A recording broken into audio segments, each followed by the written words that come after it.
Hello, comrades. Hello, everyone.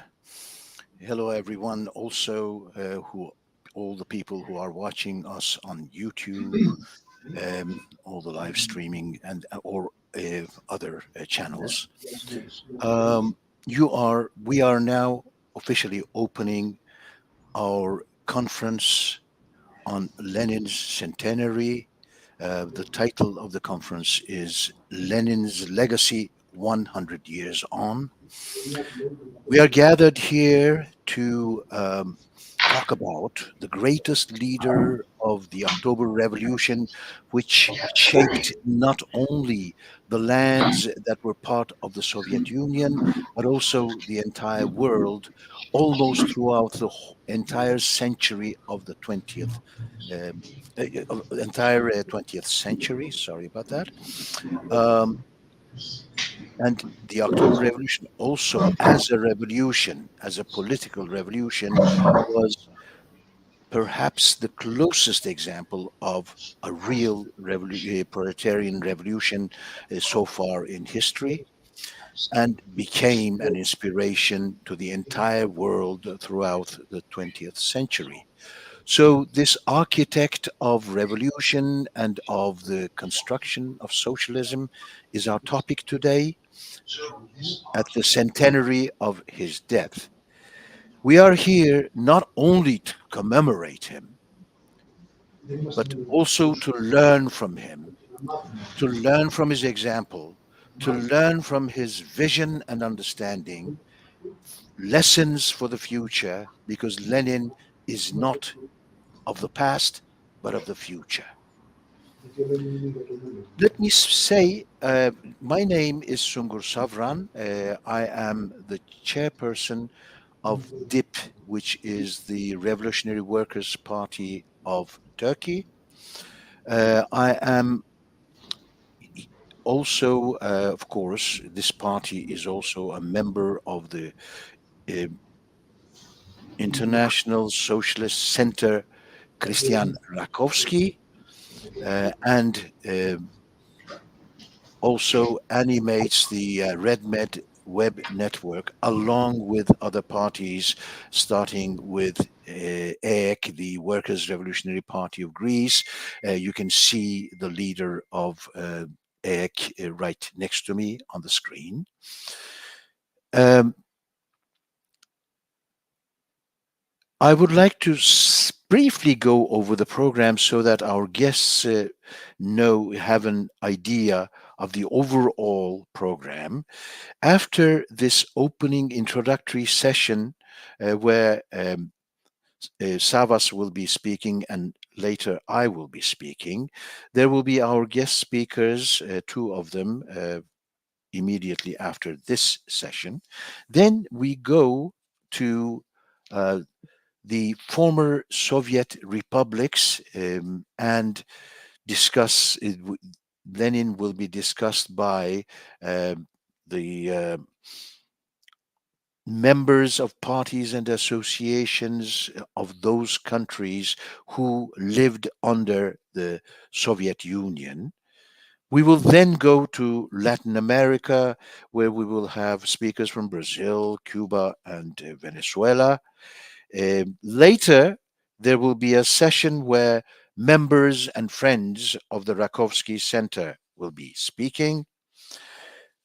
There will be a brief discussion session after that, and then we end the Lenin conference and pass on to a special session on Palestine.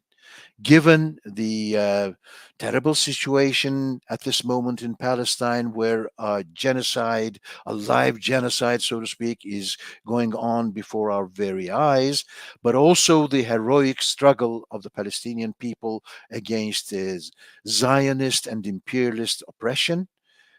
Given the importance of all this, we decided, as the Rakovsky Center in RedMed, to have this special session at the end of the Lenin conference. Um, Let me simply leave the floor to Savas, but before that, please permit me to read you a poem by the Turkish um, communist poet Nazim Hikmet in order to set the pace for this conference. I will read a few passages more later on different occasions.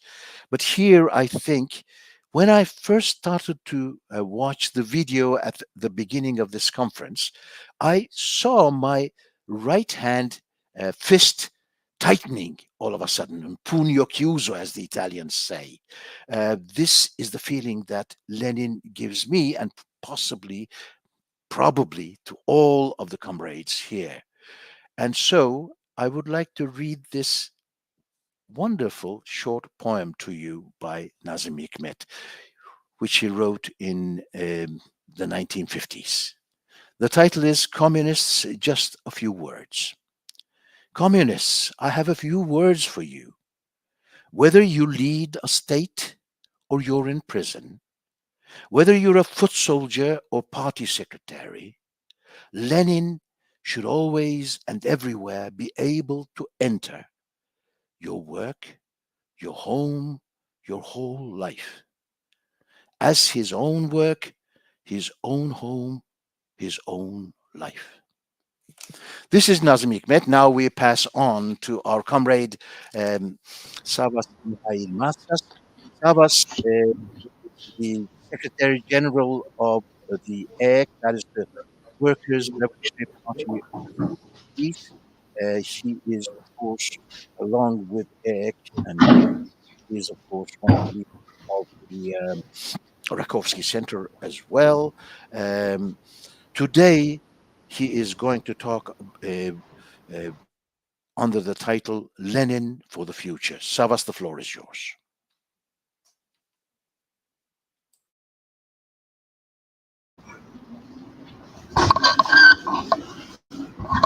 Thank you, Comrade Sungur. Dear comrades, tavarishi, compañeros y compañeras, camarades, compañía, Yoldashar, Sidrofiga Sidrovsis. Welcome to the International Conference on Lenin's Legacy, 100 years on. Our deliberations today, January 21st, 2024, exactly 100 years from the day when Vladimir Ilyich Lenin, the leader of the great October 1917 Socialist Revolution, passed away to eternity, is the beginning of a much-needed, fresh, collective reflection on his revolutionary legacy. It is not a formal celebration of a harmless icon, of a legacy reduced to a fossilized dead dogma. We need a new dialectical critical turn to a historical source which is not at all dried up. It remains an indispensable source of inspiration and creativity for revolutionary theory and practice for all those who today fight for the self-emancipation of the working class, for the liberation of the exploited and oppressed humanity. With this spirit, we want to declare this year, 2024, as the year Lenin. Vladimir Ilyich Lenin, the architect of the victory of the Red October, the October Revolution itself as the epic and tragic trajectory of the Soviet Union are not a relic of the past, but a necessary preparation for the future. So let us think about Lenin for the future. First, before going to my presentation, all of us here in the Rakovsky Center, we want to pay tribute to all those who heroically defended against all the grave diggers and creatively developed Lenin's legacy the last century, both in the Soviet Union and all over the world. Today, particularly in this conference, we want to pay tribute to our comrade Alexander Vladimirovich Buzgalin, an internationally well-known Marxist professor of political economy and Marxist studies in Lomonosov Moscow State University, a founder of the Alternative Movement and Journal, author of many important theoretical books and articles, organizer of many successful scientific, cultural, and political events in the land of October and internationally. He dedicated all his life of theoretical research and political struggle, especially in the tragic period following the collapse of the Soviet Union, to defend communism against Stalinist bureaucratic deformations and bourgeois slanders, to promote internationalism in action, to develop Lenin's heritage, to renew a creative Marxism, to educate a new young generation for the paths of emancipation, for a homo novus creator. Now, why to return to Lenin today? Why we need to rediscover his essential contribution now in our turbulent times. At the centenary of Marx's birth in 2018, we had noticed, in a conference in Moscow, by the way, the reactions of well-known spokesmen of the capitalist class and of mainstream bourgeois press, the respectful bourgeois American newspaper New York Times, which on April 30, 2018, has published an article with a cheerful title, "Happy Birthday, Karl Marx, You Were Right." And on May 4, 2018, the Voice of the City of London, the equally respectful and bourgeois Financial Times, hosted a book review by the economic historian Adam Tooze under the impressive headlines, "Why Karl Marx is More Relevant Than Ever." Nothing similar could be noticed today at the centenary of Lenin's death. Why? Why his enemies remain silent, although they spoke on Marx. The belated after the event recognition of Marx by his opponents had more to do with the inability to bourgeois economics to explain the ongoing world capitalist crisis. They cannot explain the past, they cannot understand the present, they cannot foresee the future. As one of the bourgeois commentators put it, the future is uncertain, the present is uncertain, the past is uncertain. In these conditions of theoretical bankruptcy of the ruling class and of generalized disorientation all over the world, even a liberal economist like Nouriel Roubini can agree that Marx's conviction that capitalism has an inbuilt tendency to destroy itself remains as prescient as ever. The ruling class and its analysts can agree that the destruction of capitalism, even an end of the world, is possible, but never a victorious socialist revolution. And Lenin is insolubly connected precisely with the victorious October Socialist Revolution. To add insult to injury, the Bolshevik leader himself characterized this event as the beginning of a world socialist revolution, a historical prospect and a horrifying future for all rulers in the present world.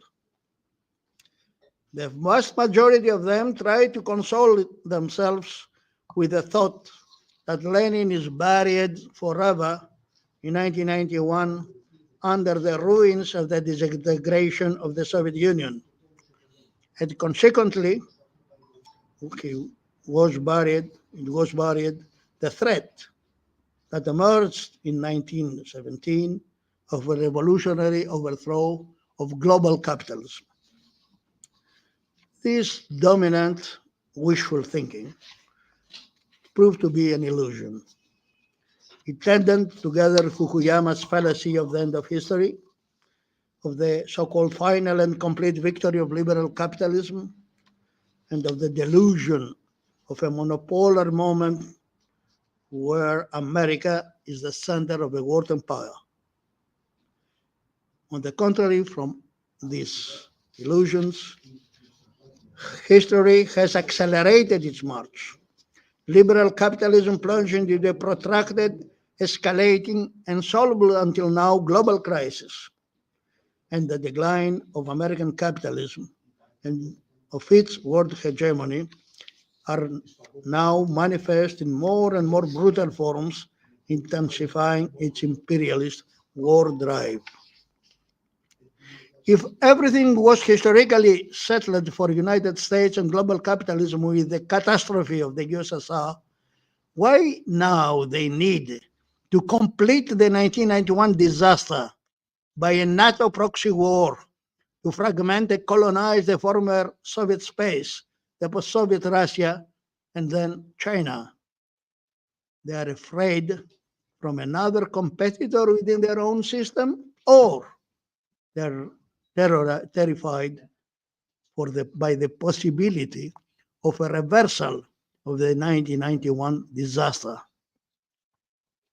With wars going on in the heart of Europe and in the Middle East, in Palestine, and dozens of other military conflicts in the global south, declining United States and global capitalism, imperialism, as Lenin has profoundly analyzed its nature, brings now humanity at the brink of the abyss of a third world war, of a nuclear holocaust. So, are they afraid more from an end of the world or from a new Lenin's moment? In today's explosive conditions of this insoluble global capitalist crisis escalating into an impending imperialist world war catastrophe, Lenin's theoretical work on imperialism acquires a burning actuality. After the eruption of the First World War, the unfolding barbarism in Europe and the collapse of the international socialist left, Lenin's struggle, often in solitude or in a small minority, represents the most dramatic but also the most creative period of his revolutionary life, preparing, rearming, and leading, together with Trotsky, the Bolshevik Party and the Soviets to the triumph of the 1917 October Revolution. This was a process not linear at all. The road to victory was full of obstacles, traps, conflicts, splits, realignment and reorientation of revolutionary forces within and beyond the Bolsheviks. From the eruption of the Great War and the capitulation of the Second International, Lenin had to grasp the specific historical nature of imperialism, and on this basis, to develop the line of transformation of the imperialist world war into an international socialist revolution. And finally, with this internationalist revolutionary line, to transform a catastrophe into a triumph of Soviet power in October 1917 in Russia.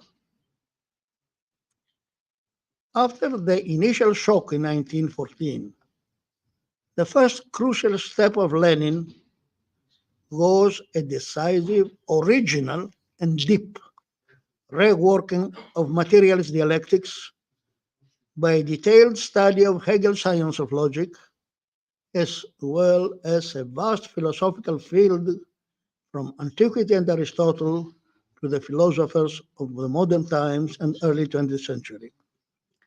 Lenin's philosophical notebooks is a unique testimony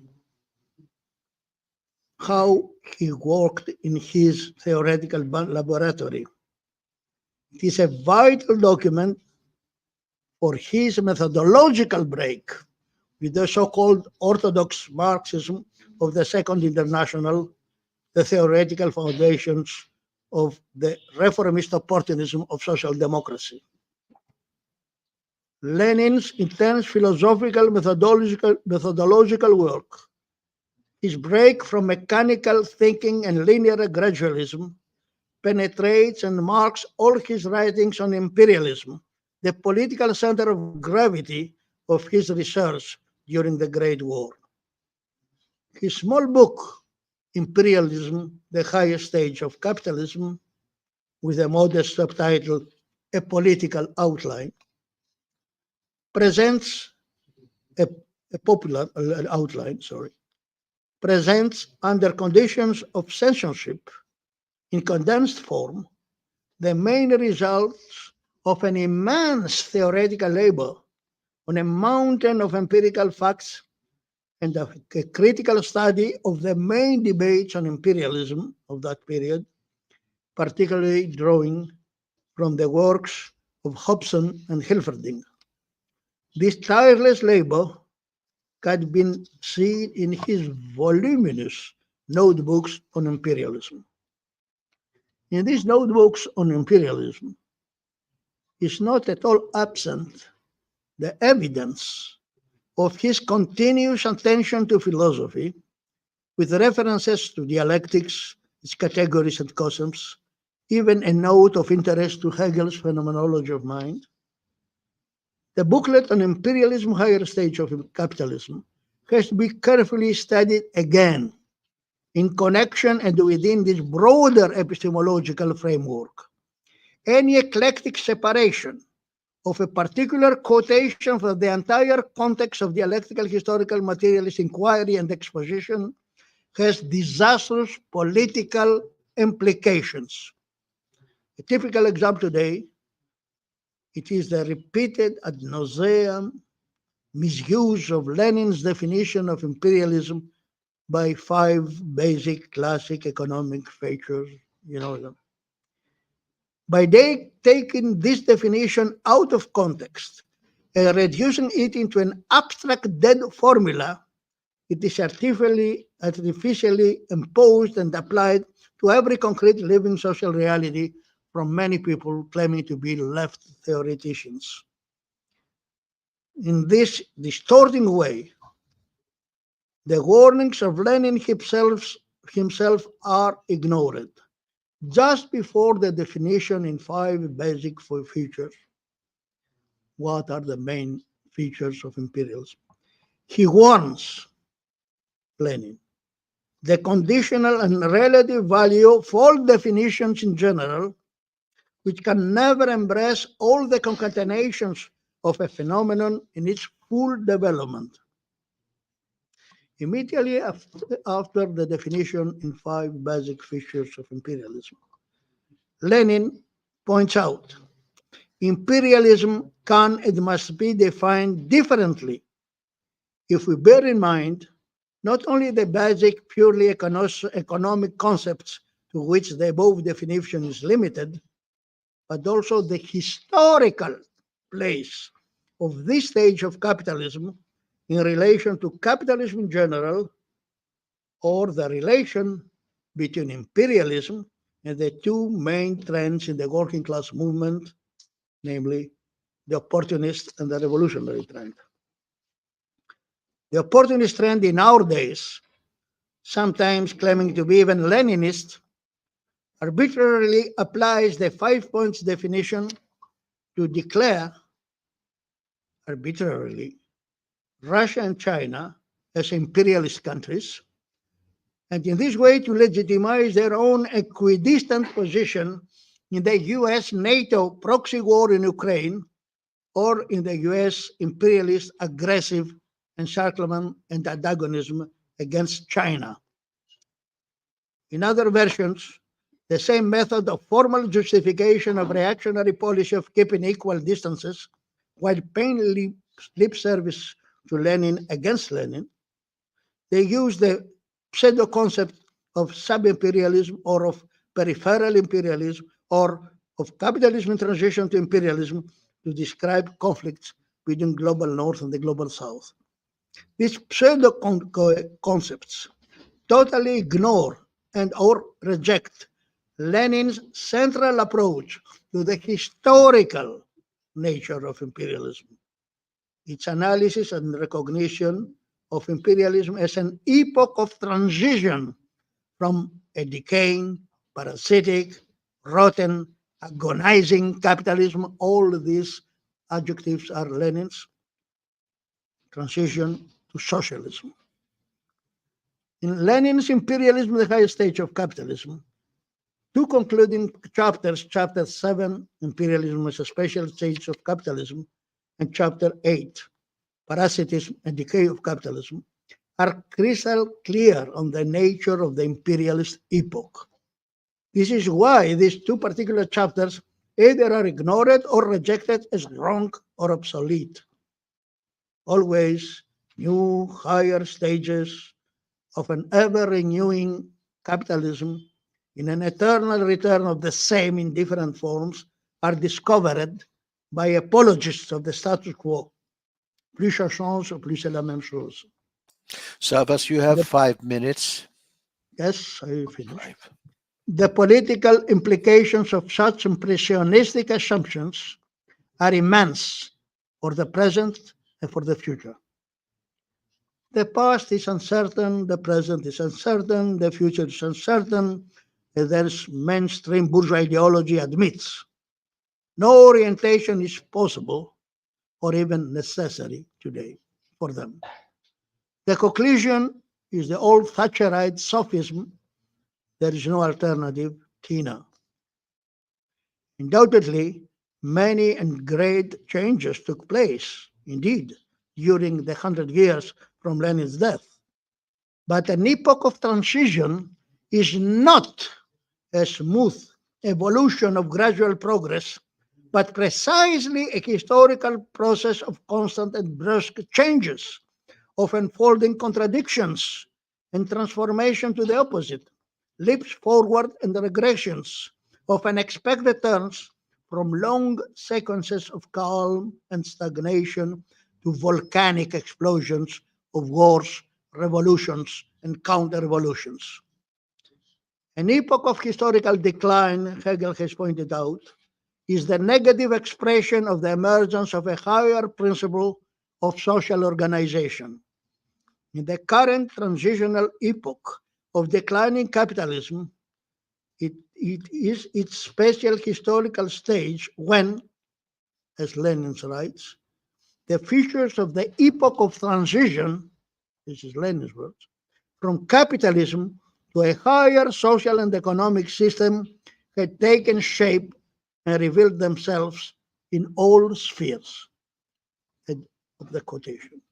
This is the essential point of Lenin's analysis of imperialism, not as an expansionary policy, but as the historical stage of a developed, parasitic, decaying, agonizing capitalism. It's not by chance that agony, the death agony of capitalism, is the title of the transitional program of the Fourth International.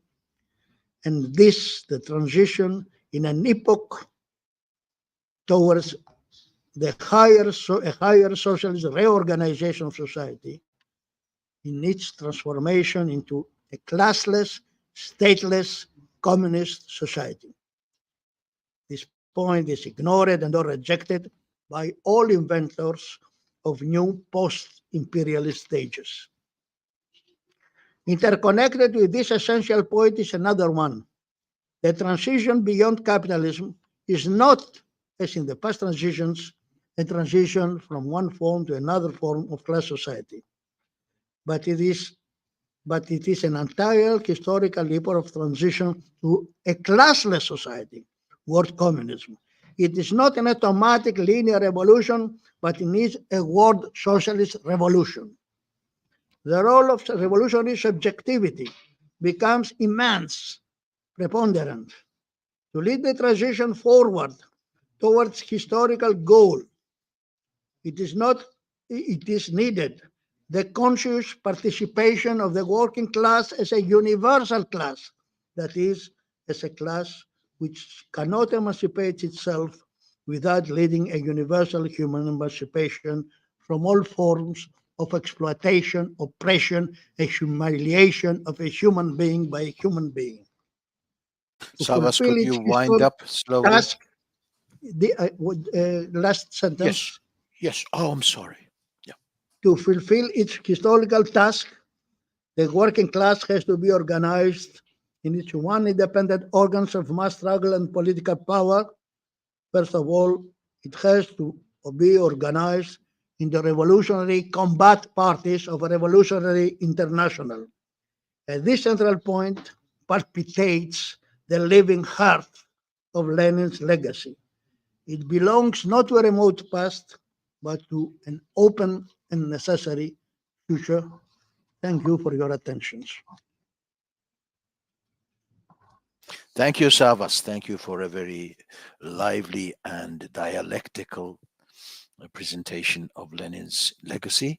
Let me, as the moderator, add to what Savas said about the contrast between the bourgeoisie's approach to the anniversaries, different anniversaries regarding Marx and Lenin. Lenin, I think, just adding to what Sava said, has become the dividing line, the criterion these days after the collapse of the Soviet Union, the dissolution of the Soviet Union and Eastern Europe, and what is happening in China and Vietnam. After all this, has become the real dividing line. And therefore, we have to pay great attention to how not only the bourgeoisie, but different groups on the socialist left approach Lenin as a leader. Now, I'm passing on to my own presentation on behalf of the RedMed um, Internet Network. Um, Let me first say that we're discussing Lenin's legacy. This legacy is, of course, full of a wealth of different areas where Lenin contributed to Marxism, both in the theoretical field and in the practical field.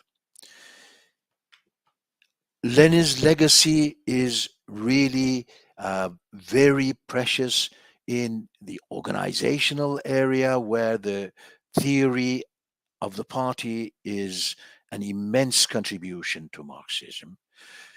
He has contributed also in the fields of uh, the theory of the different aspects of the development of capitalism, and made great contributions to the program and strategy of Marxism.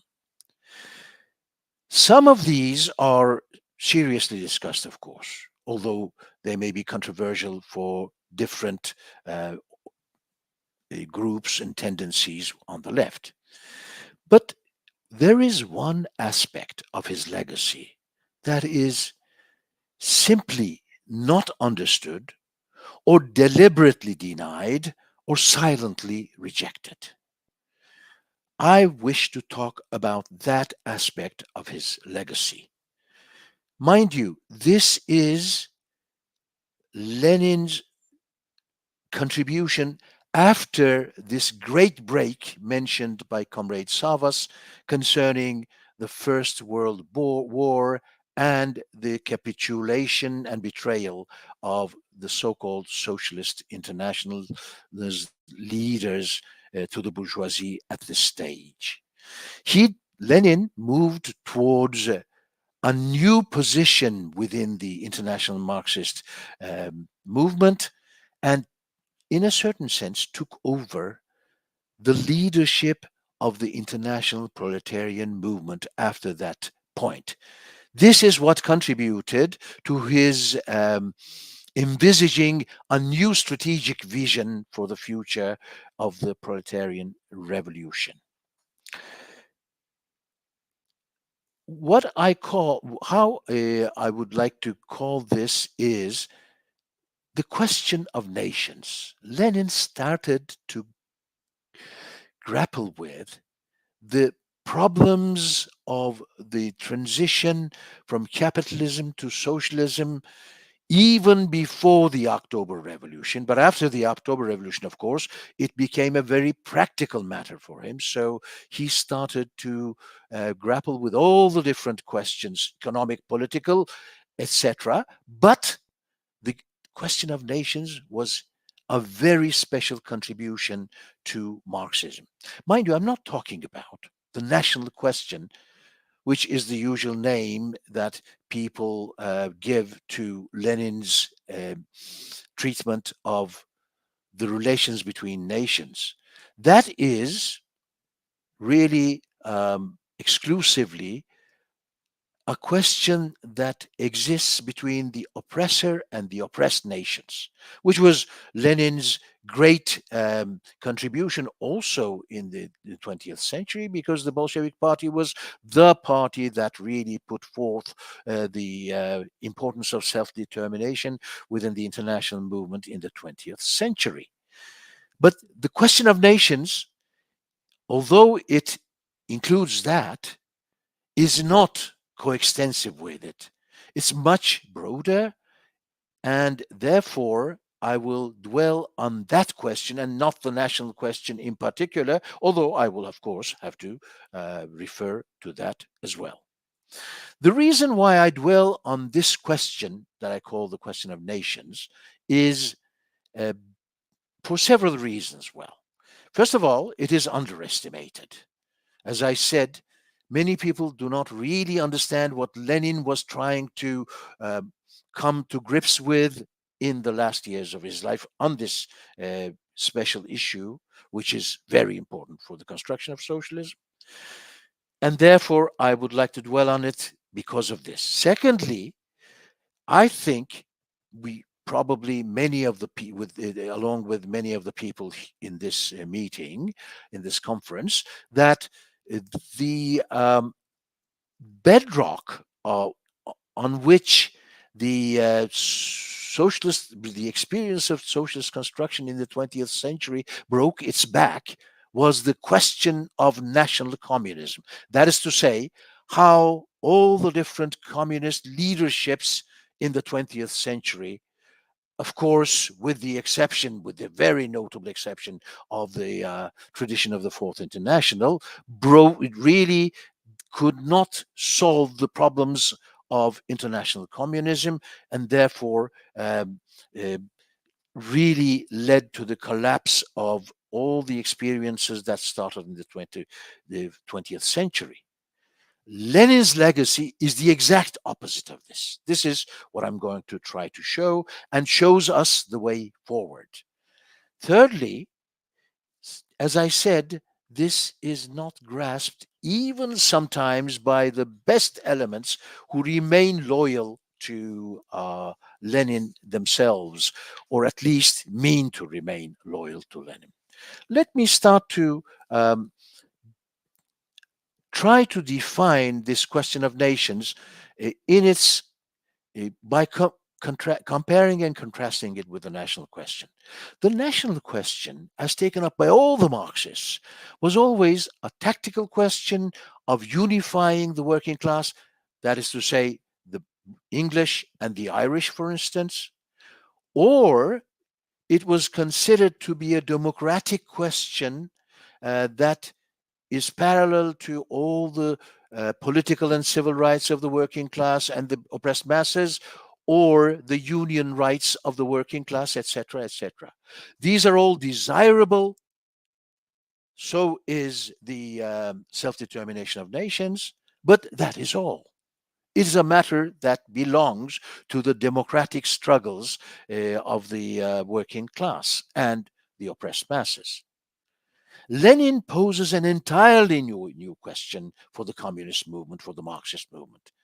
That is the question of how do we get over, how do we transcend the problems posed by this division and, in many cases, hostility between nations in the construction of a classless society.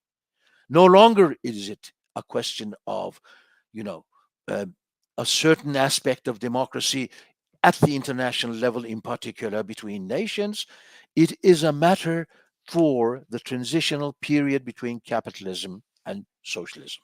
I will take his view up in under four headings and go over very quickly. Unfortunately, I have written on this. I will be writing on this again, and especially when we bring out some of the, at least some of the um, presentations made in this conference, and make them into a collection of articles. I will be writing on this as well. So I'll go very quickly. First of all, of course, Lenin's answer to the national question in the narrow sense that I mentioned, that everyone always talks about. Well, one can talk about three different points here. The right of nations to self determination, because this will present a guarantee to the oppressed nations that in the future, the states ruled by the power of the working class will not treat them in the same manner as the bourgeoisie did in the past.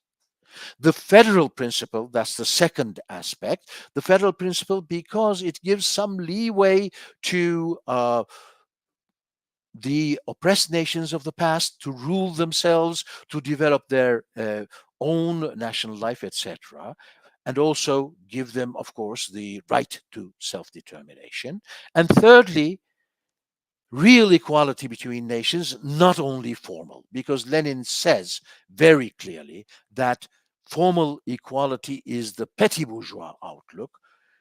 The Marxists, the communists really should go for real equality. That means, of course, for him, and he says this very clearly, what is now called in the since the end of the 20th century, positive discrimination or affirmative action in the US terminology.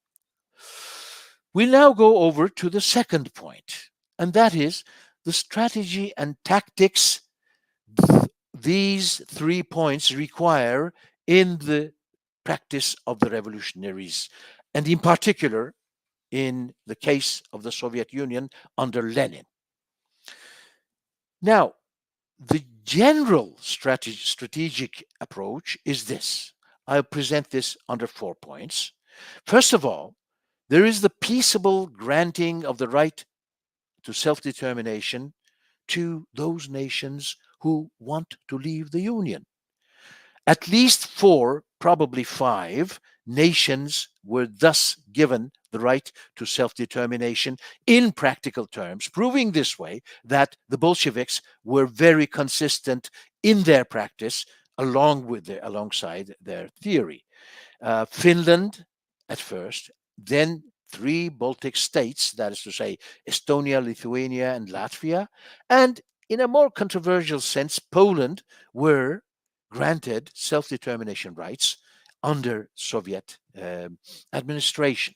The second point is the fact that Lenin and Trotsky, along with him, on this, Trotsky concurred with him, as opposed to many Bolsheviks, as we'll see in a moment, the extreme respect to the specific national and religious sensibilities of the Eastern peoples of Russia, especially the Muslim peoples.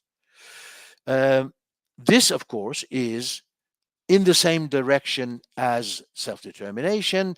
It gives guarantees to the previously oppressed nations that they will be equals and enjoy their autonomy to a certain extent in the new governmental system. The third point, and it is very fortunate that today we have a Brazilian comrade, Alain Clemesha, who will be speaking on Lenin and the Muslim peoples of the East, which probably will resonate with some of what I said about these peoples, although my area is, of course, much broader. The third point is that the foundation of the Soviet Union, according to Lenin, had to rise on an egalitarian basis. That is to say, the oppressor nation of the past, the great Russians, had to be on a par, on the same footing with the others. During the discussion in 1922, when the Soviet Union, that is to say, the Union of Soviet Socialist Republics, was being founded, Stalin and many of his people in the nationalities commissariat um, came forward with the idea of all other national Soviet units, uh, should join this Russian Socialist Federation of Soviet Republics, which was established before. This meant that the Union would guard the old name, with the Russian, of course, remaining there, and these would be autonomous republics of that federation, together with, for instance, uh, some very small national units, such as, for instance, the Bashkortostan or Dagestan, etc., etc. Lenin stood up against this and came up with the idea of the Union of Soviet Socialist Republics, which meant that Russians were given no privilege at all in the new union. And the fourth point is Karenizatsia, which can probably be, I've spoken to some Russian comrades about this. It can probably be translated as self-rule to a certain extent, and national self-administration to a certain extent. This meant that all the oppressed nations of the past now were responsible for taking care, were in charge of the um, areas which were left to the federative units within the federal union. Now, there is also a third point, is this: the very unique national character of the USSR. I have spoken about this before. The USSR is unique in modern history. It makes no reference to any nation at all, and even a geographic space, for instance, uh, like the United States of America. Of course, America became a nation afterwards, when much after, sometime after it was named as the United States of America. Um, Here you have a nationless nation, as a nationless state. Correct myself, nationless state for the first time in modern history, in this epoch of nation states. On the one hand, you have this, but on the other hand, you have the Koreanization approach and the revival of nations, etc., within the units that harbor the oppressed nations. And why this contradiction? This precisely corresponds to Lenin's understanding that it's not formal equality, but real equality that matters among nations, in order to have them pass over to classless society together. And in this case, it arrests the development of the formerly dominant and oppressor nation Russians, but gives an opportunity for the previously oppressed nations um, in the under the new setup. My last point is this: this has a strategic extension on the international arena. This is the most important point. This is more important than anything I have said before. Before, what I said was what I talked about was Lenin's conception of the question of nations in general, then the reflection of this on Lenin's policy in the construction of the Soviet Union. But here we come to the international arena, which is the key for the future. And this is the last point I'm going to make. First, the Comintern internationalized the attitude of the Bolsheviks to the national question and made it a part of European Marxism. The second international parties were pro-imperialistic at the extreme. They defended some of their currents defended imperialism because it was going to bring civilization and progress to primitive peoples. This changed totally, especially with point number 8 under the 21 conditions. And this way, we have a new formation within the international sphere. Secondly, uh, Lenin foresaw a unity between anti-imperialist emancipation and socialist revolution, one might say. He foresaw the peasant revolutions of the 20th century under communist party administration. Thirdly, he had this strategic vision of socialism in one or several countries leading to a world socialist republic.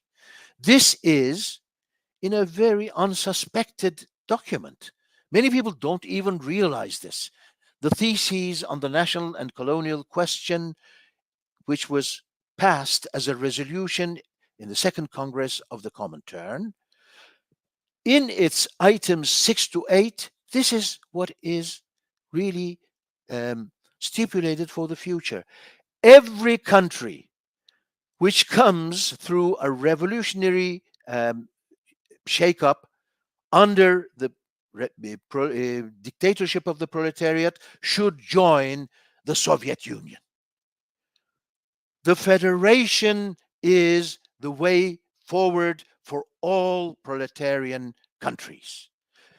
And the fourth point is, as I said under the second point here, the peasant revolutions would also, anti-imperialist peasant country revolutions would also become socialist revolutions in many cases, according to Lenin. The Sovietization of peasant countries also really came under the same kind of attitude. Let me give you a glimpse of the 20th century if Lenin's program, if Lenin's strategic vision had been really implemented. And this is my last point. If Stalin and Mao and Ho Chi Minh and Tito and all the others had been good disciples, loyal disciples of Lenin, what we would have would be a single country that extended from the northern polar ocean all the way to the Mediterranean, and from Central Europe in the west all the way to the Sea of Korea or the Sea of China, South Sea China of China. And it would have included the largest territory, the country with the largest territory in the world, the Soviet Union, and the country with the highest population in the world, China. How mighty would this have become? This country have become militarily, and what economies of scale and division of labor in, of course, a judicious manner would have given this country a great economic growth. And if you include the fact that Lenin considered peasant societies joining this federation of socialist countries, then India might have come in, which would have extended it from not only the Mediterranean in the south, but to the Indian Ocean and the Pacific Ocean. Lenin would have considered, I think, these experiences of the 20th century as examples of national communism. His road was totally different. Lenin then is the alternative for the future, the one not yet tried. Thank you. Now I would like to turn the moderation of the meeting over to Comrade Savas. He will take over the second session of guest speakers. The floor is yours, Savas. Thank you, Comrade Sungur. Okay. After these introductory speeches, we move now to opening speeches by guest speakers. And we have first, we have still the link with comrade Osvaldo Cogiola, who is a professor in Sao Paulo, Brazil, but he's coming from Argentina and from the whole history of the struggle of the Argentinian working class, of the struggle of the Brazilian and the Latin American oppressed. The title of his presentation is From Lenin to Leninism. Salut, bonjour. Bonjour. Welcome. So I will speak in French because parce que ma maîtrise de l'anglais parlé est assez pénible. En ce sens, je regrette, je vais parler lentement en français et je crois qu'il y aura une traduction soit pour les personnes qui nous assistent en ce moment, soit pour les enregistrements qui seront reproduits à travers YouTube. Bon, je vais me concentrer pour cette exposition qui s'appelle, qu'on a appelée à partir d'un article que j'ai rédigé, de Lénine au léninisme, sur une question centrale. Cette question est la suivante. Que représente Lénine pour l'histoire de l'humanité et pour l'histoire de la lutte des classes sous le capitalisme? Ce que Lénine représente a été concentré dans une formule très simple usée par l'historien Eric Hobsbawm, un historien anglais, anglais d'adoption parce qu'il était né, puisqu'il était né en Égypte.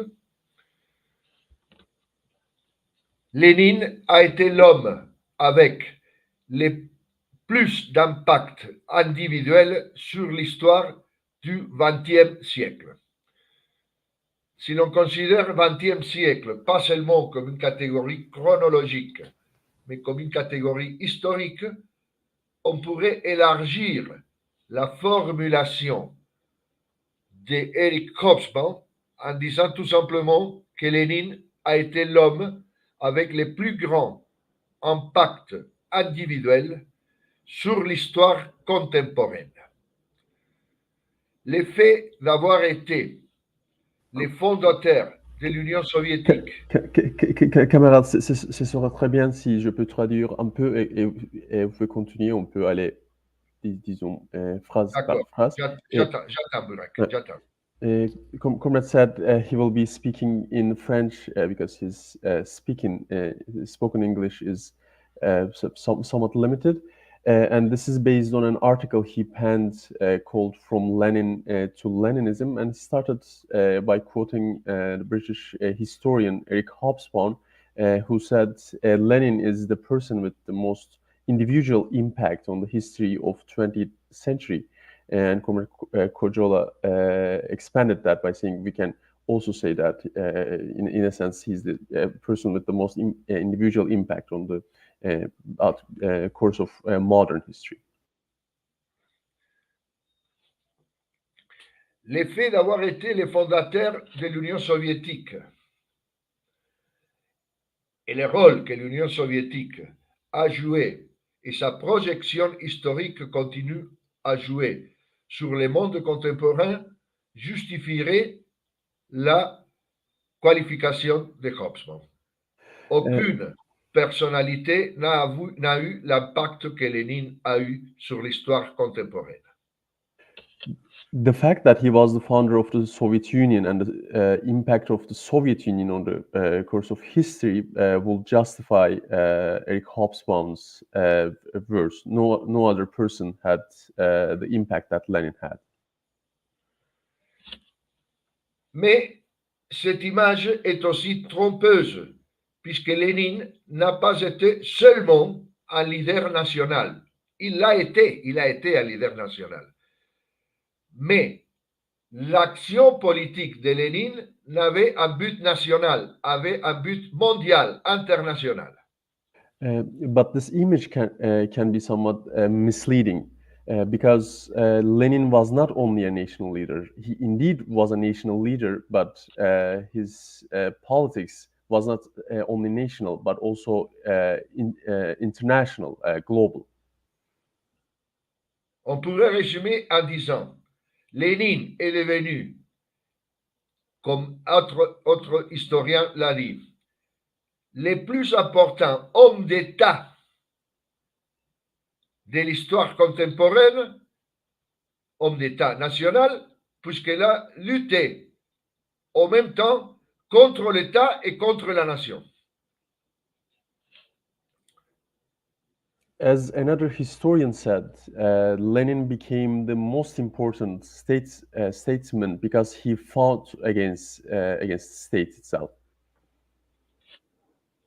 Dans ce sens, en termes marxistes, nous pourrions dire que les qualificatifs les plus appropriés pour Lénine, c'est qu'il a été, dans l'histoire contemporaine, les moments exemplaires et jusqu'aujourd'hui non dépassés de la transformation des idées révolutionnaires en force matérielle.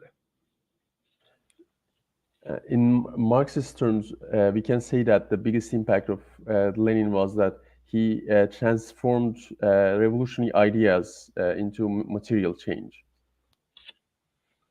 En reprenant la formule de Marx dans ses thèses sur Feuerbach, c'est-à-dire les idées à travers les masses deviennent une force matérielle. To borrow from Marx's expression in thesis on Feuerbach, we can say that ideas can become a material force once they join masses.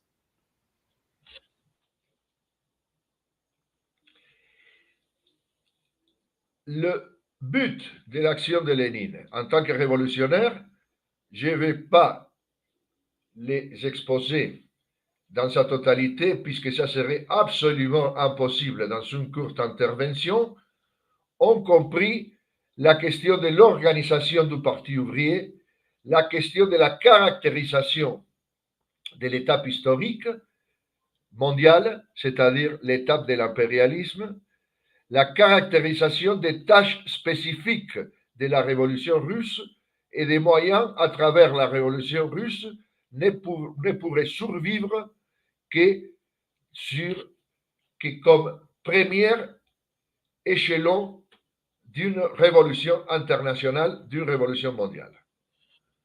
I will not try to give a resume of all the ideas of Lenin, but we can talk about several things, including the construction of the working class party, and then the understanding of the current phase, which is imperialist phase, and then the tasks of Russian Revolution as the beginning of a world revolution.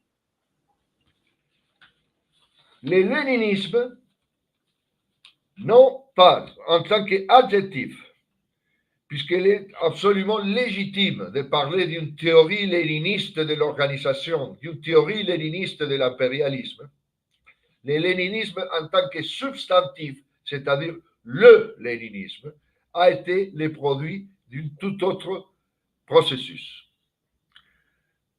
Beyond Leninism as an adjective, because it is completely legitimate to talk about a Leninist theory of party, a Leninist theory of imperialism, but if we are talking about Leninism as the word itself, as a noun, the conditions leading to Leninism were quite different.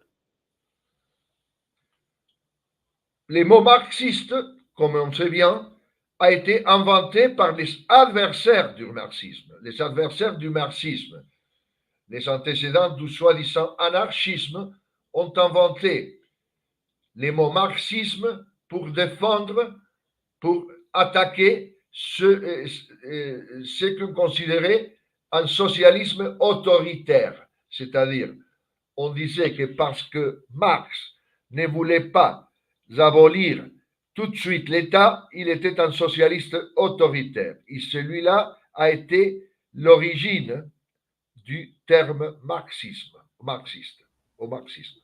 The expression Marxism was not coined by Marx itself, but on the contrary, by its adversaries, particularly by the presidents of what we know right now as anarchists, because they considered, given that Marx did not foresee the immediate evolution of the state, so they considered Marx as a form of authoritarian socialism. Alors, le terme léninisme, pas léniniste, a été inventé aussi par ses adversaires, par ceux qui voulaient contenir la révolution dans des frontières nationales et abolir les pouvoirs ouvriers en les substituant pour les pouvoirs bureaucratiques qui ont inventé les termes léninistes en tant que substantif. Du coup, vous avez dit qu'ils ont inventé léninisme et pas léninisme. C'est ça? Les termes léninisme avec un M, pas léniniste comme adjectif, ont été inventés par les adversaires de Lénine qui s'opposaient à la révolution mondiale et à l'exercice du pouvoir ouvrier. So not Leninist, but the expression Leninism as well was coined by its adversaries, by those who wanted to limit the revolution within national borders, by those who wanted to replace working class power by the power of bureaucracy. Et c'est à cause des limitations de l'histoire et du langage que nous utilisons que nous avons dû nous conformer à l'usage des termes marxisme et léninisme. Due to linguistic conventions and history, that we had to use expressions Marxism and Leninism. Yeah, Marxism and then Leninism. L'effet du corps de Lénine être jusqu'aujourd'hui exposé dans le Kremlin comme si c'était une symbolisation physique de la tentative de transformer Lénine non pas dans une théorie pour l'action révolutionnaire, mais en icône presque religieux. Lenin's mausoleum in Kremlin, it is almost like a physical expression, physical expression of the transformation of Lenin from revolutionary theory to almost a religious object.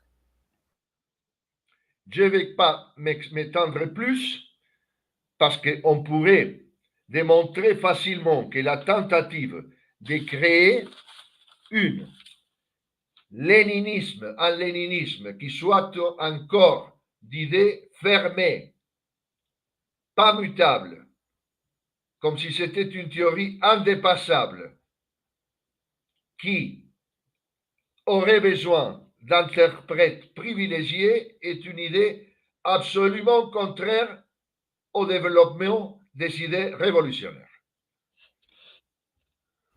We don't need much proof.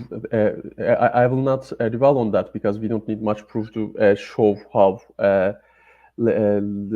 they showed Leninism as an idea that needed special privileged interpreters, and as an idea impossible to modify and impossible to surpass. Pour finir, je vais exposer une seule idée. Nous nous situons dans la continuité de Lénine. Nous nous situons dans la continuité de Lénine. To finish, I will just talk about one idea. We are situating ourselves within the continuity of Lenin. Et face aux contradictions du monde capitaliste, rendues aujourd'hui plus aiguës que jamais dans le passé, And in face of the contradictions of capitalism, which are even more sharp, pronounced right now than it ever was, nous défendons trois idées fondamentales. we defend three fundamental ideas. Celle de la révolution internationale, celle de la révolution mondiale, That of world revolution, international revolution, la seule révolution possible contre le capitalisme. Il n'y en a pas d'autre. which is the only possible revolution against capitalism. There is no other way. Le deuxième, les combats contre toutes les formes d'oppression.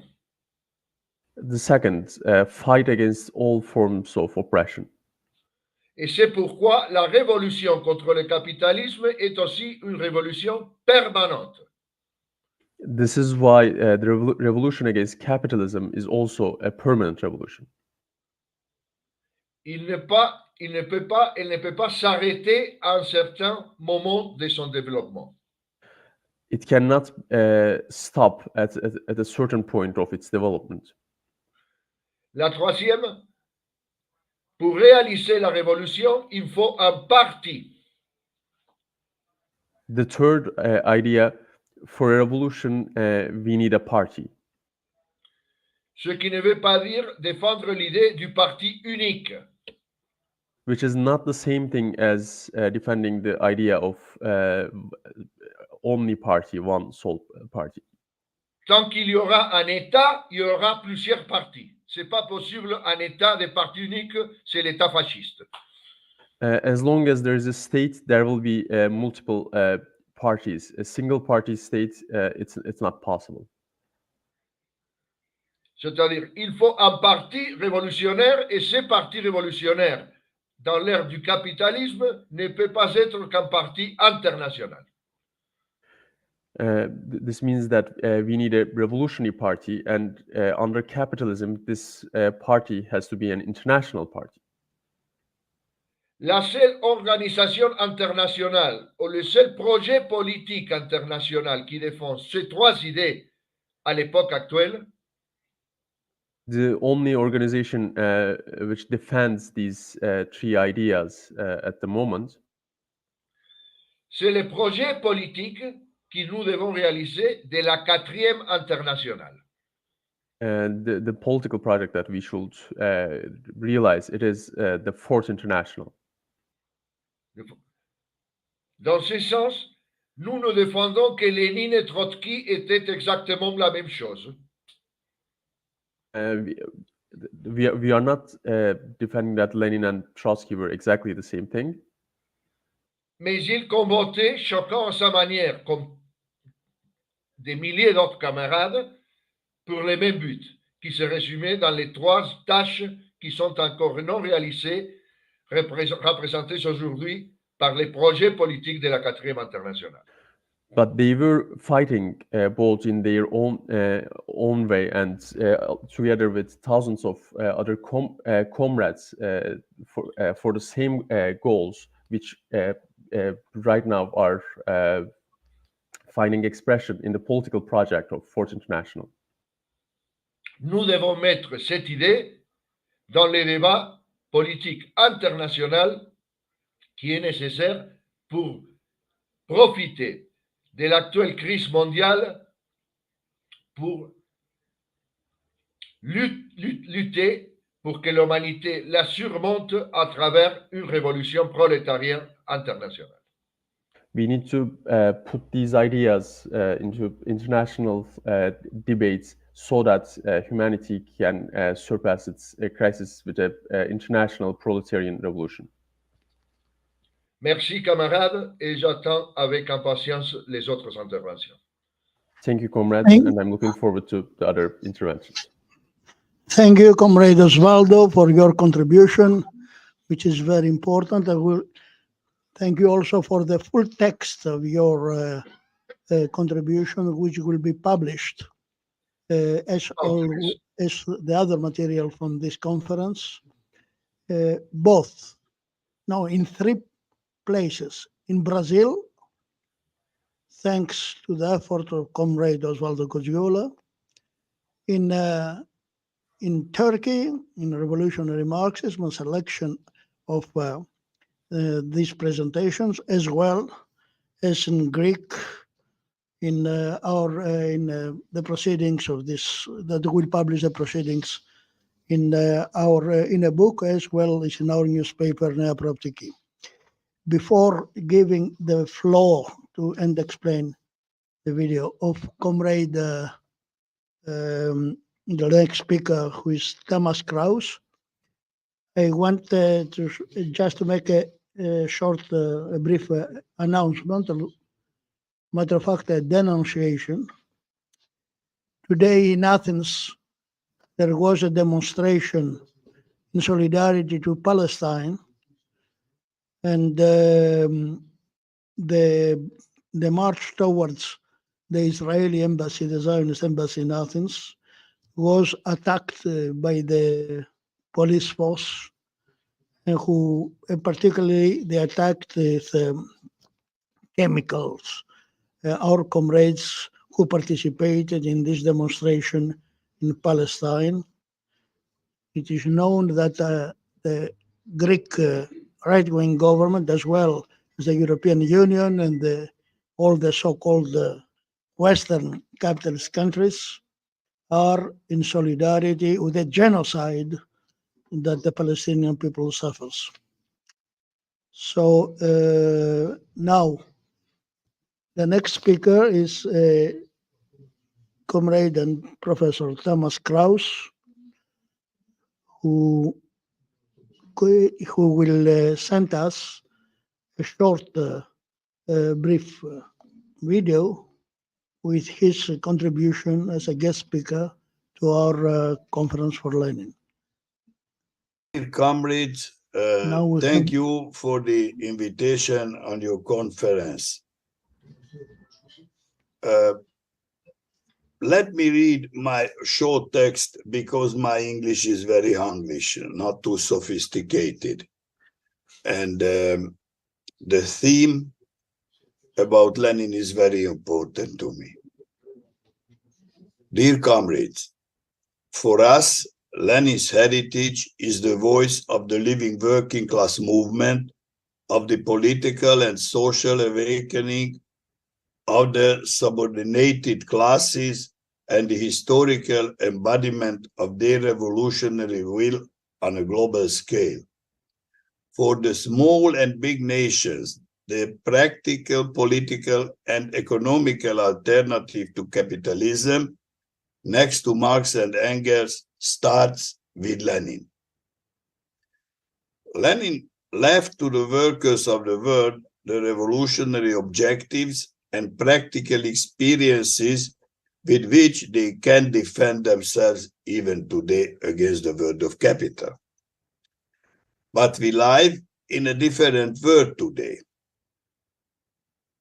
We know that the different layers of Soviet and East European bureaucracies, with the support of the global institution of capital, transformed the Soviet state property as potentially social property to private property. As people say, the new class stole the state property, the same way as Trotsky predicted this possibility in 1936. How could he foresee that? Because socialism as a social system hadn't been realized in the USSR.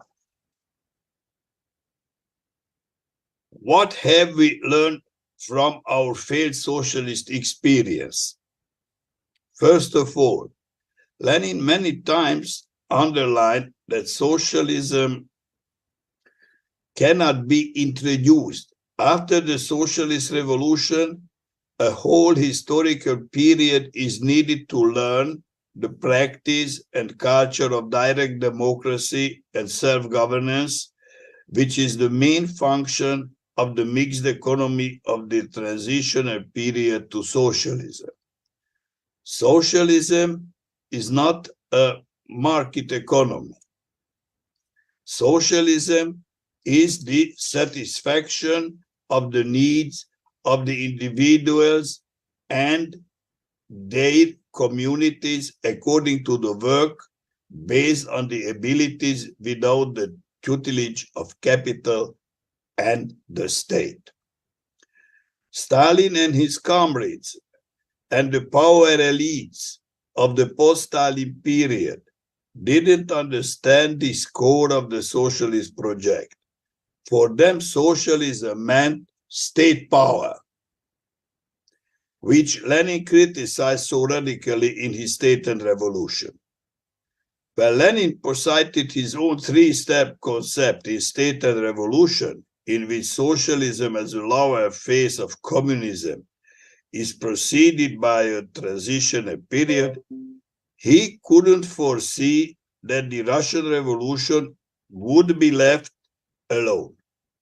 As a result, theoretical socialism as a practical project has been cancelled, and what has been realized was a kind of state socialism in its peculiarly Russian form, an outcome which Lenin would have almost wanted to avoid.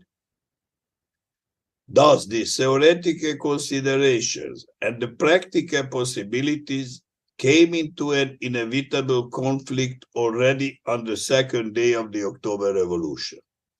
After all great conflicts and contradictions were rooted in this fact in one way or another.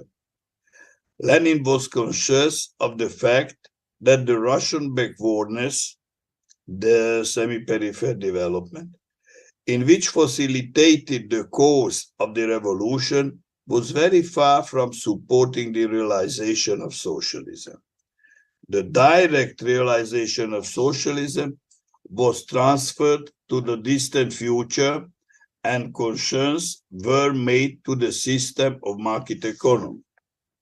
However, Lenin's life work remains to be of giant significance for the peoples of the world until the realization of socialism, since there has been no other relevant alternative to capitalism during the last centuries.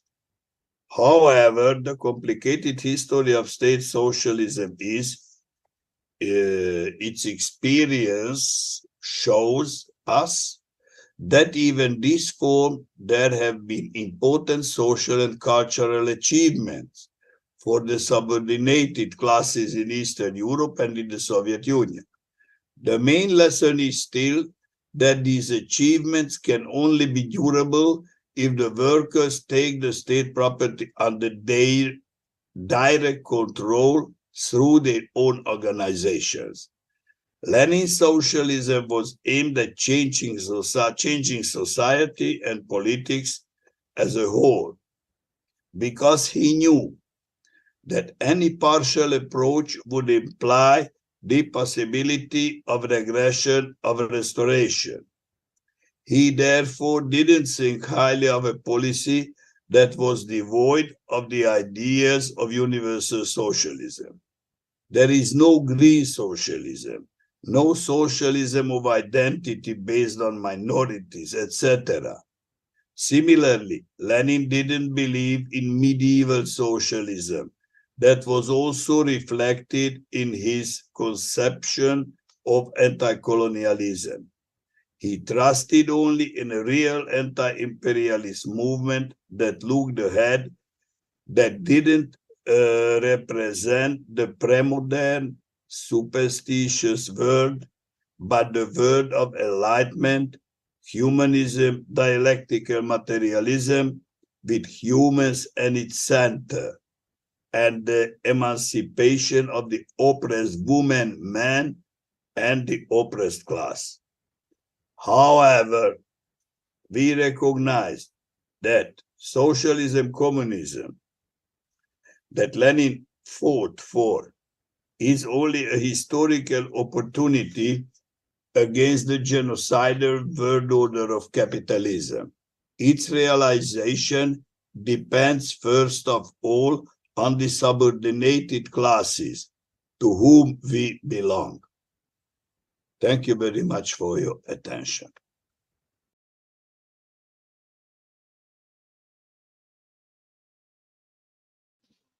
Thank you, Comrade Thomas.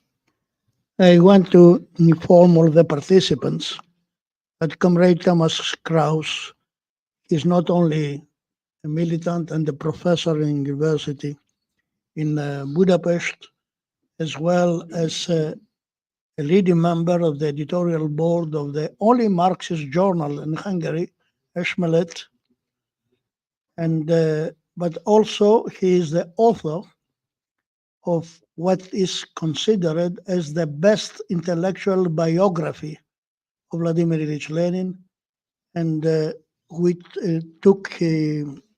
got the prize, the Isaac Deutscher Prize for this biography. Now, after the two speakers, before going to the next speakers, we have to see a very brief but very dense film sent to us by a comrade film director in Moscow, and he's a student of Alexander Buzgalin and of Ludmila Glavka Buzgalina. His name is Viktor Tkachev, and he sent to us two very short films. The first that we'll see now before the round of speakers from Russia has as a title "Что такое вождизм?", which means what is leaderism, tinarchismos in Greek. And only in 10 minutes, without much, just through pictures, you will see the contrast between three well-known figures of the 20th century movement: Stalin, Mao Zedong, and the contrast between the two of them and the personality cult, as they call it, with Lenin. So what is leaderism? Through the contrast of three leading figures which marked the 20th century, and not only until now. The film is only 9-10 minutes. Okay. Thank you.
великий русский писатель Гегель.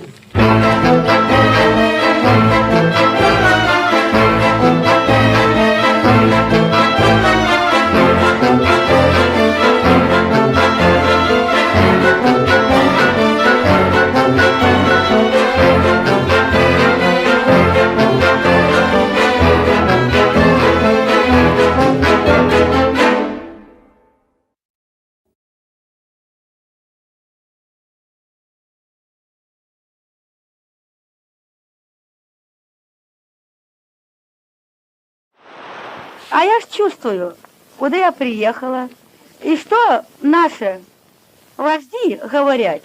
И они все-таки золотые слова говорят, и надо записать, и надо в голову взять, и дома приехать, и надо рассказать.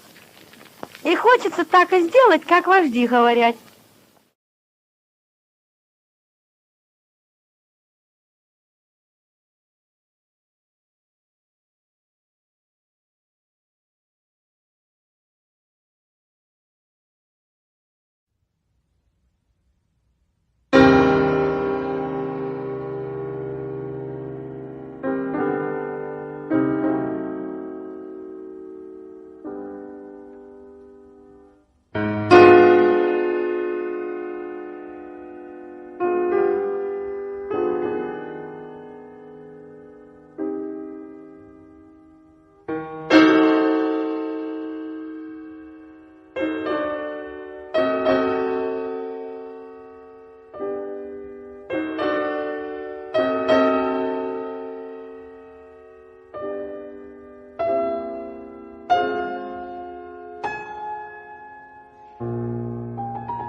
We saw this film, and now I have to give the floor to moderate the next session to Comrade Sungur. The session has a title, Lenin as leader of the Soviet Union, and the comrades and friends from the former Soviet Union, from Moscow and Leningrad, will take the floor. Thank you very much. Comrades, this is a very important session because these are the people, these are our intellectuals and leaders and party leaders, etc., who are from the former Soviet Union, who are now going to talk about Lenin. We have a small complication, and that is that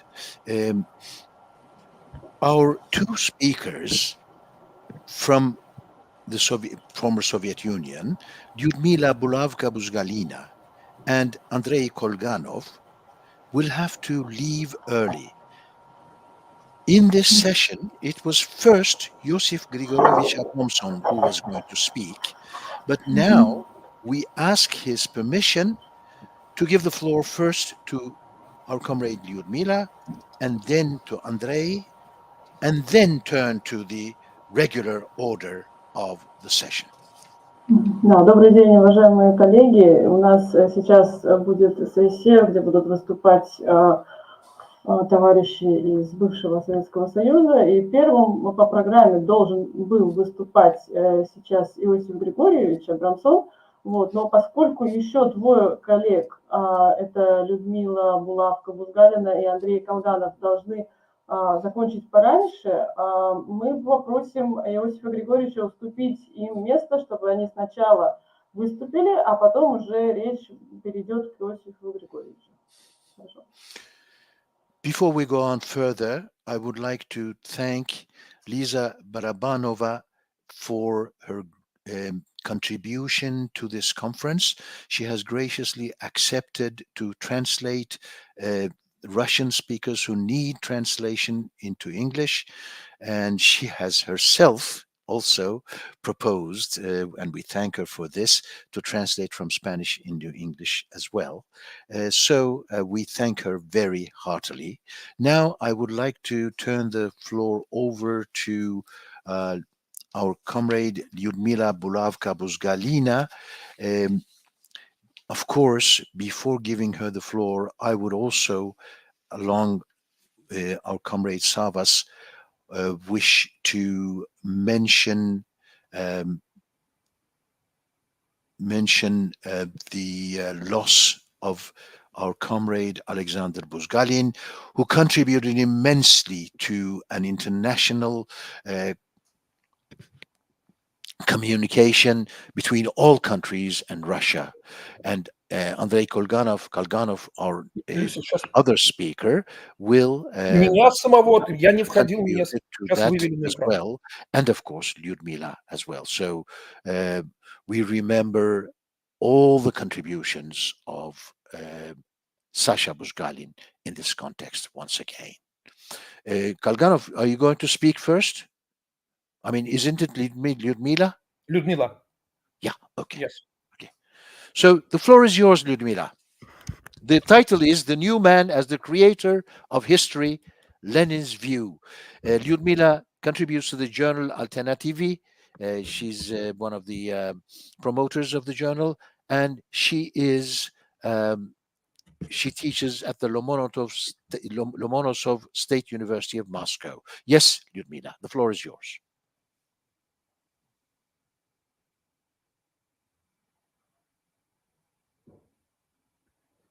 To the technical person in charge, can we have Lyudmila on the stage? No? Let me check. Apparently,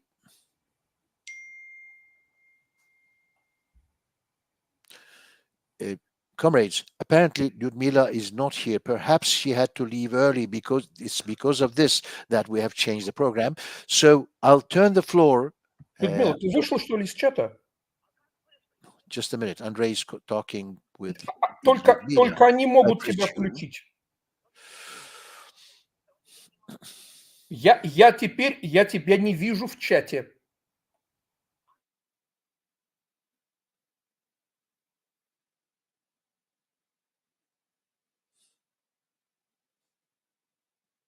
Andrei, can you take over now? Sungur, can you switch on Ludmila? The person in charge of the technical matters says she's not here. She's not on the line. She hasn't Люся, entered. Люся, ты каким-то образом вышла из Green Room чата, и поэтому они тебя включить не могут. She has to click on the link that was sent to her. Ты из Ютуба перейди обратно туда, в Green Chat Room. Ты там есть? Ты там себя видишь?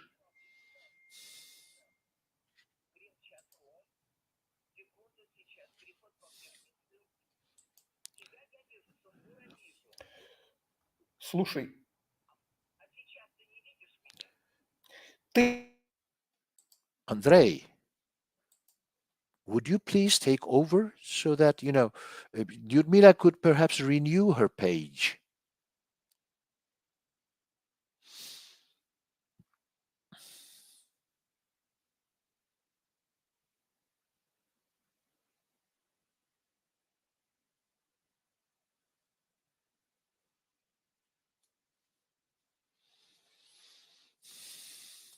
What I'll do while they're talking is to read another poem by Nazim Hikmet, because this is the land of the October Revolution that we are now going to hear from.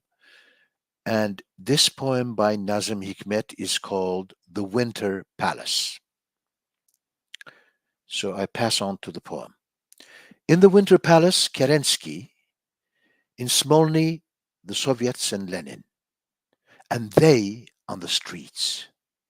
They know that he said, yesterday was too early, tomorrow too late. It's time now, today. And they said, we have understood. We know now. And never had they known what they knew with such marvelous perfection. There, look, with their bayonets back from the front, with their trucks and machine guns, with their yearnings and aspirations and their sacred appetites, with their words that scatter round with the snow, they are marching to the Winter Palace. Of iron, coal, and sugar, and red copper and textiles, and of love and oppression and life, and of all the branches of industry, and of the small and great Russias and Belarus, and of the Caucasus, Siberia, and Turkestan, and of the sad roads of the Volga, and of cities, the fate of all changed at one dawn, when from the side of darkness their snow-covered boots stepped on the marble staircases.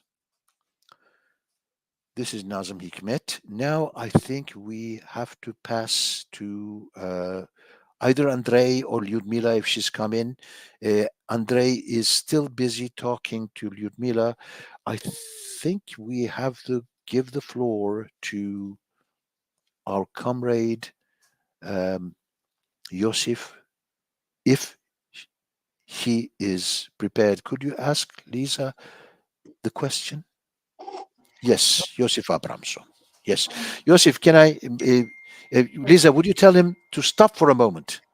Да, Иосиф Григорьевич, да, получается, что вот Людмила и Андрей пока не готовы, поэтому можем начать с вашим докладом. So that I can introduce him. Да, но сначала, да, Сунгур еще представит немножко по-английски. Хорошо. You are hearing me? Yes, we do. Yeah, we do hear you. Just Sungur will give a little introduction. Okay. So, I will speak Russian. If you hear me, it is... Comrade Yosif, can you hear me? Would you stop for a moment? I would like to introduce you. Да, вот Сунгу сейчас просто немножко представит, да, вот сделать введение, и потом можно будет начинать презентацию. Хорошо. Okay. Josif Grigorovich Abramson is a person who has experienced from his childhood on almost the entire history of the Soviet Union. His wisdom will be of great importance for us when he is assessing Lenin from the inside, so to speak. Josif Abramson is a member and a leader of the Russian Party of Communists. He's also an editor of the Communists of Leningrad, a publication that is a periodical that is published in Leningrad and now called, of course, St. Petersburg. I would like to turn the floor over to Josif with great expectations. Thank you, Josif, for being here. I will speak in Russian, and to me will help comrade Лиза Барабанова. Подготовка и весь процесс Октябрьской революции явили собой превосходный пример марксистской диалектики. Yeah, the preparation and the whole process of the October Revolution is a great example of Marxist dialectics. Смена тактики мирного и вооруженного взятия власти, выдвижение, снятие и новое выдвижение лозунга «Вся власть Советам», реализация недоступной догматическому марксизму меньшевиков идеи прорыва цепи империализма в ее самом слабом звене, когда отсталость царской России при наличии сильного пролетарского движения и его партии стала предпосылкой первой в мире социалистической революции. Okay, so there were a lot of factors that contributed to the victory of the revolution in Russia, and let me name them in the order that Iosif Grigorievich has named them. This is the change of tactics that the Bolshevik party implemented, the withdrawal, and then the proclamation of this slogan of all power to Soviets. This slogan was not used like all the time throughout the process of the revolution, but at some time it was taken back and then it was proclaimed once again, which is a manifestation of dialectic and not dogmatic thinking. And one other thing is this understanding of the role of Russia as the weakest link in the chain of the global imperialism, global system of countries, and the understanding of the backwardness of Russia as a potential. All of these things, all of the understanding of all of these things made it possible for the revolution to be victorious. Тактическое мастерство в ликвидации, снятии буржуазной власти Временного правительства, начиная с «сегодня еще рано, а послезавтра будет поздно». Yeah, we have to pay tribute as well to this tactical wisdom when at one time it was announced that tomorrow it will be too late and yesterday it was too early. So this was this right moment to take the power to overthrow the provisional government. Снятие, ликвидация буржуазной власти.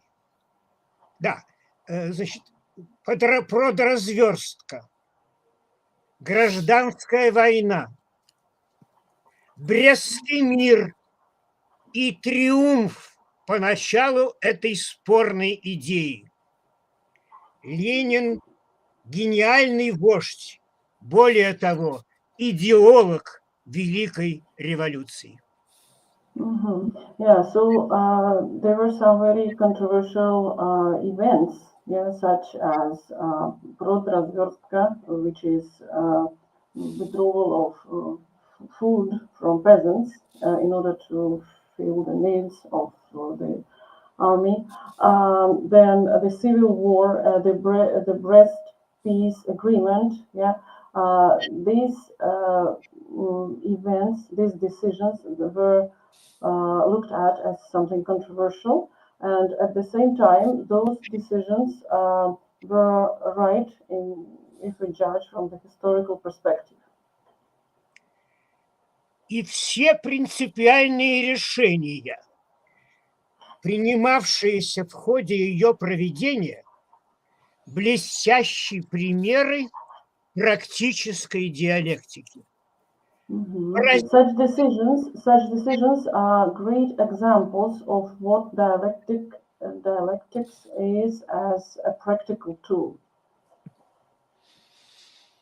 Поразительно, что никто иной, а именно Сталин, это убедительно показал в работе «Октябрьский переворот», опубликованной в первую годовщину революции в «Правде» 6 ноября 1918 на первой полосе. On the 6th of November 1918, it was Stalin who published an article in the Pravda newspaper. The article was titled The October Revolution, and in this article, these issues are brought to light. Yeah. Он писал, всем движением руководил Владимир Ильич Ленин. Накануне он прибыл из конспиративной квартиры в Смольный. И в той же статье Сталин показал выдающуюся роль Льва Давыдовича Троцкого в той грандиозной эпопее.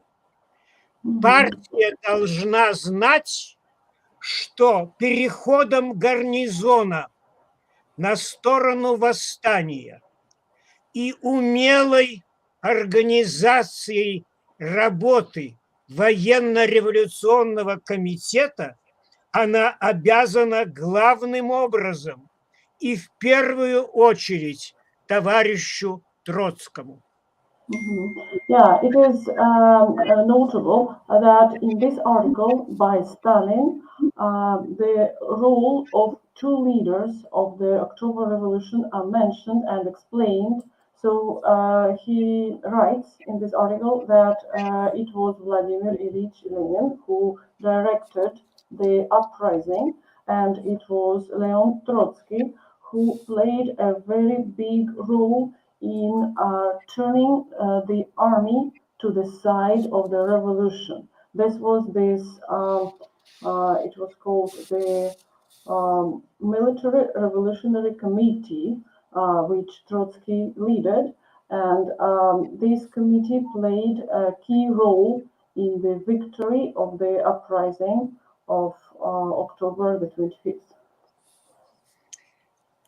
После великолепно проведенного главного акта Октябрьской революции, взятия большевиками власти, Ленина больше всего беспокоил вопрос ее удержания.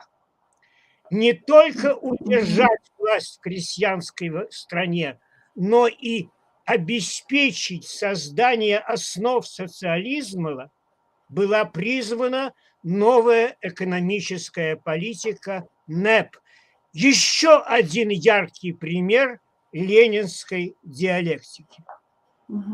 Yeah. After Bolsheviks came to power, which was a very well planned and a masterpiece of a military operation, another issue came into the agenda.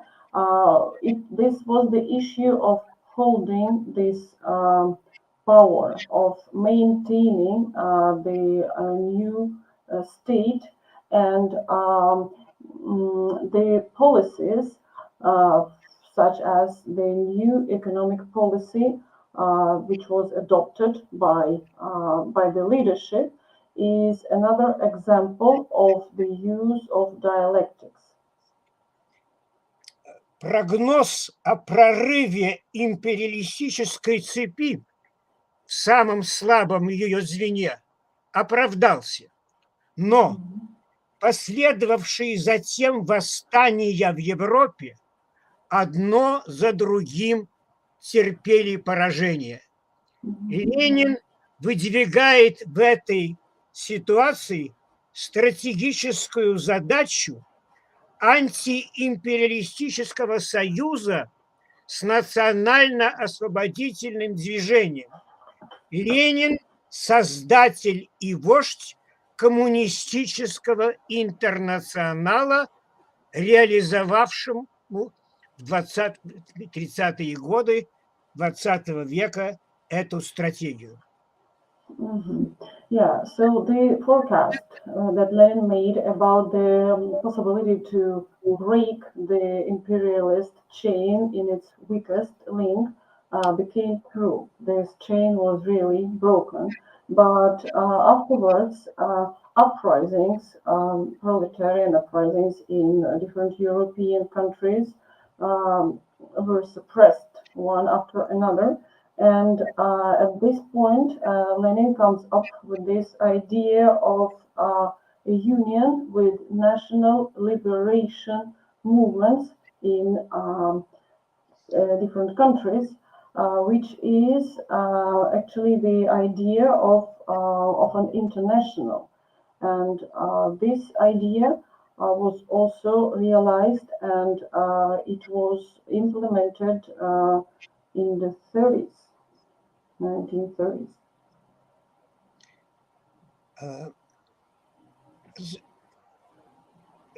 Согласно Марксу, смотри критика Готской программы, после ухода с исторической сцены капитализма наступает эра бесклассового общества, коммунизм, с предварительной фазой социализм. В ходе этой длительно развивающейся фазы управление людьми постепенно уступает место управлению вещами и производственными технологическими процессами. Yeah, according to Marx, if we look at his article, The Critics of the God Program, the capitalist system is to be replaced by communism, but not at once. There is this transition phase, which is titled as socialism. And in the course of this long transition on the global scale, the system where people are managed should be replaced by a system where things are managed. Но не только Маркс, вряд ли и Ленин могли предположить, что сложится ситуация длительного сосуществования социализма в разных странах с различными национальными особенностями. Китай, Куба, Вьетнам, КНДР и сохраняющегося на мировой сцене капитализма или растерявшего колонии империализма. But if we look at the present time, I believe that not only Marx but also Lenin would be surprised to see this long coexistence of different formats of socialism in different countries, such as Cuba, such as China, and the capitalist system. The capitalist system are the imperialist countries that have lost their colonies. So this long period of coexistence, parallel existence of different systems is something that Marx and Lenin did not or could not foresee. Рухнул Советский Союз, не выдержавший бюрократически-буржуазного перерождения правящей партии, руководство которой проигнорировало ленинские предупреждения о грозящих опасностях. Но революционное красное знамя продолжает реять над нашей планетой. The Soviet Union, which experienced the bureaucratic regeneration of this ruling party, the party that had ignored the warnings of Lenin. So the Soviet Union, this system collapsed, and at the same time, the red flag, the red banner, is still there. It is still waving in the air above our planet. Выстояла Куба, сохраняющая дух борьбы, владевший Фиделем и Раулем Кастро и их сверхгероическим сподвижником Эрнесто Че Геварой. И Куба, находясь буквально в подбрюшье главного в мире империализма США, берет на себя обязанности быть одним из центров международного коммунистического движения. Пример – встреча Компартии в Гаване в 2022. И, конечно, влияние социалистической Кубы, несомненно, на невиданный по размаху левый поворот подавляющего большинства стран Кариба Латинской Америки. Yeah, Cuba is a country which has resisted all this pressure, and due to the legacy of Fidel and Raúl Castro and Ernesto Che Guevara, it is still there. It has preserved the traditions, and now it has this special role. It has some, we can say, obligations in front of the global socialist or communist movement. We can remember this recent Congress of the communist parties that took place in Cuba in 2022.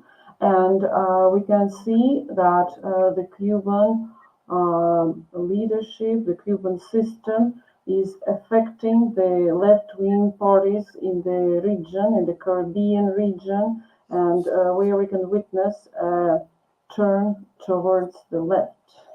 Lisa, could you translate for me, please? Comrade Josif, your time is almost up. Could you wind up? last абзац. 32 года уже мир живет без Советского Союза.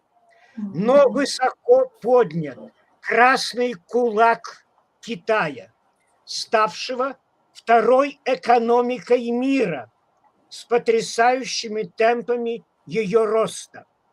Китай, как и Вьетнам, стали мощными центрами притяжения трудящихся и левых политических сил стран Азии, Африки и островных стран Тихого и Индийского океанов. Идеи Ленина не ушли в прошлое, они вдохновляют сегодня в борьбе за социалистическое будущее. Well, it has been 32 years since the collapse of the Soviet Union. However, today we witness this red fist of China, and this country, China, is a big economic power, yeah, and being such an important country, it inspires the left-wing forces across the region, yeah, the isles in the Pacific Ocean, and other countries globally look at this example, and this is another kind of fact that shows that the ideas of Lenin have not become the past, yeah, have not died, and they are still topical and keep attracting attention of the left and of other people in the world. Thank you. Thank you. Thank you, Lisa, as well. Now, if apparently Comrade Lyudmila has still not connected, and therefore we will now pass over to David. Andrei has also some engagement apparently, so if he is here, with your permission, we'll take him first. Is Andrei here? Thank you, David, for your understanding. But apparently he's not here, therefore. It is also Tatiana Filimonova. She also can speak. Of course she can speak. I thought you talked with her and are coming in first. So could you come in later? Could you come in later? Yes. There is also Daria Mitina's video. So apparently Andrei is not here too. With your permission, according to the schedule that we have, according to the program, the person who has the floor now is Daria Mitina from the OKP, that is to say, the United Communist Party. Daria Mitina, our comrade from Moscow, is at this moment busy with a similar conference that is being held in Moscow, organized by the OKP, the United Communist Party, and the RKRP, which is the Russia Communist Workers' Party. So we send our salutation to them. We send our regards to their conference as well. Daria, because she was not going to be able to be present personally at this online conference, sent us a video, which is what we will now be showing. Chers camarades, tout d'abord, permettez-moi vous saluer. Pour moi, il est insupportable de savoir que nous nous rencontrons aujourd'hui, nous rencontrons maintenant sans Alexandre Vladimirovich Bouzgalin. Habituellement, il s'appelait marxiste, mais il était léniniste en même temps, bien sûr. Cette année 2024 est l'année du 100e anniversaire de la mort de Vladimir Ilyich Lénine. En fait, tout le siècle passé depuis la victoire du Grand Octobre 1917 est passé sous le signe de Vladimir Ilyich Lénine et du léninisme, et en même temps dans une lutte acharnée contre eux par les forces de la réaction mondiale. Très souvent, ces commémorations sont destinées à éveiller la mémoire de certaines personnalités du passé qui, bien qu'elles aient laissé leur marque dans l'histoire, ont depuis longtemps perdu leur pertinence dans le présent. Un tel sort a touché de nombreux héros célèbres du moment, les nobles tsaristes, les fonctionnaires, les dirigeants du parti de la Douma et même l'ensemble du cabinet de ministres du gouvernement provisoire de la Russie post-impériale, de nombreux contemporains de Vladimir Ilyich Lénine, mais pas lui-même.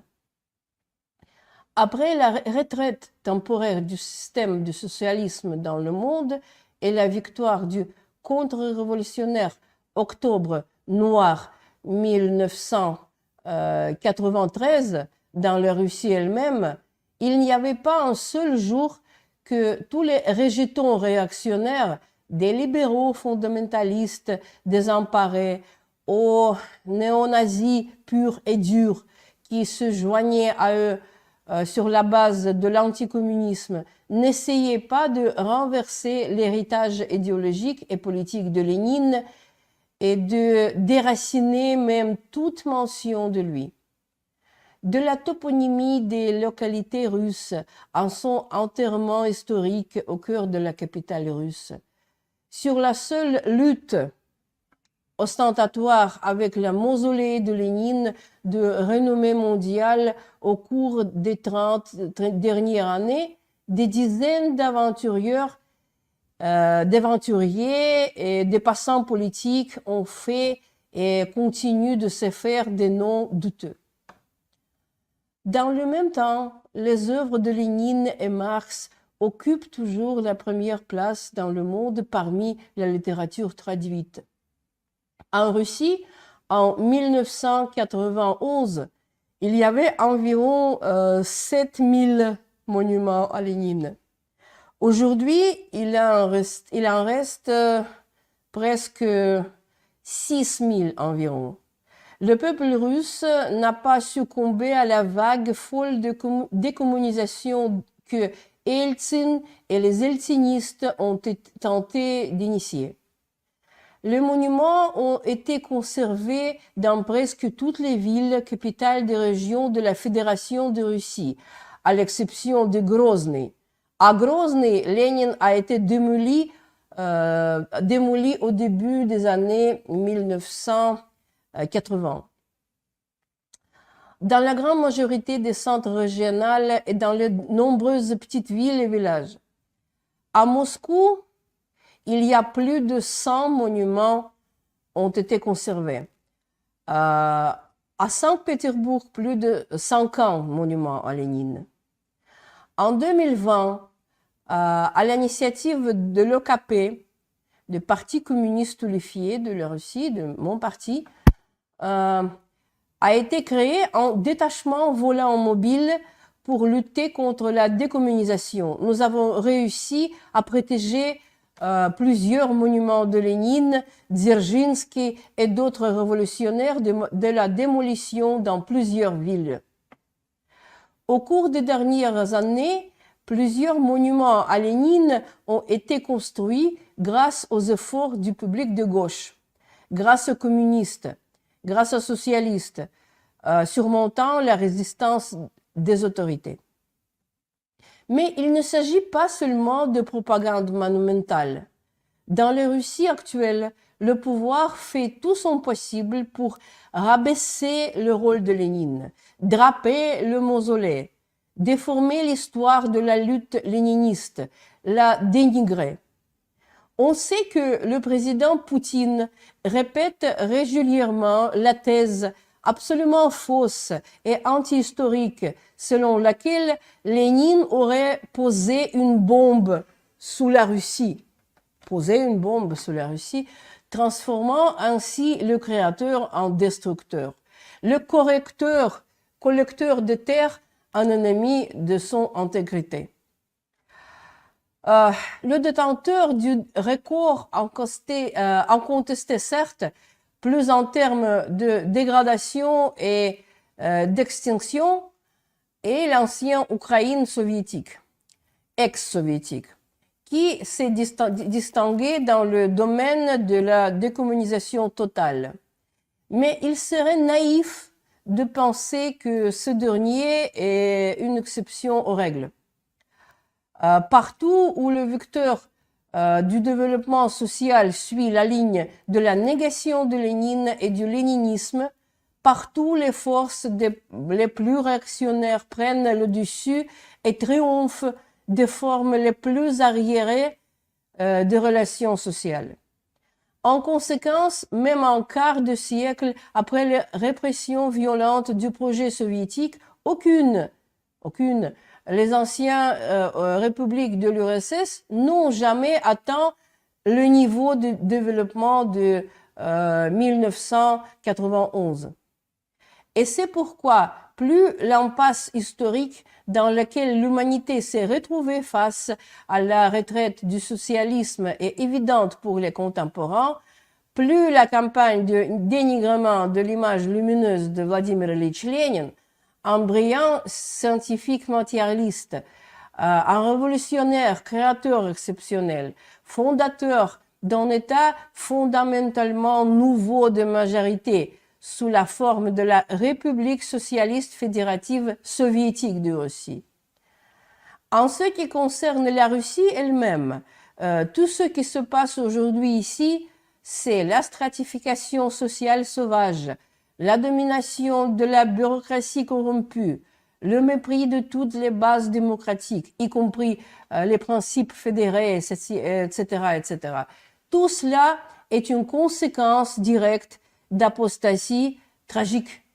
C'est la conséquence du départ de notre pays du projet fondamental de Lénine et le démontage de la République socialiste fédérative soviétique de Russie. En fait, ce sont les nombreuses bombes atomiques ou mines les plus notoires qui ont été posées à la base de la Fédération de Russie actuelle. Mais pas par Vladimir Ilyich Lénine et le projet soviétique. Et exactement ceux qui ont d'abord transformé la plus grande république de l'URSS en un appendice colonial du monde des prédateurs capitalistes. Et aujourd'hui, avec la même obstination maniaque, ils rêvent d'une troisième voie salvatrice spéciale pour garder le bouton et rester dans la même campagne, dans la même compagnie avec ces mêmes prédateurs, mais seulement sur un pied de l'égalité. Cependant, une telle voie et une impasse est profondément hostile aux intérêts de la grande majorité, aux intérêts de la Russie du travail, de la Russie ouvrière. En rendant hommage à la mémoire du leader immortel et de l'enseignant de toute l'humanité ouvrière, nous sommes convaincus que le meilleur monument à Lénine, comme il y a 100 ans et maintenant, sera le travail des communistes pour populariser le patrimoine scientifique et pratique à multiples facettes de Lénine, qui est toujours pour nous une référence idéologique et politique éprouvée.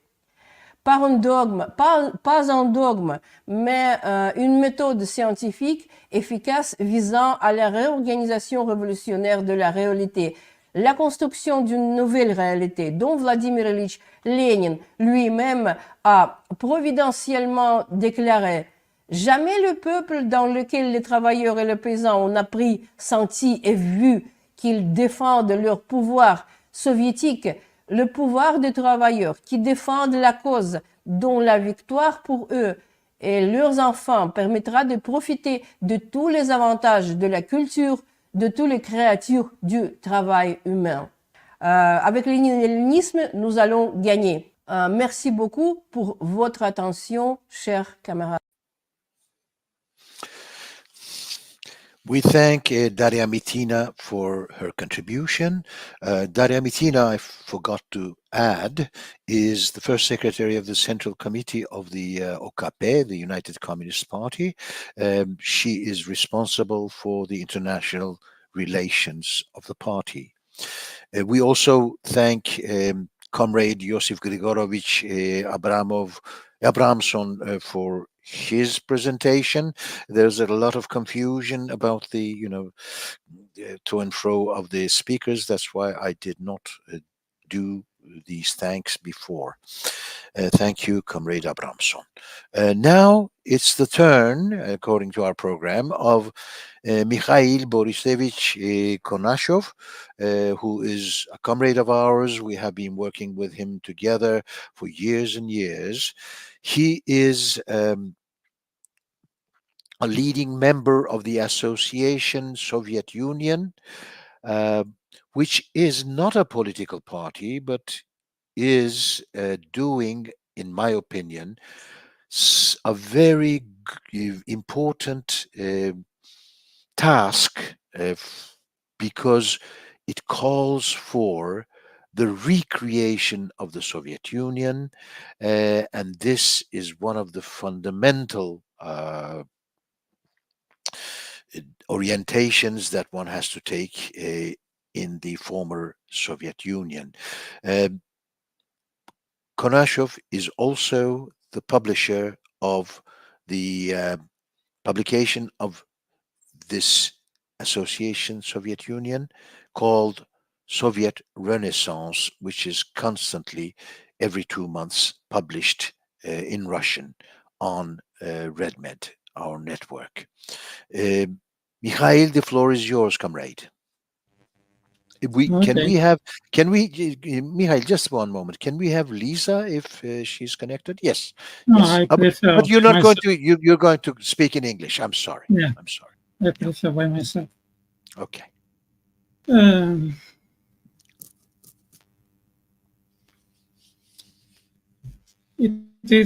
It's natural now that in Russian mass media, Lenin is described and evaluated mainly as a negative figure in the history of Russia, as well as the whole world. It is also natural that Mr. Putin, too, evaluated regularly Lenin in the same way and have no one positive word for Lenin. Let me cite the most demonstrative Putin's statements on Lenin. On January 21, about 10 years ago, at a meeting of the Presidential Council for Science and Education, Putin said, I cite, to control the flow of thought is the right thing. It is only necessary that this thought leads to the right results, and not like Vladimir Ilyich. Otherwise, in the end, this thought led to the courts of the Soviet Union, that's what. There were a lot of thoughts like this, automatization and so on. They put an atomic bomb under a building, call it Russia, and then it exploded. And we did not need a world revolution. 2 years ago, he added, I cite, as a result of a Bolshevik policy, Soviet Ukraine rose, which today can be rightfully call it the Ukraine named after Vladimir Ilyich Lenin. It's a author and an architect. This is fully confirmed by archival documents, including Lenin's directives on Donbass, which was literally squeezed into Ukraine. Besides, Putin openly named the key purpose of his own policy. Let me cite again. Now, grateful descendants have demolished monuments to Lenin in Ukraine. They call this decommunization. Do you want to decommunize? Well, that's fine with us, but you don't have to stop halfway. We are ready to show you what real decommunization means for Ukraine. It can be seemed unnatural, but some people named themselves Marxists criticized permanently Lenin and had found serious mistakes in his activity as a politician and a theorist, a thinker. For instance, one of relatively positive articles devoted Lenin in our times was entitled Lenin's Fruitful Mistakes. Therefore, of his article published in 1999 in so-called patriotic journal Наш современник, that's mean our contemporary, was Sergei Georgievich Karamurza, publicist, author of works on the history of the Soviet Union, sociologist, political scientist, doctor of chemical sciences, professor, chief researcher at the Institute of Socio-Political Studies of the Russian Academy of Sciences.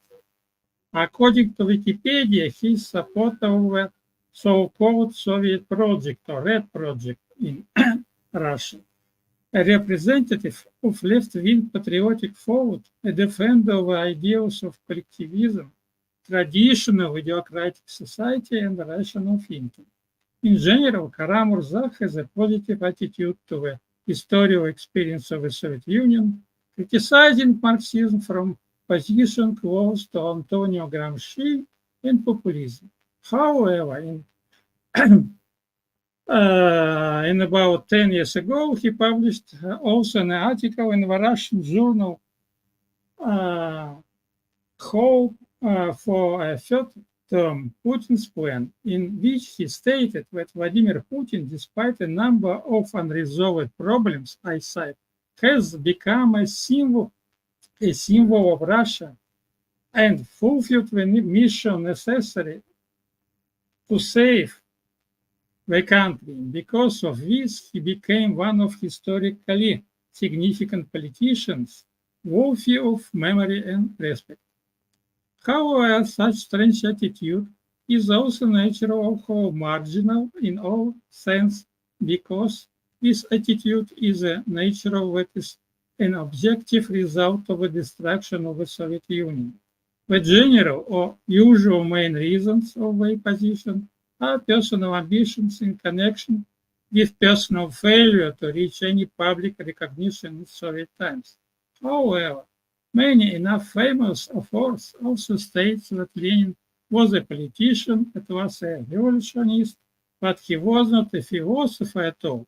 So this is, from my opinion, is a very wrong statement.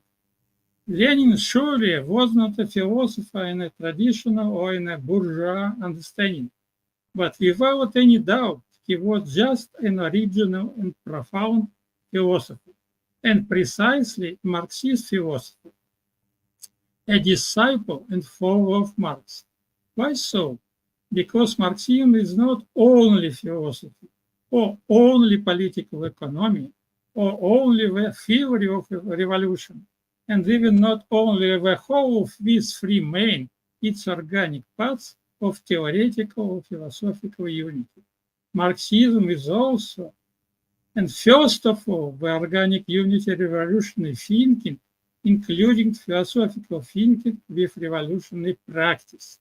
That is why Lenin is a true holistic, harmonious, and at the same time contradictory embodiment of this unity of revolutionary theory and revolutionary practice. Unity, which is in constant process of revolutionary origin and development, its critical renewal. This revolutionary unity is not understood by critics of Lenin, including so-called Marxist critics of him.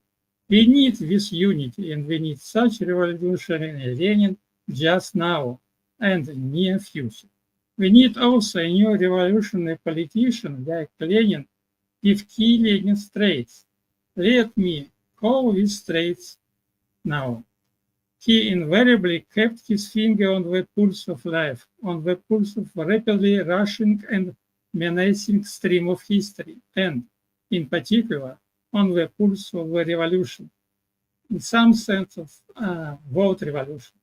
He spoke to everyone in their language, both with peasants from distant province and with a worker from the Putil factory and with a refined intellectual.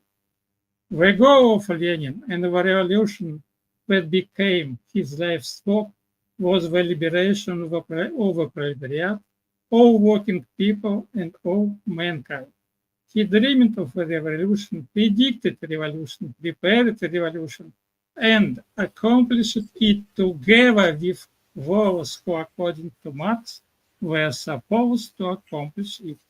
All those who accomplished the revolution, and he along with them, fulfilled their vocation and destiny. Thus he saved Russia and guided it along the only path that only gave the country the possibility of existence, the possibility of a future and true and human future, the future of Russia or for Russia and for the whole world.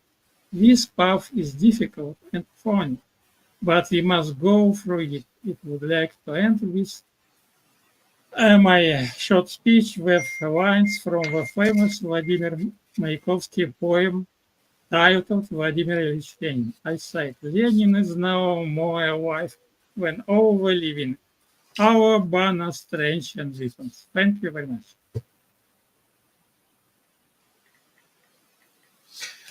Thank you very much, Mikhail. Now we are passing over to David Epstein. David Epstein is an academic. He's a doctor in economics. He's professor at the St. Petersburg Federal. I'm sorry. Now, let me introduce David again. David is an academic. He's a doctor in economics and a professor at the St. Petersburg Federal Research Center of Russian Academy of Sciences. The title of his presentation is Understanding the New World and Acting. The floor is yours, David. Go ahead, please. Thank you very much, Sungur. Let me first of all thank the organizers of this wonderful conference for making a presentation at it. This is a great honor for me. The topic of my report is to understand the new world and act. Remembering Lenin, we cannot but admire his purposefulness, determination, and consistency. Having embarked on the path of the struggle against Tsarism already at the university, and then having entered the highway of the revolutionary Marxism and the creation of the Revolutionary Party in 1895, Lenin never left this path. Moreover, he was constantly developing the theory and tactics of the revolutionary struggle in Russia, the struggle for socialism, never losing sight of this goal. 100 years have passed since the death of Vladimir Ilyich Lenin. The world has changed enormously since then. We would like to follow the basic ideas of Lenin, to correspond to his transformative activities in the history of mankind. What was the main thing in his activities?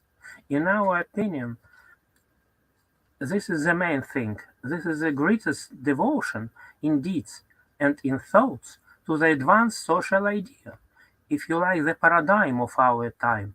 This is a humanistic idea of liberating the working class and all of humanity from exploitation, the idea of building a socially just society with the priority of the interest of workers. But if the world has changed in 100 years, it means that we must strive to create an equally substantiated theoretical picture of the new, changed world, trying to further follow the humanistic and active transformative model of Lenin's activity. Due to the short time for the report, I will limit myself to only one but very important question: what is socialism today? Perhaps it is one of the most important problems that Lenin's followers must solve. Socialism can be understood on one hand as what existed in the Soviet Union without significant changes. This is the first variant. There is the second variant, the Soviet Union but in a corrected democratic version, with self-government of labor collectives and civil society, but without a market and commodity money relations, as Marx, Engels, Lenin, Kautsky, and many other Marxists assumed.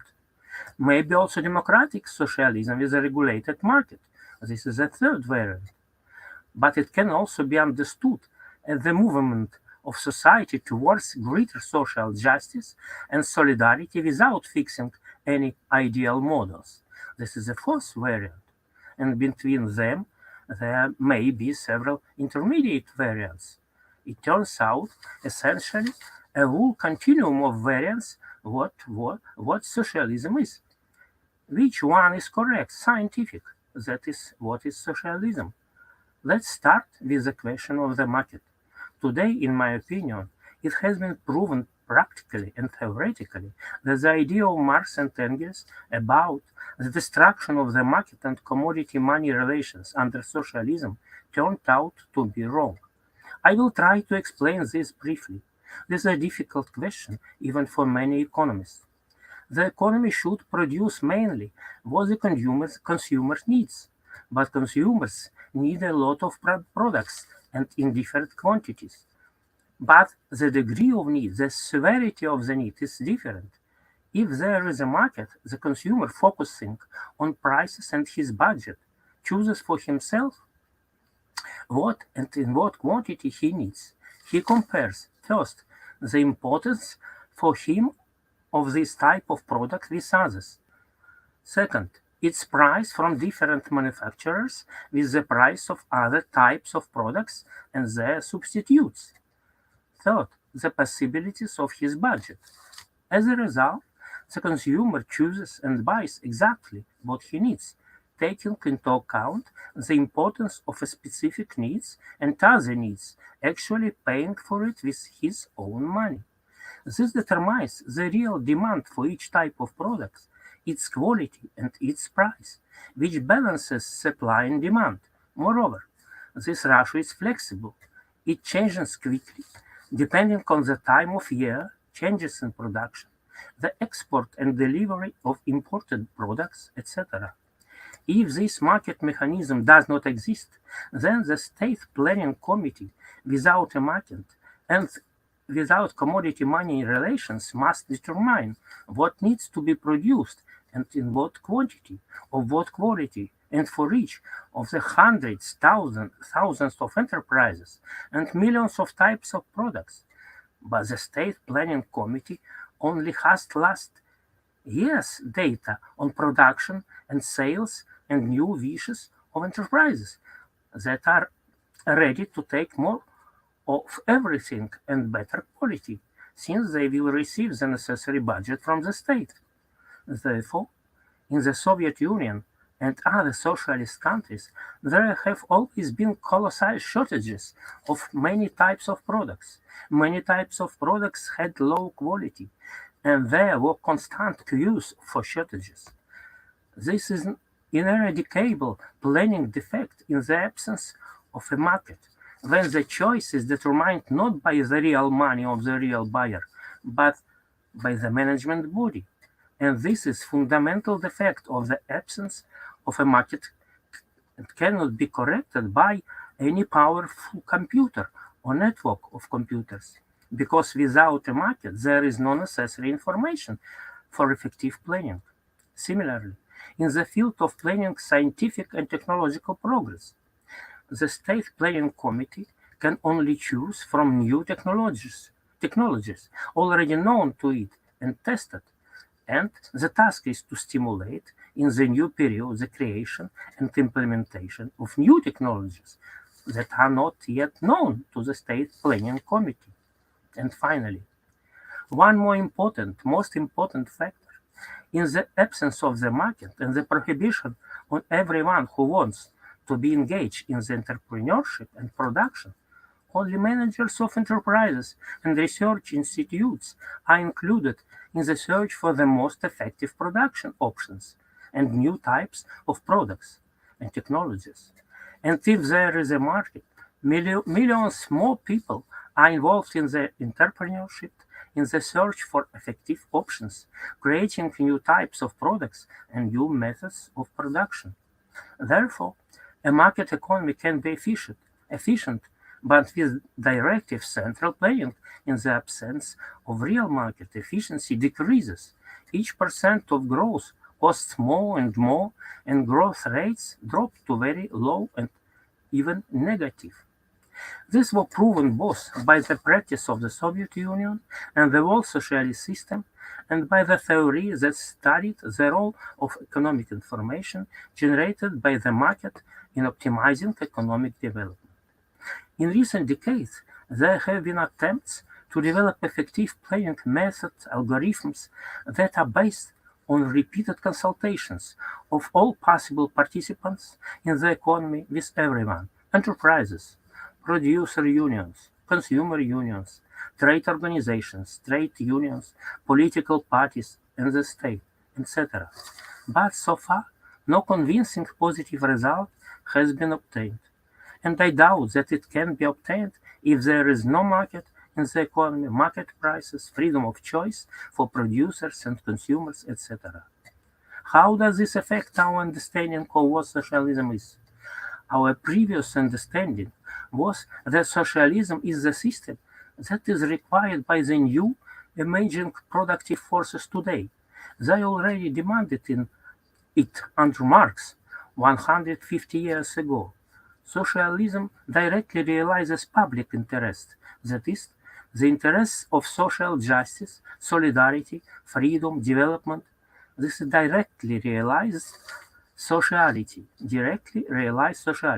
In this way, it fundamentally differs from the existing capitalist system.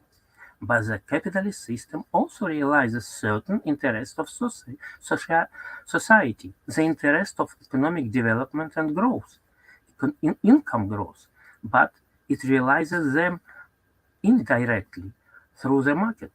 The market realizes some public interest, but incompletely. It reproduces social inequality and social injustice, monopolism, long-term crisis, etc. But, as we have found out, the direct implementation of social requirements without a market is impossible. It leads to a loss of economic efficiency. Consequently, it is necessary to supplement the indirect implementation of public interest with direct implementation, that is, public property in various forms and regulation of the market, private property, the entire system of economic relations and planning. On this path, we can achieve a combination of economic efficiency and social justice, creating conditions for the full and comprehensive development of every person and society. The concept seems attractive. In fact, we have come to the concept of new economic policy, which was first developed by Lenin as path to socialism. But where are the guarantees of victory and preservation of socialism today, and not the victory of capitalist forces, because SNAP means class struggle? The only guarantee of victory is that in the end it is beneficial to the majority of workers, and even more, it should be beneficial to the majority of entrepreneurs also, because the socialist state must take care of favorable conditions for entrepreneurs. But in order to implement such socialism, its unconditional supporters must come to power. The party of parties of supporters of socialism must come to power. That is, it is necessary to mobilize the masses, that attract them to the supporters of socialism. And in order to achieve this, an attractive theoretic example of socialism is needed.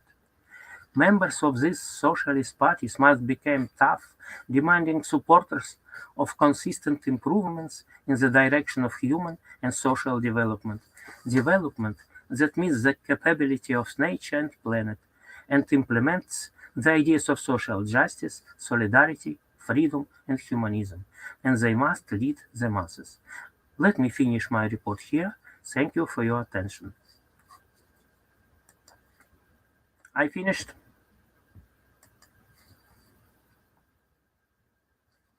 Hello? Can you hear me? Yes, you can hear me. Right, right. Thank you very much, David. You grappled with very important and complicated problems, difficult problems. Thank you very much for this presentation. Now, we are passing on to the session called The View from Latin America.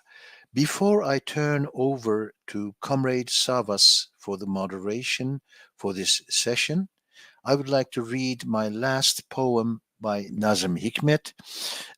Yuri is here. Yuri is here. Yes, Yuri Shahin. I'm sorry, the session is not over. There is Yuri. Yuri was not able to come at the beginning, I think, but he's here now, or at least trying to connect. Let's see.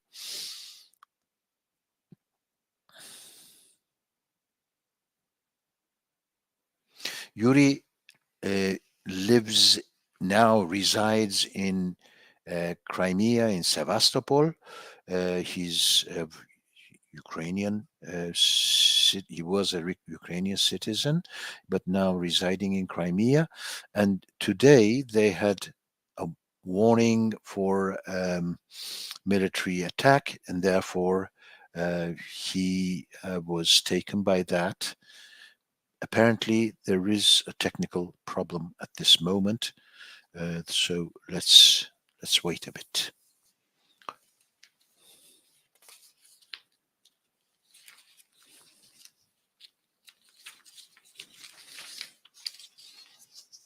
I will, since we're waiting for Yuri to be able to come in, let me read you another poem by Nazim, which is on internationalism. I think it's one of the most important poems, but not very much noted even in Turkey. The title is There. Esteemed peoples of all races, I love you with respect and affection and merriness in my heart, neither superior to any other, nor inferior to any other. You sit on the throne of my heart, side by side. Esteemed people of all races and all motherlands, there is on this earth also a motherland for me above all others. Neither Turkey nor Russia, neither Japan nor Polynesia nor Azerbaijan. It is there where my first hopes blossomed. It is there my first dawn lit up. The passport I carry belongs there, not made of paper. Its visa is carved on my heart. My heart carries its seal. There are my eyes and my eyebrows. There belongs the first new man of my century, Comrade Lenin, citizen of all my motherlands. This I was going to read before or after Comrade Lyudmila spoke, because her topic was the new man, Lenin and the new man in socialism. But unfortunately, things have obstructed her presence at our meeting. Is Yuri in now? I wonder. Apparently, Yuri is not able to connect either. We can give him the floor, I think, after the session on. Sorry, there's a message. Let me see. Okay, we will give him the floor after the session that we are going to have now. As I said, before I give the floor to Savas for the moderation, this is about Latin America, and therefore I want to read this just before the Latin American starts. This is the famous picture of happiness passage short passage from a very long poem on Cuba. Actually, he wrote two on Cuba in 1961. He was in Cuba in summer 1961. You may remember that this was the time when socialism was declared to be the new regime of Cuba. So he was immensely happy to see all these festivities and these demonstrations, that these gigantic demonstrations that Cubans used to have for long, long years, still have in that country. So I'm reading this very brief passage of the poem, on one of the poems on Cuba. I returned from Cuba this morning.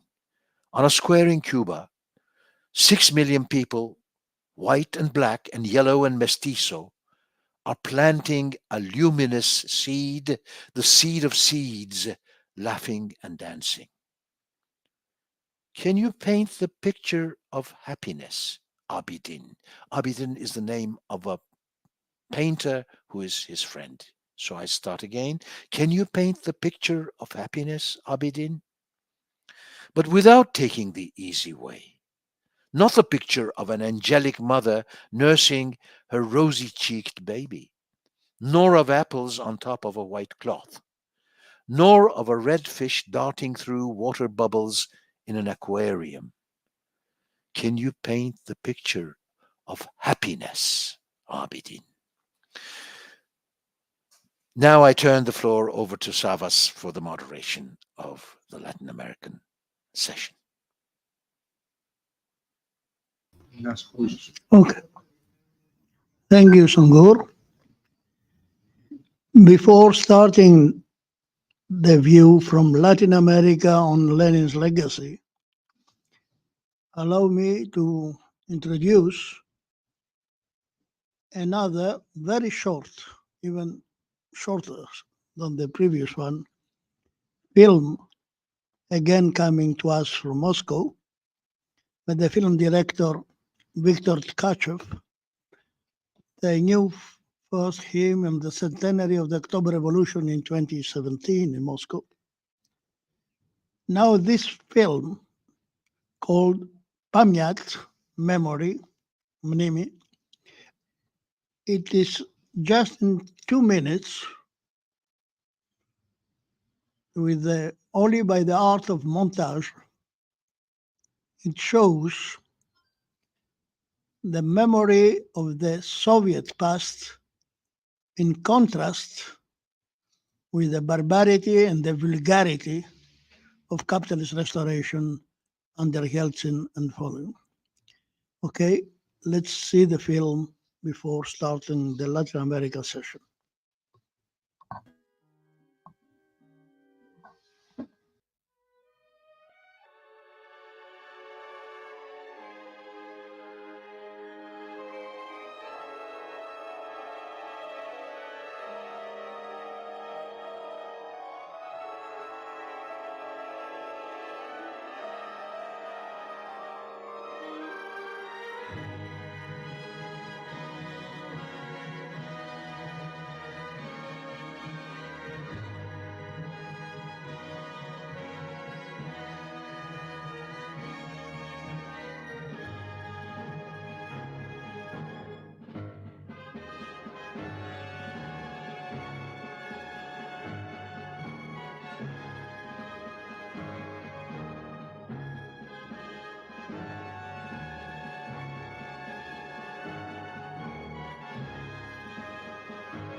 a film of 2020. Now we can start the session with our comrades and friends from Latin America. The first speaker is Professor Luis Bernardo Murtinho Pericas from Brazil, well-known intellectual from Thank you very much. all over Latin America anyway, and beyond. And the title of his presentation, Connecting the First Marxist in Latin America with Lenin, is Caio Prado Jr., Lenin and the Soviet Union. Okay, Luis, you have the floor. Thank you very much. Good afternoon. I had planned to speak today about Lenin's influence on the work of Caio Prado Jr., the most important Brazilian Marxist historian, member of the Brazilian Communist Party, and author of classic works of contemporary historiography. After talking to our colleague, Osvaldo Codiola, however, we came to the conclusion that perhaps it would be more interesting for the audience of this event to have a presentation on another important Latin American character, Che Guevara, and his relationship with Lenin's works and ideas. So I'm going to make this change today. Still, I believe that my presentation will maintain the same spirit of the seminar. Thus, I'll try briefly to point out some aspects of Lenin's influence on one of the most iconic revolutionary leaders of our continent. In his book, The Development of Capitalism in Russia, and in other works, Lenin analyzed the formation of the internal market of Russia from the process of disaggregation of small farmers into agricultural entrepreneurs and wage proletarians, resulting in the stratification of the peasantry, a fundamental element for the composition of the nation's macroeconomic landscape in his time. Relations in rural areas, therefore, would be addressed in this pioneering work, which would discuss the tendency to concentrate production in the hands of a minority and the interdependence with the industrial sector. At the same time that he examined the particularities of Tsarist Russia, however, he understood that the local space could not be dissociated with the quote-unquote world system and the tendencies and variables of monopoly capitalism in general, showing that his country was embedded in the global economy from what he called, quote-unquote, semi-peripheral integration, in which pre-capitalist forms are preserved as enclosures to ensure a subordinate role that served extrinsic corporate and financial interests in a singular center-periphery relationship. In this sense, the question of the internal market would represent a problem also linked to the world economy, remembering that the accumulation and export of capital goods would be part of the same phenomenon that would tie the dependent nations to the capitalist center. Even if endogenous archaic forms were suppressed, traces of obsolete social configurations could therefore coexist with the modern system, where different modalities of production or distinct historical structures would coexist, which would lead Russia to be a region characterized by overdetermined contradictions. The possible inherent incompatibilities or discrepancies would certainly be able to be overcome, in addition to a broad development achieved, if a revolutionary process that ultimately led to socialism triumphed. Che Guevara held a similar view when it came to Cuba and Latin America more broadly.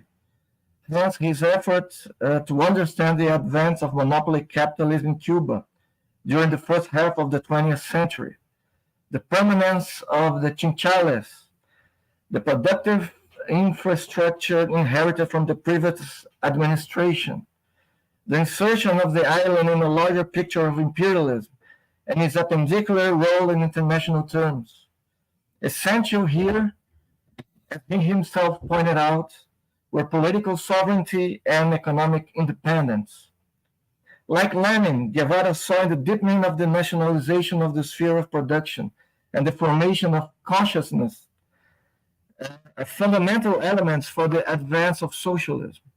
Voluntary work promoted by Che can be associated to a large extent with the communist Saturdays encouraged by Lenin, an attitude that would forge the character of the individual and could have favorable consequences in productivity. Socialist emulation in the factory is ditto, not to mention the role of the trade unions, a very important issue hotly debated by both leaders. All this, of course, was linked to the conception of the vanguard, of professional revolutionaries, and the further constructions of the new man. Both Lenin and Che embodied this ideal in their asceticism, abnegation, selflessness, theoretical concerns, and total dedication to the cause. After all, they did not undertake sterile academic conjectures, but actively participated in political struggle, even occupying positions of great responsibility and prominence as high dignitaries within the state apparatus. As their main concern, the transition to socialism. On that point, Guevara, then Minister of Industries of Cuba, would consider that, quote, the sum of Lenin's works on the economy of the transitional period serves us as a very valuable introduction to the subject, unquote, even if Lenin wasn't able to develop and deepen the subject. A whole range of discussions along these lines would be addressed, from the banking system to planning methods. The conduct and orientation of the labor sector, in turn, would be included in speeches and public presentations, such as the Working Class and Industrialization in Cuba, a televised conference on April 30th, 1964. The Plan and Man, a shorthand recorded conversations at the Ministry of Industries. Communist labor certificate at the CTCR in January 1964. A communist attitude toward work at the Ministry of Industry, August 15, 1964, and several others. Lenin's speeches on similar questions also are numerous. After all, as Lenin pointed out in 1916 in a letter published only in 1929, quote, capitalism in general, and imperialism in particular, turned democracy into an illusion. Capitalism and imperialism cannot be overthrown with any democratic transformation, no matter how ideal it may be, but only with an economic revolution. Capitalists cannot be defeated without seizing the banks, without abolishing private ownership of the means of production, unquote. It is worth remembering, however, that both were fully aware that in isolation, an experience of radical and profound transformation within limited territorial frameworks would hardly survive.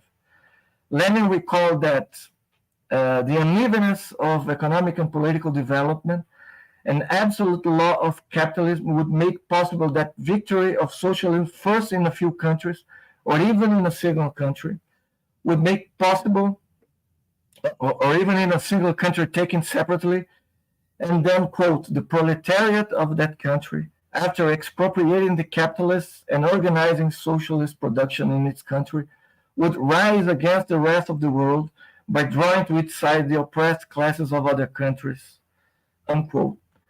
In this, he said, quote, all nations will arrive at socialism. This is inevitable. But they will arrive in a way that is not absolutely identical. Each one of them will bring its own peculiarity, unquote.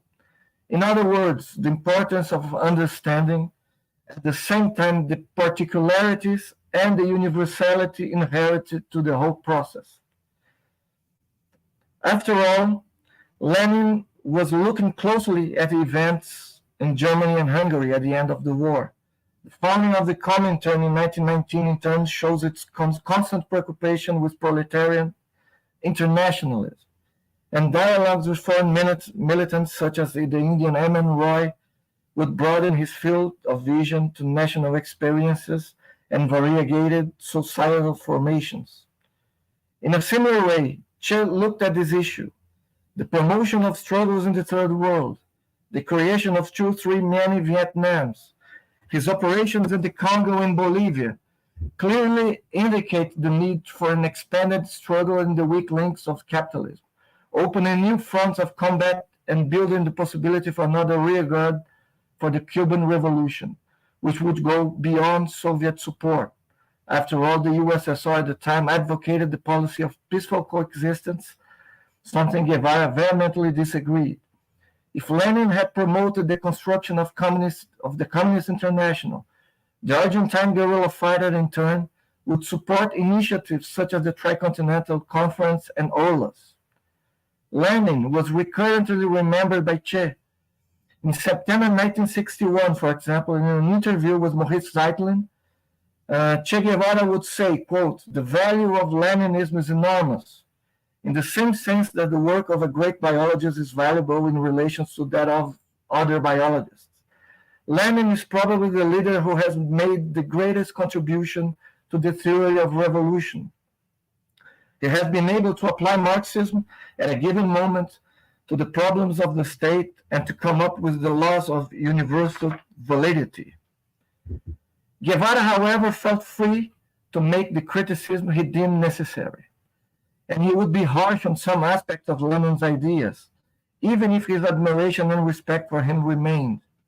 On the one hand, he would assert that the state and revolution could be considered, quote, as the pocket Bible for revolutionaries, Lenin's last and most important theoretical work, in which the integral and orthodox revolutionary appears. He was not able to fulfill some of the Marxist recipes in his country, and had to make concessions that still weigh on the USSR today. But the time was not right for long-term experiments. It was necessary to feed the people and organize defense against possible attacks. Faced with today's reality, the state and revolution is the clearest and most fruitful theoretical practical source of Marxist literature. On the other hand, however, Che would say that in certain moments, 2 or even 3 Lenins would coexist. The Lenin that was firm, determined, and resolute in his march towards a communist future that he envisioned, and the desperate pragmatist who tries to find a rational way out of the economic mess. In 1964, Che would comment on what he saw as a crisis of theory. For him, the theoretical crisis was produced because the existence of Marx was forgotten, and because they were basing their discussions only on part of Lenin's work. So according to Che, quote, "The Lenin of the 1920s is only a small part of Lenin, because Lenin lived many years and he studied a lot. It is a fact that there is a gulf between the Lenin of the state and revolution and the Lenin of imperialism in the highest stage of capitalism and the Lenin of the new economic policy. At the present time, the latter period is considered above all, admitting as true things that which are theoretically not correct, which have been imposed by practice, which are still clothed in the practical profile and analyzed theoretically, as all the problems of political economy of the transitional period," unquote. In fact, the way in which the economic landscape, the planning mechanisms, and industrial management of the USSR were configured in the 1960s bothered Guevara greatly, and also how the Soviets looked back at the new economic policy. Che would be a harsh denouncer and critic of the new economic policy and the position of Lenin at the time of its implementation. In his Apuntes Críticos a la Economía Política, Guevara would, in a polemical, daring, and almost heretical manner, accuse Lenin himself as the great culprit for what he called inconsistent pragmatism in all fields of the life of the Soviet socialist peoples, and of the economic situation in which the Soviet Union found itself at that time, even though he insisted on his admiration for Lenin. According to Guevara, if the Soviet Union continued with the reformist measures of that time, supposedly inspired by the political economic regression represented by the Nepian experience, it would gradually move towards a return to capitalism. And as history has shown, he was right. That's a very short presentation, but I hope I was able to say a little bit about Che and Lenin. Obrigado, Luis Bernardo. Thank you very much Thank for you very this much. dialectical reconstruction of the dialogue between Che and Lenin. Thank you very much. That's thought-provoking and very. Thank you very much, Luis. Thank you. Okay. Thank you. Okay, then we can move to our next speaker. Is also from Brazil.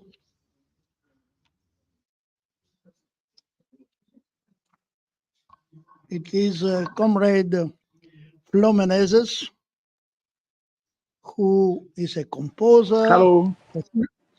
Hello.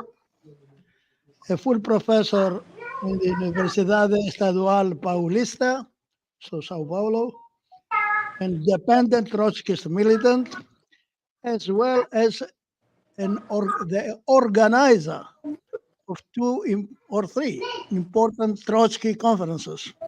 The first conference ever done in Cuba, and then two Trotsky international conferences in Brazil.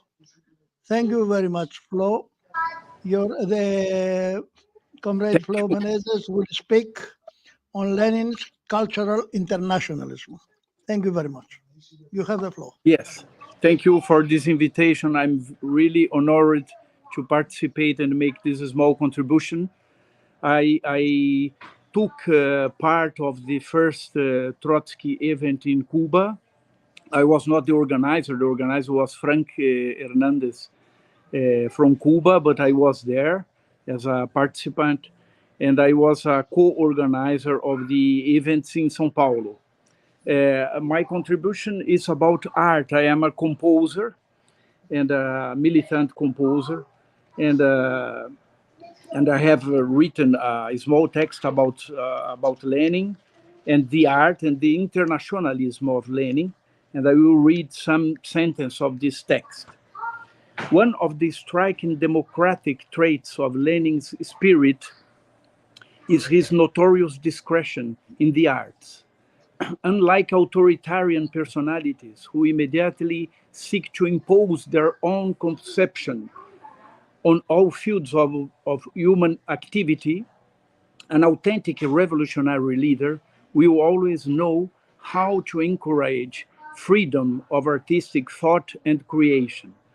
The coercions that many artists suffered under Zhdanov, a fact that led such impositions to be categorized as typical of Zhdanovism, in reality loosened not with Zhdanov's death in August 48, but only with the disappearance of Stalin himself in March 53, which proves the above all Stalinist character of socialist realism, having generated one of the most embarrassing phases in the arts. Such was the low level of the works produced under the tutelage of the Soviet usurper, who paradoxically used Leninism as one of the arguments for maintaining and strengthening his authoritarian power. As Anatoly Lunacharsky, People's Commissar for Education and Culture after the October Revolution, rightly said, quotation, throughout his life, Lenin had very little time to devote to art. In this respect, he always confessed to being a layman, and as he always considered dilettantism to be something odious, he didn't like to give opinions on art. Lenin declared that he could not speak seriously about those questions, about art, because he didn't consider himself to have the necessary competence. End of quotation. Art and culture should not be imposed by the revolution, and a revolutionary leader should not exert any coercion on the artist. Another quotation from Lunacharsky. Vladimir Ilyich never converted his aesthetic sympathies and antipathies into guiding ideas. End of quotation. There was a certain distinction between Lenin and Trotsky. While the former is characterized, as we have attested above, by a manifest restraint in the face of artistic issues, the latter seemed more involved, resourceful, and dedicated to these issues, possessing, it seemed,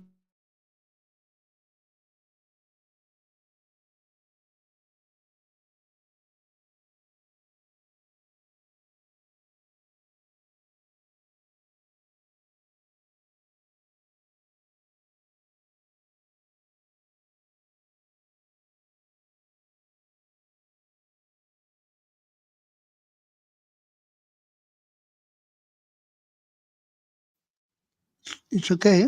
You can continue, Flo.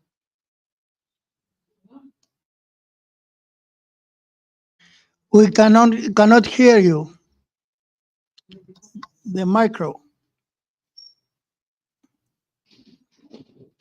No sound.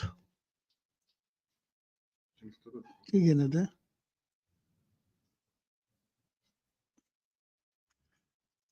You are muted or not? No. Γιατί κόπηκε η φωνή του.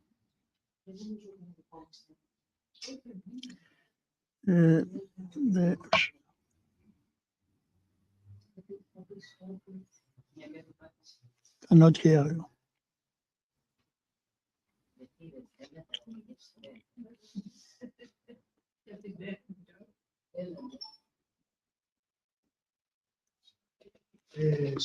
Ναι.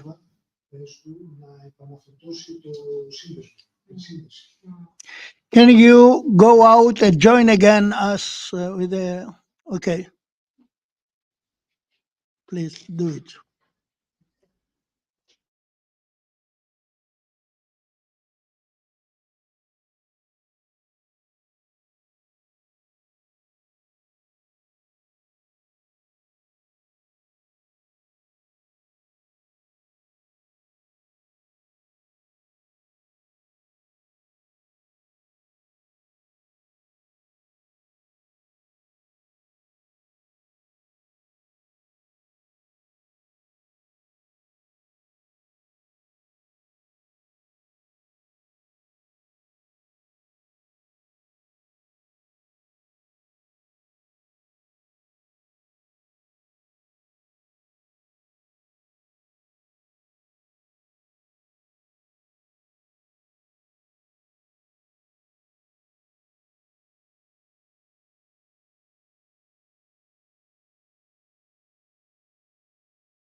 Hello? Do you hear me now? Okay. Sorry for that. I think it was... Okay, I can hear you. Thank you, Flo. You can continue. Okay, sorry. I lost the connection. So there is a certain distinction between Lenin and Trotsky. While the former, Lenin, is characterized, as we have attested above, by a manifest restraint in the face of artist issues, the later, Trotsky, seemed more involved, resourceful, and dedicated to these issues, possessing, it seems, a broader and more critical culture in relation, above all, to literary works. This distinction between Lenin and Trotsky seems indisputable to us, but the convergences are no less. In May 9, 24, in a text about the party and the artist, Trotsky states, yes, we must deal with art as art and the literature as literature. In other words, as an entirely specific sector of human activity. We do, of course, have class criteria that also apply to the artistic field, but these class criteria must, in this case, be subjected to a kind of artistic refraction. In other words, they must be adapted to the absolutely specific character of the sphere of activity to which we apply them. Close of quotation. Rosa Luxemburg's great friend Clara Zetkin, in her Memories of Lenin, reproduces a statement by Lenin. Quotation of Lenin. In a society based on private property, artists produce goods for the market. They need buyers. Our revolution freed the artists from the yoke of such prosaic conditions. It made the Soviet state their defender and their client. Every artist, everyone who considers themselves as an artist, has the right to create freely according to their ideal, without depending on anything. End of quotation of Lenin. Lenin's instance was not without its contradictions. In the heat of the moment, he sometimes appealed to Lunacharsky to guide cultural production as propaganda for the revolution. In a text entitled The Organization of the Party and Party Literature, written on November 13 or 26, according to the calendar, Lenin even formulates that, quotation, publishing houses, stores, bookshops, and reading rooms, libraries, and other establishments must be party enterprises subject to its control, end of Lenin, quotation. A formulation that would fit like a glove in the iron grip of the Zhdanovist Stalinists in their strict and authoritarian control of cultural production. But even here, Lenin recognized that the party's relationships with art could in no way be mechanical. A quotation of Lenin. It's indisputable that literature lends itself less than anything else to this mechanical equation, to leveling, to the domination of the majority of the minority. It's indisputable that it's absolutely necessary in this field to give a greater place to personal initiative, to individual inclinations, to thought and imagination, to form and content. All this is indisputable, but all this only proves that the literary sector of the party's work cannot be identified mechanically with the other sectors of its work. Close of quotation. This is precisely what Trotsky refers to in his text Party Politics in Art, Part of Literature and Revolution, his important book published in 1924. Quotation of Trotsky. Marxism offers several possibilities. It evaluates the development of new art, follows all its changes and variation through criticism, encourages progressive currents, but does no more than that. Art must blaze its own trail. The methods of Marxism are not the same of those of art. End of quotation.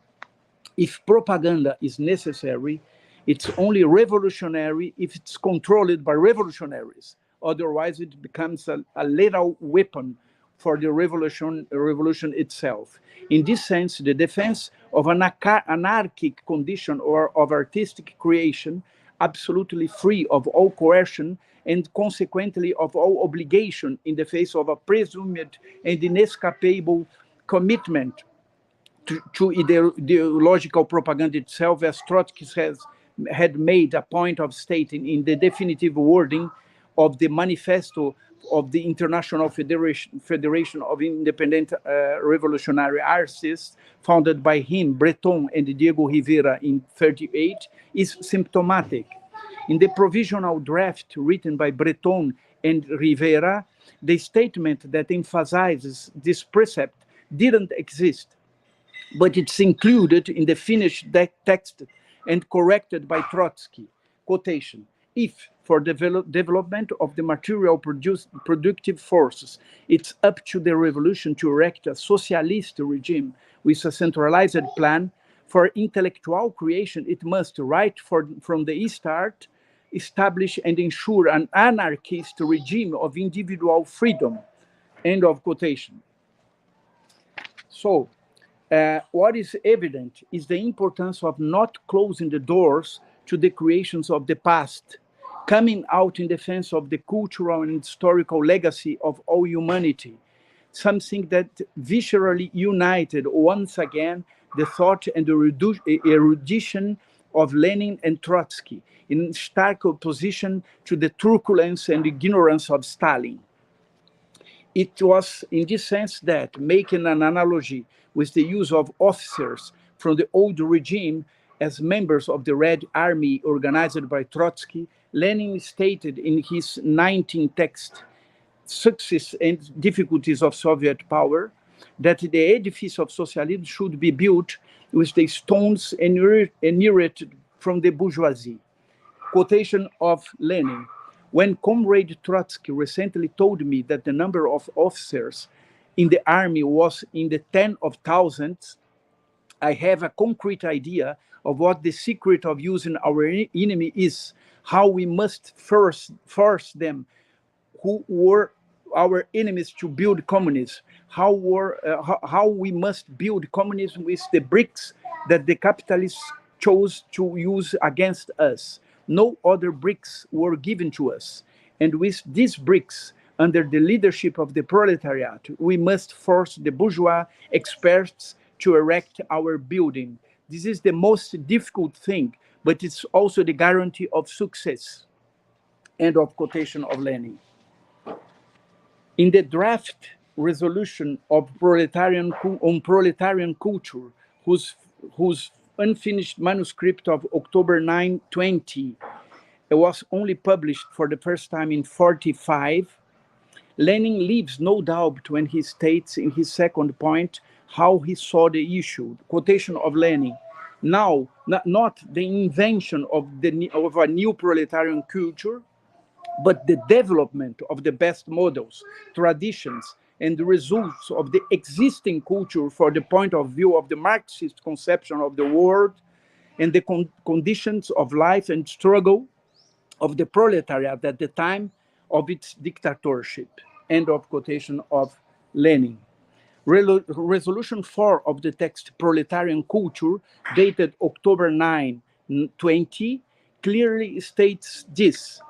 Another quotation of Lenin: Marxism gained its universal historical significance as the ideology of the revolutionary proletariat because it in no way rejected the most valuable achievements of the bourgeois epoch, but on the contrary assimilated and reformulated everything that was of value in more than 2,000 years of the development of human thought and culture.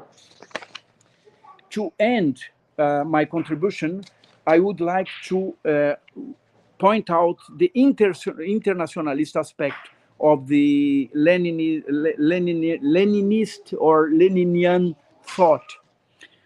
Of all the Leninist conceptions of art, however, the one that is most striking up to date is the defense of internationalism. This aspect is relevant because, in addition to defending the entire legacy of humanity in the cultural field, it helps to clarify Lenin's position on nationalism in his very important polemic with Rosa Luxemburg. As is widely known, the debate around the national question came to a head when, in her Junius pamphlet, The Crisis of German Social Democracy, written between February and April 1915, April 15, and published just a year later in April 16, Rosa Luxemburg states as task 5 at the end of her text, national interest serves only as a pretext for placing the working masses of the people under the domination of their mortal enemy, imperialism. End of quotation. She rightly identifies in nationalist ideology the essence of bourgeois ideology itself.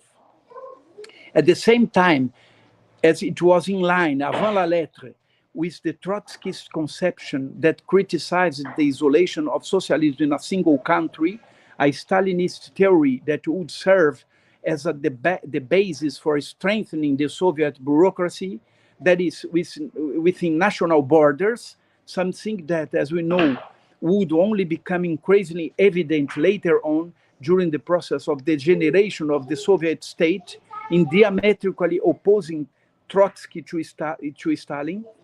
It was also identified in an anticipatory and premonitory way with the theory of, perhaps utopian, dissolution of the state as an instrument of power and social organization of the ruling class, so well formulated by Lenin in The State and the Revolution, conceived a year after the publication of the Union's pamphlet, that is between August and September 17.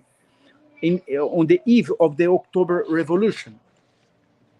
On learning the Union's pamphlet, Lenin was surprised by the content of the text, precisely with regard to the Union's pamphlets' opposition to the thesis of the self-determination of people. Lenin obviously relied on the progressive character and transitional strategy that was evident in the defense of anti-colonial struggles, supported by the history of evaluations of the struggles for independence in colonial countries since Marx and Engels. In a letter to Kautsky, dated February 7, 1982, Friedrich Engels stated, quotation of Engels, "In no case do we have the task of diverting the Poles to their efforts to fight for the vital conditions of their future development, or of persuading them that national independence is a very secondary issue from an international point of view. On the contrary, independence is the basis of all common international action." End of quotation of Engels. But Rosa Luxemburg didn't accept any concessions, even with regard to the self-determination of peoples. Rosa was skeptical because behind the principle there was, as a rule, a trail of bourgeois ideology that would certainly have a strong propensity to slow down the revolutionary movement and restrict national emancipation within the regulatory frameworks of classist society. For Rosa, only a movement whose fundamental motto was revolutionary internationalism could carry out the radical communist project without losing its way and falling into a dramatic capitulation. Lenin opposed Rosa's positions, however, and not without reason from his point of view, to the fact that Marxist, this is a quotation of Lenin, Marxist dialectics requires a correct analysis of each specific situation. Civil war against the bourgeoisie is also a form of class struggle. End of quotation. There is nothing more perverse and opposed to Marxist dialectics than dualistic thinking that wants to decree one side right and when, from their respective perspectives and points of view, both sides were right. In my opinion, both sides, Rosa and Lenin. And if Lenin's position concerned local decisions, concrete assessment of each situation of struggle, it was precisely in the field of culture, in his open opposition to national cultures, that Lenin's radical internationalism is more than evident. For already in his critical notes on the national question of November 13, Lenin stated, quotation of Lenin, "The slogan of national culture is bourgeois arrogance, and often also ultra-reactionary and clerical. Our slogan is the international culture of democracy and the global workers' movement. However, wants to serve the proletariat must unite the workers of all nations, invariably fighting against bourgeoisie nationalism, but his own and that of others. Whoever defends the slogan of national culture has no place among Marxists. His place is among the nationalist Philistines." End of quotation. And so, from his discretion in the face of artistic phenomena to his struggle for radical access to the masses, to the entire cultural legacy of humanity, including his uncompromising defense of creative freedom, the transcendence of great, genius works of art, such as the defense by Lenin of Tolstoy, the assimilation and study of the bourgeois culture heritage and cultural internationalism, we can glimpse the integrity of genuinely Leninist thought. I hope I was clear, although my English pronunciation is not so good, but that was my contribution. No, it was excellent. Obrigado, Flo, for your thoughtful presentation. And thank you very much, Sabas. Because this year is not only the centenary of Lenin, it's the centenary of surrealism as well, and the centenary of Kafka. So it was great to have you with us in this conference for the. Thank you very much.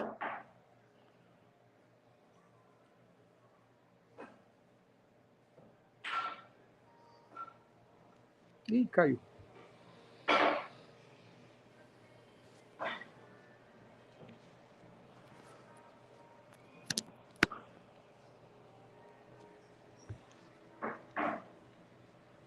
Travou aqui, amor, justo no final.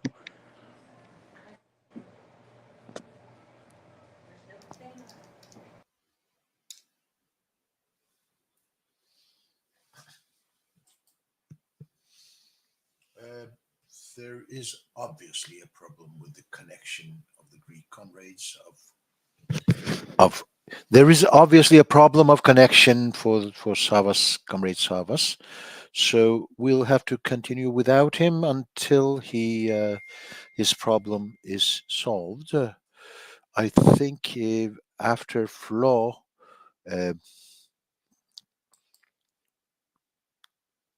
just 1 second, please.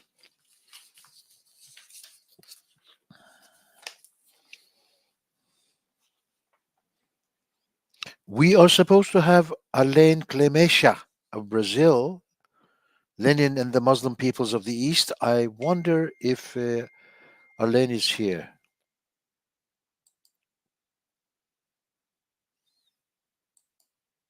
Edgardo, then is Edgardo here? I'm here. Oh, good afternoon, Sungur, and all the comrades. Are you listening well? We are hearing you very well. What language are you going to use, Edgardo? I'm going to talk in English. In English, very good, very good. May I just introduce you? Edgardo is a very important intellectual from Brazil. His title is Lenin's Other Testament. Is that right? Is that right? Yes. Go ahead, Edgardo. Okay. First of all, I would like to thank you for this invitation to participate in such an important event. In view of the short time of our intervention, what we propose here is just to draw attention to a question that I consider of great strategic importance and also of great relevance for the challenges facing the international working class nowadays in a scenario of profound decomposition of the dying capitalism and for the task that this brings along for all of us. As you know, Lenin, in the final phase of his life, already severely affected by illness, wrote between December of 1922 and the first weeks of 23 the letter to the Congress of the Russian Communist Party known as his testament, and a series of associated documents which went down in history as his political testament. Lenin intended to initiate a struggle to change the party regime. These documents constituted a critique of the state of the Soviet government and warned about the series of dangers that threatened the revolution, about the danger of bureaucratization and the role of Stalin in it. The text as we know, was not published, and anyone who distributed it was accused of being a counter-revolutionary and an enemy of the revolution. Now, in that same historical context, a month before dictating his testament in November 22, Lenin delivered his last speech before the Communist International, where he addressed the issues he considered a priority at that particular juncture, issues that are directly related to the content of the political testament. In his speech, Lenin made a balance of the conquest in the 5 years of the October Revolution and touched on two main issues. Most of his speech was concerned with the problems and difficulties of the new economic policy and the state of the Soviet society. But at the end of the speech, in his last word to the Fourth Congress, he referred to the perspectives of the international revolution. In that final part, Lenin concentrated his considerations on a critical questioning of the resolution adopted by the Third Congress of the International on the structure, methods, and action of the communist parties. The resolution had the defect, he said, of being too long, so that foreigners would not be able to assimilate all its contents. Another problem was that it was too Russian, was completely imbued by the Russian spirit, what was its greatest virtue, and at the same time, its greatest defect. Thirdly, said Lenin, even if foreigners could understand it, they will have no condition to apply it. The conclusion for him was that had been made a great mistake with the resolution. In Lenin's own words, we have blocked with it our own road to success. What is unique in Lenin's assessment is that he also said that the resolution is excellent and that I am ready to subscribe each of his points. The document, indeed, is a veritable treatise on revolutionary political structuring. Its 59 theses constitute an attempt to transmit in an exhaustive and detailed manner the experience of the Bolshevik Party and its methods. The problem with the resolution, Lenin said, is that we have not learned to present our Russian experience to foreigners, which can be interpreted in truth as two problems. That foreigners will have difficulties assimilating the Bolshevik experience in those terms, but also the problem that the Russians themselves will not be able to transmit their own experience, the lessons of the October victory. Lenin's answer to this problem is in a sense enigmatic. For his answer is that these problems must be solved through study and study in a special way, study from scratch, where it resounds clearly the famous note written in Lenin philosophical notebooks about the fact that it is impossible to understand Marx's Capital without having thoroughly studied, understood the whole of Hegel's logic. And because of that, none of the Marxists understood Marx, said Lenin. Returning to the speech in Lenin's own words, the resolution must be carried out, but also the resolution is unintelligible for foreigners who cannot content themselves with hanging it in a corner like an icon and praying to it. Nothing will be achieved that way. They must assimilate part of the Russian experience. I don't know how well they will do it. A point of immediate importance in that context was the more general question of the prospect of the world revolution. Lenin points out that the Bolsheviks and he himself have committed a lot of foolishness since the October victory. But he also analyzes the moves of the capitalist powers and say that it is no exaggeration to say that these blunders are nothing beside those made by the capitalist powers and the Second Social Democratic International. He specifically cites the Treaty of Versailles, and his conclusion is that the perspectives of the world revolution are favorable, and that if certain conditions were fulfilled, they will be even better. Of course, Lenin implicitly is alluding to the German Revolution, which is open. It is on this terrain of the perspectives of the world revolution that the issue of the assimilation of the Bolshevik experience and the critical questioning of the revolution adopted at the Third Congress is placed.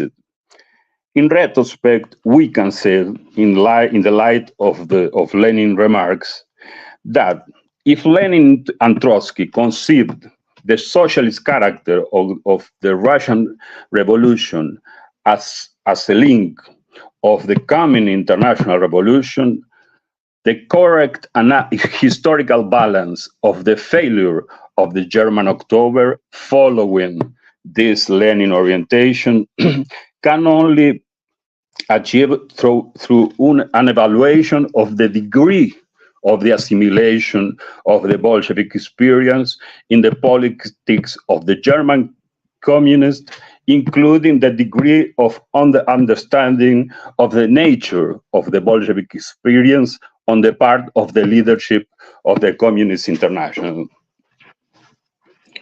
Among the various interpretations of the failure of the German Revolution, there are not a few which affirm that in reality the objective conditions for such a revolution were not given in 23, and this will have been the cause in the end of its failure.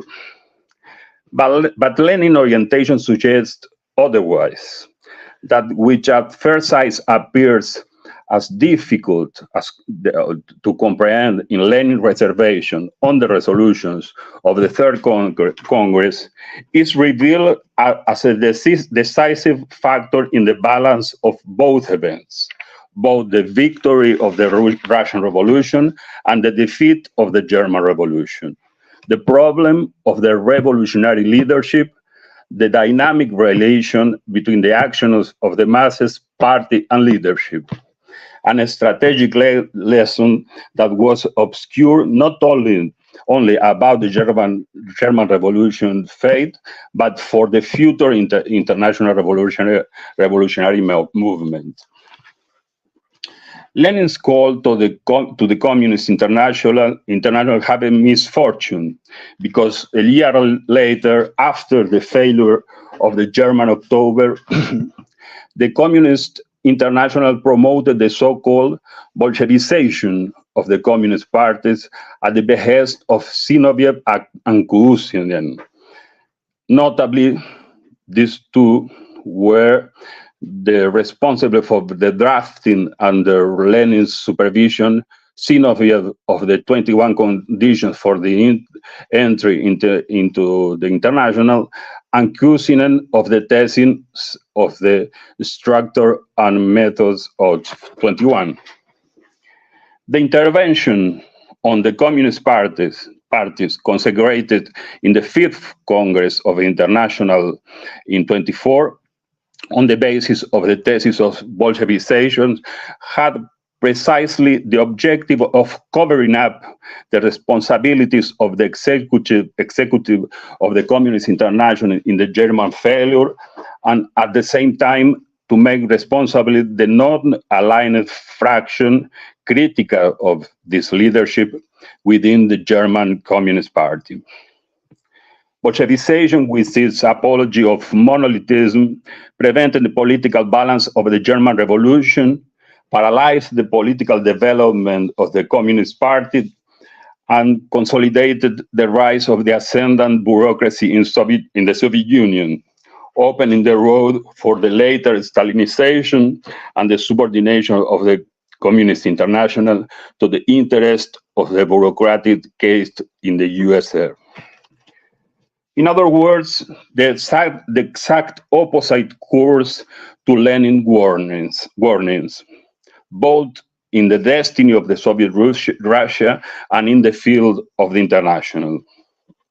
This process had among its most serious consequences the blockage of that which Lenin warned as an essential challenge, namely the adequate assimilation of the political, organizational, and methodological experience of the October Revolution as a decisive factor for the perspective of the world revolution.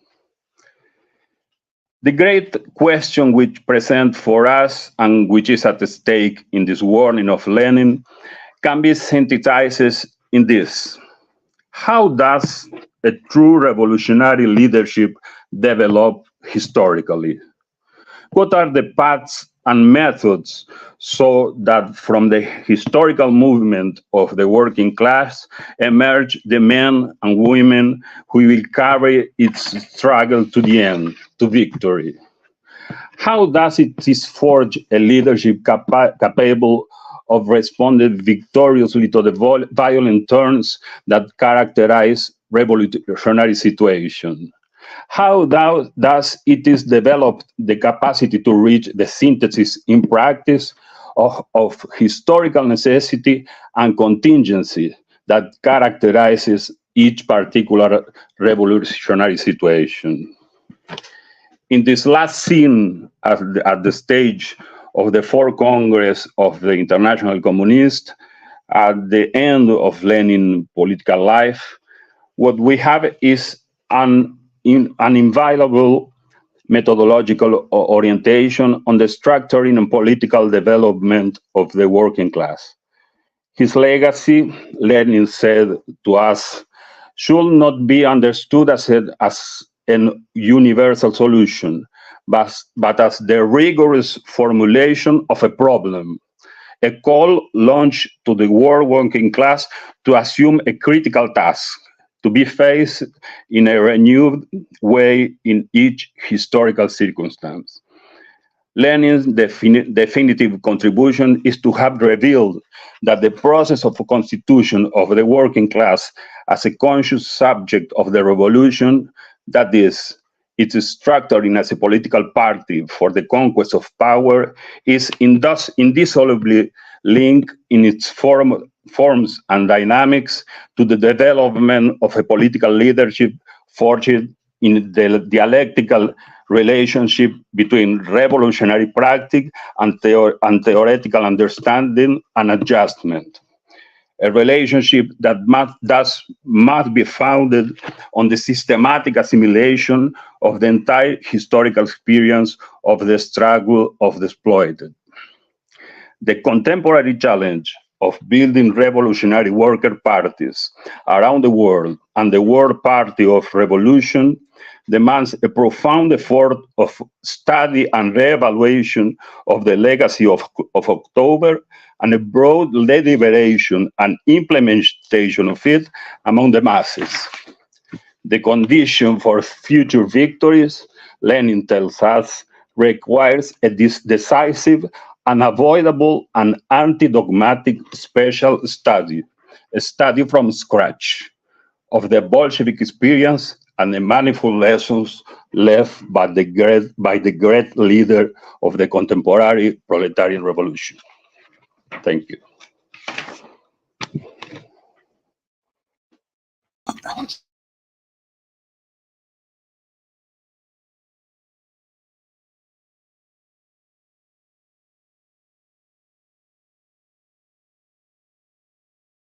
You are muted, Salas. Okay. Obrigado. Thank you very much for your presentation, Edgardo. Very thought-provoking. and also very inspiring how to approach Lenin's legacy, not as a dogma, but in the way that Lenin himself teach us how to say it in a dialectical way, and not in the. And Lenin, I mean, his intervention in the Communist International that you just mentioned as the other testament by Lenin is very, very important because even including to anti-Stalinist circles and Trotskyists, etc., there is a confusion between Zinovjevite, Russocentric, so-called Bolshevization, and the real legacy of Lenin. That we have not to copy. Lenin always was against Russocentrism.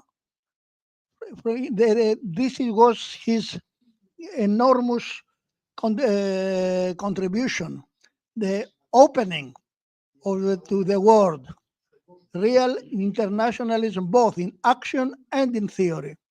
So thank you very much, and please send us your paper for publication, okay?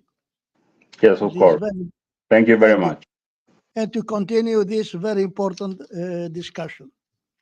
So, sorry for the different problems. I don't know if Arlene Clemesha is connected or there is still a problem.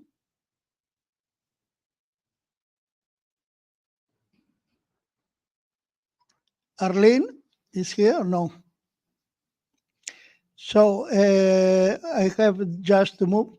Frank Garcia Hernandez from the Comunistas of Cuba. Frank, thank you. Hi, how are you? Nice to meet you again, even from far away. Very well, Okay. very well. How are you, Sabas? How Okay. are the My greetings to you and to Claudia. Thank you Okay, very we much. have not much time. Please present your try to summarize your very interesting contribution. Okay. Okay, thank you very much. Can I begin? Yes, I understand. Well, for me, I guess the more important celebration or gift to Lenin in this anniversary is give a proposition of the construction of a new communist party in Cuba. Why is necessary build the new communist party in Cuba? I will read 10 Marxist reasons. Try argument about this. First reason, the leadership of the Communist Party of Cuba has accelerated the process of capitalist restoration. The recent economic measures taken by the Cuban bureaucracy, which directly affect the working class, price hikes in public transport, gas, and state-subsidized food, together with the expansion of the bourgeoisie, growth which is encouraged by the government, showed that the leadership of the Communist Party of Cuba has accelerated capitalist restoration. No matter what the pace of the package against the worker class, to restore capitalism, that is, to dismantle the workers' state, is essential to suppress as many of the gains won for the working class as possible. From the Cuban ruling bureaucracy, the working class can only expect more economic cuts, suppression of subsidies, and repression against all kinds of dissent. The Cuban Ministry of Economy announced monthly the growth of the new bourgeoisie, that is, the social class that owns the means of production, which, in order to put them in motion by the labor force from the working class, and thus generate surplus value, which the bourgeoisie appropriated. Last December, the Ministry of Economy proudly announced that there were more than 900 private enterprise, 8900 private enterprise. The growth of the new Cuban bourgeoisie has researched the point that the number of workers the growth of the new Cuban bourgeoisie has researched the point that the number of workers hired in the private sector exceeds the number of the state worker. Unlike Lenin, who presented the new economic policy as a political step backward which had to be applied provisionally, the Communist Party of Cuba proposed the expansion of the private sector as the policy to be followed. An example of this is that the Cuban president, in his tour abroad, met with private entrepreneurs to invite them to do business with the Cuban private sector, and his tour to the province, he met with the bourgeoisie, which euphemistically they have called micro and medium enterprise. The second reason to build a new communist party in Cuba is by leading a process of capitalist restoration. The Cuban bureaucracy has taken on a counter-revolutionary character. A government that dismantles the remains of the worker state, no matter what methodology it applied, whatever if it's the way of Boris Yeltsin or Deng Xiaoping way, is a government that is in favor of new bourgeoisie taking power. Therefore, it is a counter-revolutionary government.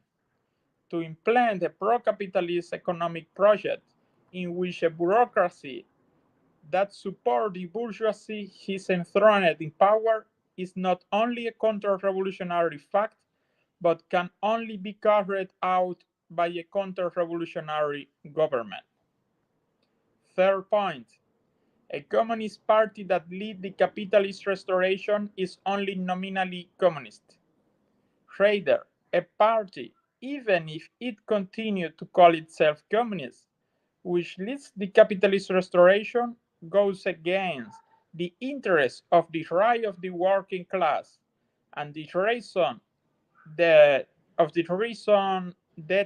a communist organization is to fight for the interests of the worker class against the bourgeoisie or any form of oppression. How can a communist organization then fight for the growth of the bourgeoisie? At the cost of dismantling a worker state in order to move towards capitalism, whatever model it is? Evidently, even if it's called itself communist, any party that leads the capitalist restoration is a counter-revolutionary party. 4. The absence of socialist democracy in Cuba and within the so-called Communist Party also provoked the construction of a new Marxist organization. The political system in which the working class controls the decision of the ruling bureaucracy, applying the policies dedicated by the working class and not by a clique that hold the government and the party socialist democracy does not exist in Cuba. The president of the republic is nominated by a nomination commission, which brings only one candidate to parliament. A Congress which always votes unanimously for all the law of the executive. For its part, internally, the Communist Party also functions in a manner contrary to the socialist democracy. The delegates of the Communist Party Congress are chosen by the ruling bureaucracy and not from the rank and file. Resolutions are passed without any dissenting vote, and it is the same bureaucracy that appoints the leaders of the party. Unions. The unions are completely co-opted by the government. There is no right to organize autonomous unions. Any attempt at public demonstration against the government is immediately repressed, even if it's just one person in a park in the interior of the country. Journalists from the privately owned digital media who try to break censorship are widely repressed, some even forced to leave the country. The distribution of any political propaganda, even socialist, that criticizes the government, is punishable by the law. In fact, the construction of a new communist party in Cuba will be carried out under the strict secrecy and underground situation. 5. The Cuban ruling bureaucracy is unreformable. The Cuban ruling bureaucracy will never dismantle the advance of the private economic sector because it will affect its own political interest. And for many bureaucrats, it will also imply a strong shock for their personal economy. Many Cuban leaders own private business using front men, putting the business in someone else's name, or they benefit from private business owned by close relatives who receive generous aid in different areas.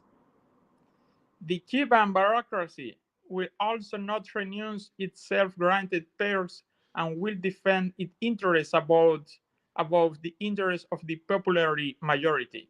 The Cuban ruling bureaucracy is politically unable to voluntarily return to the construction of socialism. Their interests go against true socialism, since in this the working class will control political and economic decisions, which is why one way or another the current bureaucracy will see their power considerably reduced or will end up losing the political posts. 6.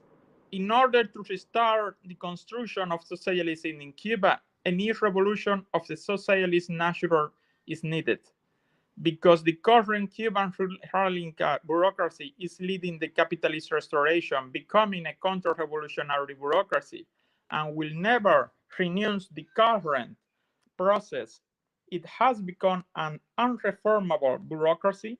Only a revolution can overthrow it. However, for it to be revolution that lead to the construction of socialism, it can only be guided by the new Communist Party. Otherwise, the revolution can end up being only a popular rebellion that ends in another path of capitalist restoration, as took place in Poland or Romania in 1989. 7. In order to lead a socialist revolution, it's necessary that said process be led by a communist party. Without a communist party, a new communist party to lead the construction of socialism, socialism cannot even begin. The different paths of non-Marxist socialism, whatever they may be, have ended and will always end, orienting themselves to capitalism, led by a nationalism or reformism that goes so far as to repress the working class on which it built its political foundation. The different variants of social reformism, even if they have come to the power supported by mass movement and with the direct intervention of the working class, reach the point where they decide not go to beyond their reformist program. Socialism then happens as an obstacle to their interest, and they end up repressing any attempt of radicalization. Therefore, the Cuban Socialist Democratic Organization, in the case of leading a revolution, even if they were to radicalize, will end up trying to make a pact with the bourgeoisie that should revive the revolution, and therefore will begin another restorationist process. Or simple, they will only redirect the one current applied by the ruling bureaucracy. 8. a new Cuban Communist Party can prevent widespread discontent and an eventual popular rebellion from being controlled by the pro-imperialist counter-revolutionary. Unfortunately, among the early sectors of Cuban youth, the idea is growing that the way out of the current crisis is capitalism. This is something that the pro-American counter-revolutionary know perfectly well, which has been organizing for decades and has the financial support of the United States, as well as private anti-communist media. The press outlets, illegally and only existing digitally, suffer at the same time from the open persecution of their journalists and collaborators, who are often very far from being anti-communist, but the economic crisis drives them to work with them due to the relatively good salary. Jobs which, since official media outlets are prohibited, are completely in a situation of job insecurity. To do this must be added the strong propaganda of the right-wing exile on social networks, which now how they use the growing popular discontent very well. The reaction of the Cuban government is generalized repression and detailed censorship. In this way, counter-revolutionary organizations have not infrequently managed to penetrate some popular sectors. In fact, all the workers' demand protests that have broken out in Cuba since July 11, 2021 are supported by the pro-Yankee counter-revolution, which present this demonstration in part as a product of its political work. However, no pro-Yankee counter-revolutionary organization has had the necessary mobilization capacity to carry out popular protests, and the best example is that none of them have been able to claim even in a single one of said demonstrations. 9. In order to build socialism, it is essential that it be a part with an internal democratic life. A true communist party must know how to coexist with different tendencies. The internal life of a party in government represents how it will organize the political system. As happened with all the Stalinist party and their derivatives, the internal life of the Communist Party in Cuba was completely aligned to socialist democracy, such happens today in the PCC. The construction of socialism that will emerge after the triumph of the socialist revolution, which, guided by a new Communist Party, will overthrow the current ruling bureaucracy, will have to be done from and with socialist democracy. There is the working class control and political decision. Otherwise, it will begin to reproduce the insane process that already took place in Cuba.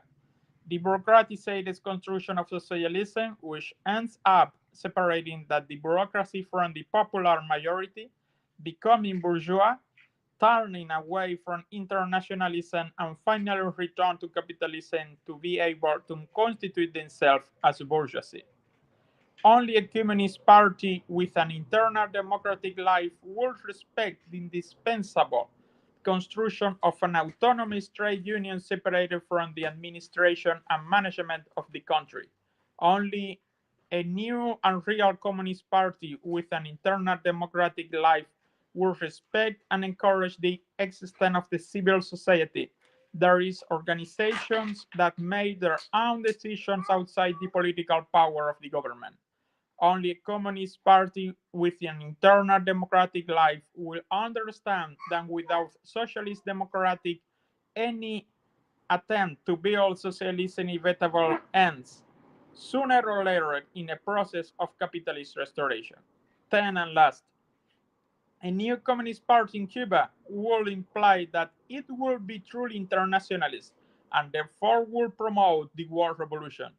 The Cuban Revolution places its working class as the center of the history of the class struggle. The Cold War, until then practically a mere confrontation between two powers, war revolutionized that and displaced people of the so-called Third War entered the scene.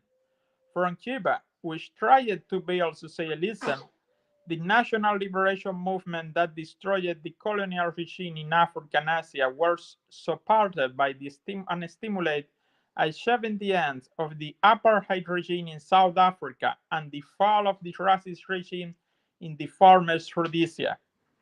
However, the bureaucratic method with which the leadership of the Cuban Revolution tried to build socialism also had an impact on the internationalism it professed and applied.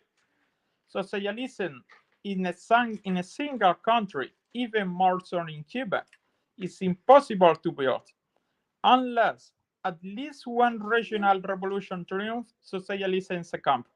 The current ruling democracy has abandoned proletarian internationalism. An example of this is that in his tour abroad, the Cuban president meets with the bourgeoisie businessmen to encourage them to do business with the new Cuban bourgeoisie. The Cuban bureaucracy limits itself to supporting bourgeois nationalist government, issuing lukewarm declarations and trying to pacify the region. A new communist party in Cuba must have as a main goal to the construction of the Communist International that coordinates the direct confrontation of every bourgeois state. It is urgent to build a new communist party in Cuba, or the Cuban working class will end up sinking into the wars of underdevelopment capitalism. Is that?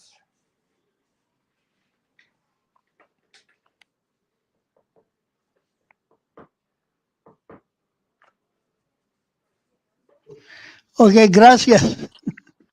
Gracias, Frank.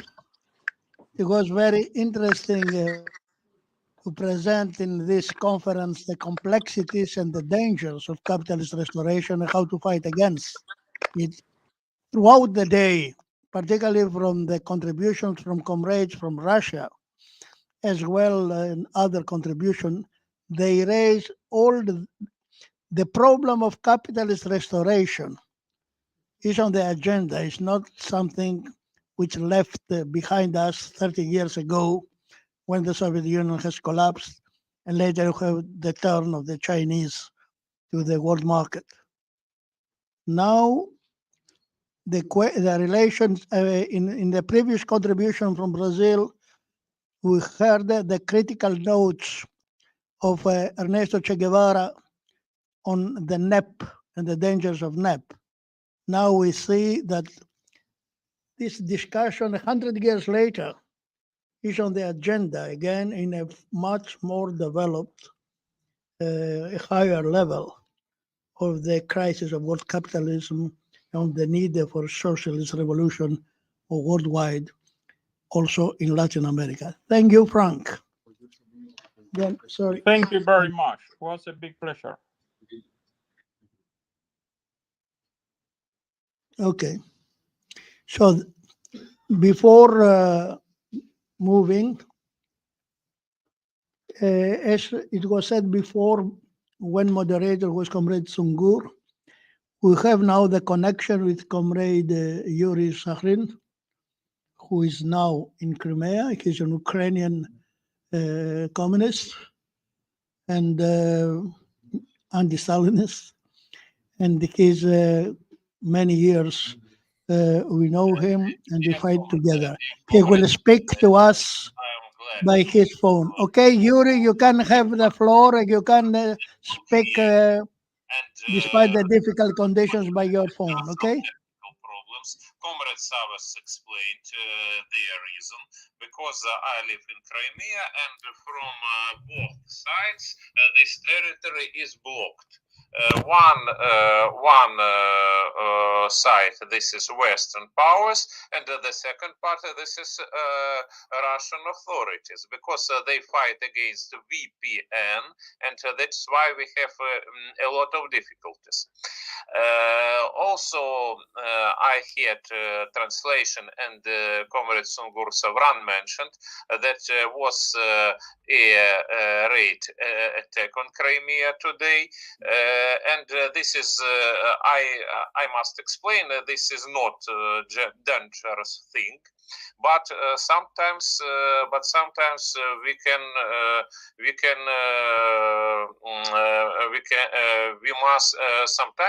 we need to be careful in this point. For example, maybe 2 weeks before,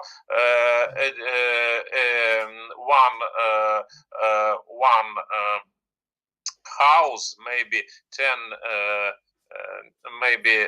200 meters from me, was damaged by part of rocket or missile, how to say it, I don't know. Everybody survived. Everybody is live, but unfortunately we need to pay attention to these attacks. That's why this is situation in which I am located. Of course, in comparison to Palestinian situation, this is nothing. This is nothing important. It's hard to compare our situation to Gaza sector. We live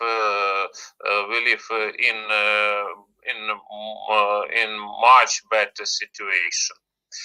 But this was how to say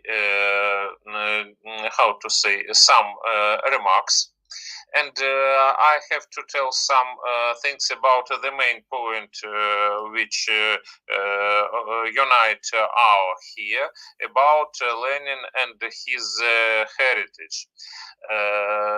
Now I concentrated mainly on local activities. Yesterday we organized here a local conference devoted to Lenin, and discussed some problems connected to his activity and historical role. I'll be short in my speech, and I only mention some things. First of all, the most interesting part of Lenin works are his last works, when he was ill and thought about future fight for socialism in Russia and in the world. Because in that time his activity was finished, and that is why was finished and how to say what finished, maybe I'll say in another way. And after this, Lenin couldn't correct his views, and that is why it's very interesting how he looked in the future, and what was right and what was not right. Of course, in our country, in former Soviet Union, when we start to discuss these problems, very often people speak in the subjectivist terms. What could be done if Lenin would live longer, and so on? What could be done if his letter to Congress of Communist Party was fulfilled, and so on? This is not Leninist approach to the problem, because if we look to Lenin's method, we must to know that first of all we have to take into attention general trends and general tendencies of the period, and after this we can judge what was done by people in these objective circumstances. What could be done, what could not be done, and where were mistakes. As for Lenin, it was important that revolution in Russia was isolated at the beginning of 20s. It was isolated in the international scale, and you all know in his writings he always mentioned that Russia is not ready for revolution. Not for revolution, not for socialism. Russia is not ready for socialism, and there are no conditions to build socialism in isolated and capitalist backward country. That is why Lenin thought that the most interesting alien in Europe to solve this task is Germany.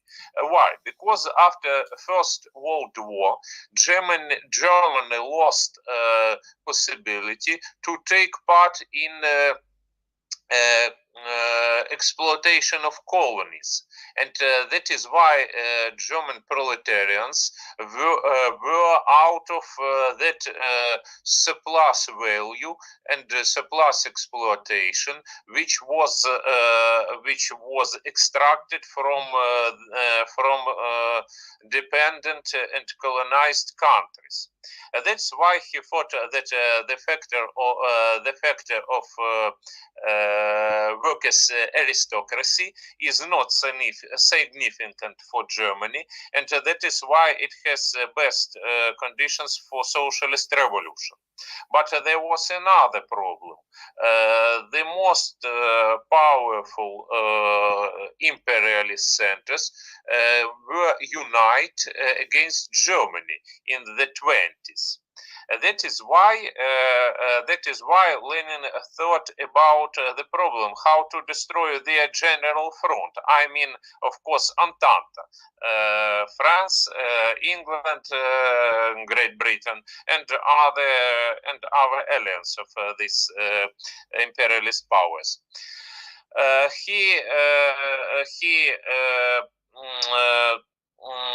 He pointed attention to East, to Asia, and mentioned that there is a huge growth of capitalist relations in Asia, in India, China, and other countries.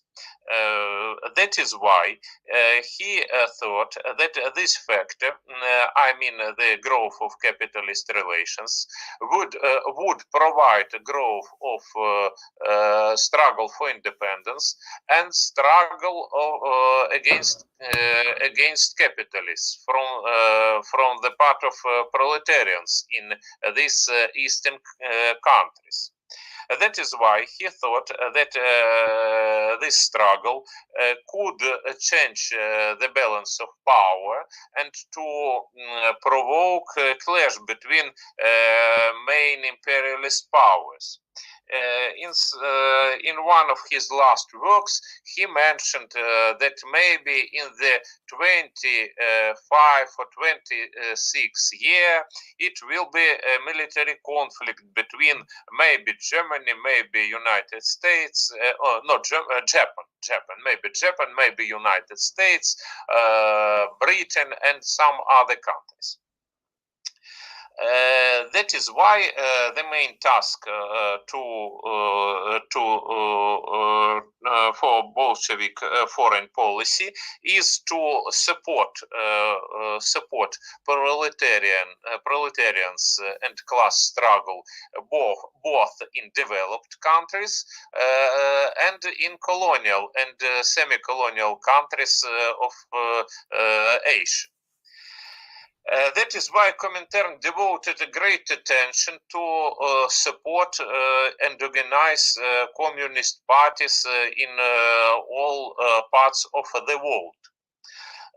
As for strategy in the Russia, Lenin was afraid of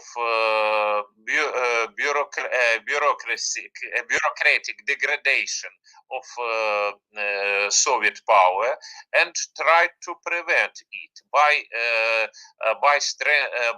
uniting positions of leading of Bolshevik leaders, trying to prohibit fractions in the party and so on. You of course all know these measures. And after this, we can judge about mistakes of Bolshevik leaders. Of course, we know that Comintern in this second part of the 20s made a lot of mistakes, such as wrong tactics in the China. Everybody knows about this problem. There were done some crucial mistakes in politics in Germany, which in fact prevent united front of working class against far right. And you know results of this mistake. And that is why, we can also add some mistakes in Russia. For example, Lenin was against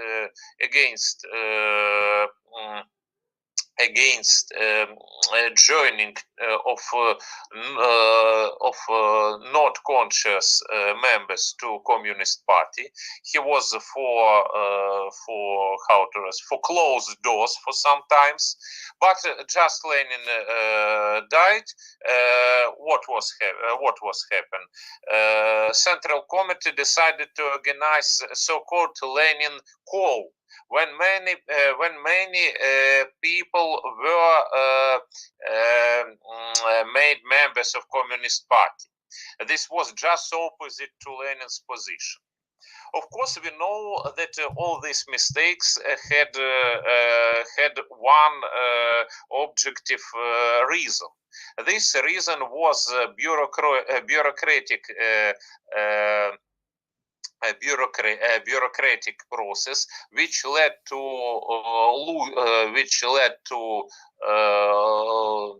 working class to lose its power in Soviet Russia. You know that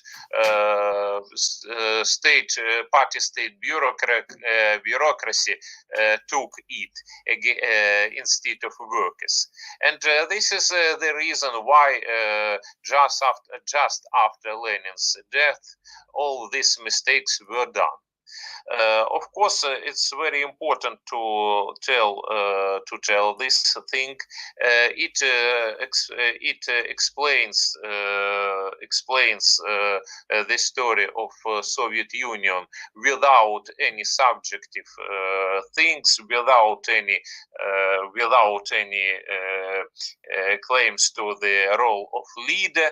And you know that Lenin was just that person who was against stressing on leaders, against stressing on a special role of a person in history. We today saw very interesting film about Lenin in comparison to some leaders who were of another kind, and this is maybe a very important conclusion which we can do from this experience. that the most important is to know and understand what objective general conditions, what processes we see, what is their real nature. And the second reason is the so-called subjective factor, the role of one person. Maybe this is the most important thing. Dear comrades, unfortunately, I don't see you, but at this point, I'd like to finish my speech. Excuse me for my English. That's all. Thank you.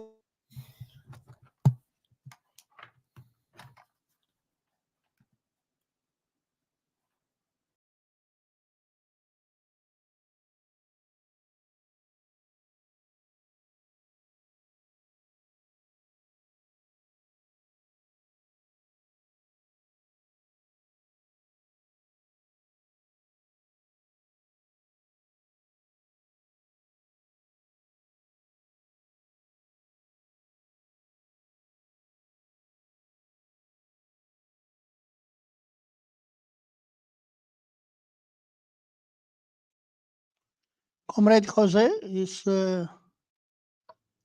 online. Yes, hello. Okay, hello, comrade. Hello. You can speak, comrade. Okay, hello, comrade of the world. I speak in Spanish, and then I don't know the translation. Okay, Salim, comienzo. Hola, compañero. Comienzo. Sobre Lenin, la conferencia de Génova y el Tratado de Rapallo. Título. On Lenin, the Genoa Conference and the Treaty of Rapallo.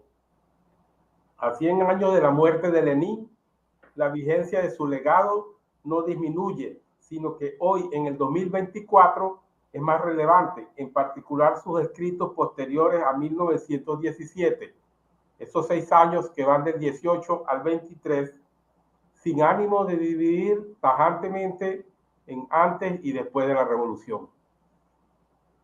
100 years after Lenin's death, the validity of his legacy did not diminish.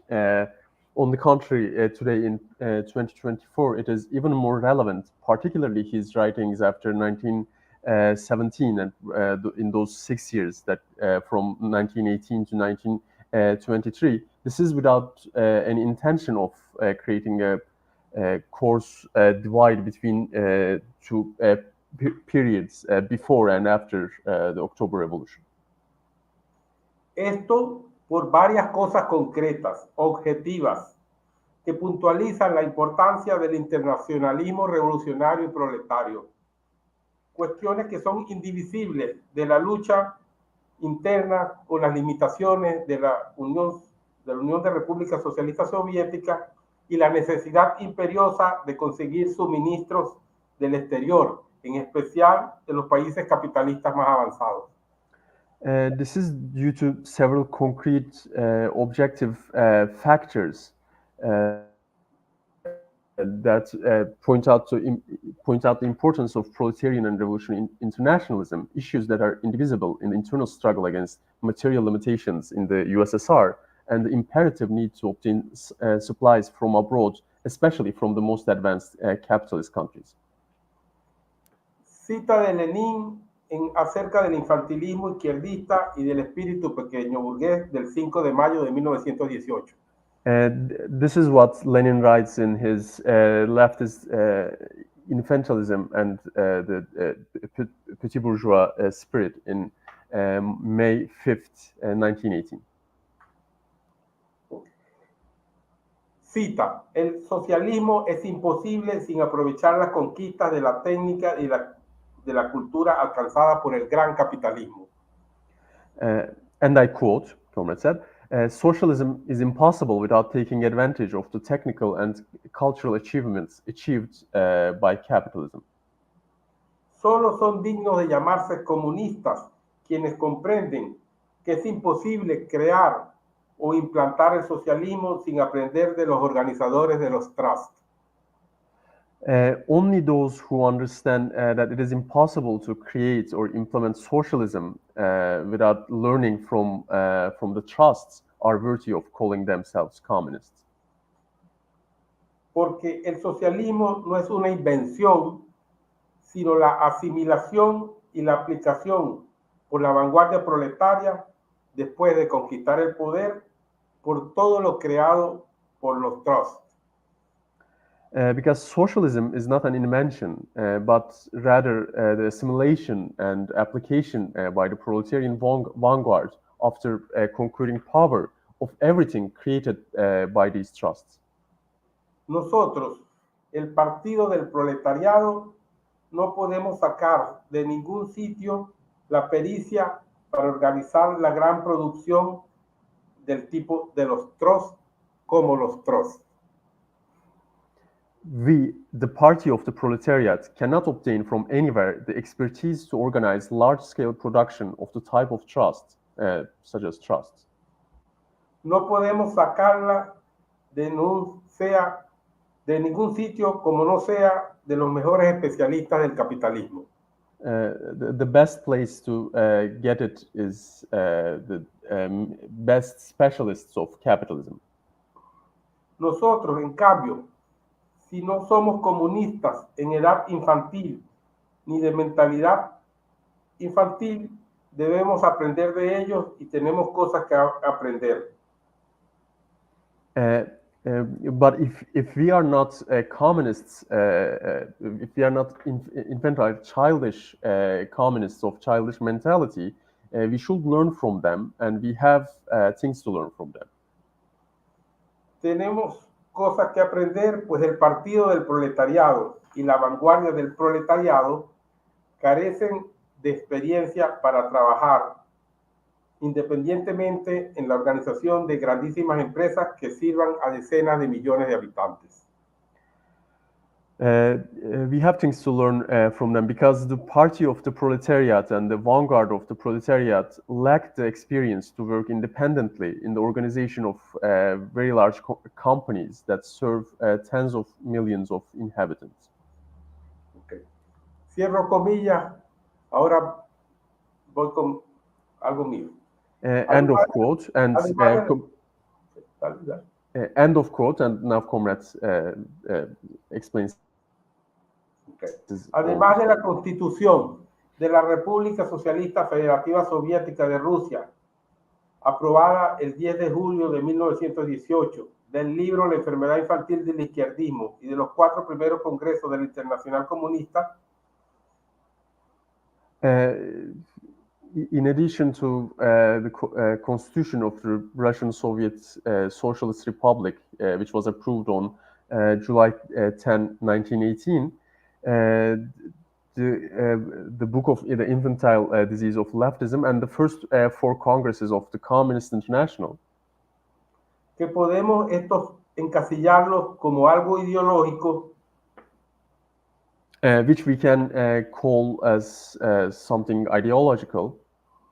Hay mucho material escrito por la premura de avanzar ante las limitaciones de las condiciones de las relaciones de producción arruinadas después de la guerra imperialista.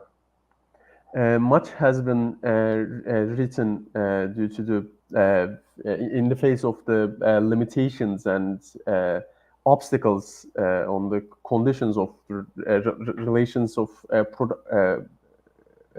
production ruined by the imperialist war and internal civil war of the counter-revolutionary bands.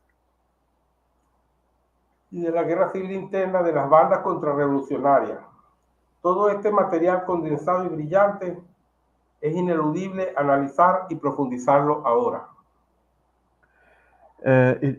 All this is very condensed and brilliant material, and it is an unavoidable task to analyze and deepen it now. Después de los retrocesos temporales de la revolución, tanto en la ex Unión Soviética como en China, Cuba, Vietnam, Y en, later, after the temporary setbacks of the revolutions, both in the former Soviet Union and in China, Cuba, and Vietnam, y en la guerra de la OTAN en Ucrania en contra de Rusia, país no imperialista, el genocidio. ¿no? and also in the NATO's war in Ukraine against Russia, which is not an imperialist country. El genocidio en Palestina, el apoyo concreto y no discursivo de los Husis, también el acoso a China. And the genocide in Palestine, as well as the concrete support and not just discursive support of Houthis, and also the harassment of China. Y a otros países donde está incluido Venezuela a través del decreto 13692 de Obama 2015, declarando a Venezuela como una amenaza a la seguridad de los Estados Unidos y que ha sido prorrogada por Trump y Biden. And also other countries of which to which Venezuela has also been included by Obama in 2015 by what is called Decree 13692, which declared Venezuela as a threat to the security of the United States, and which has been extended by Trump and Biden. Otra cita de Lenin, escrita, proposición sobre el problema del combustible, del 16 de marzo de 1921.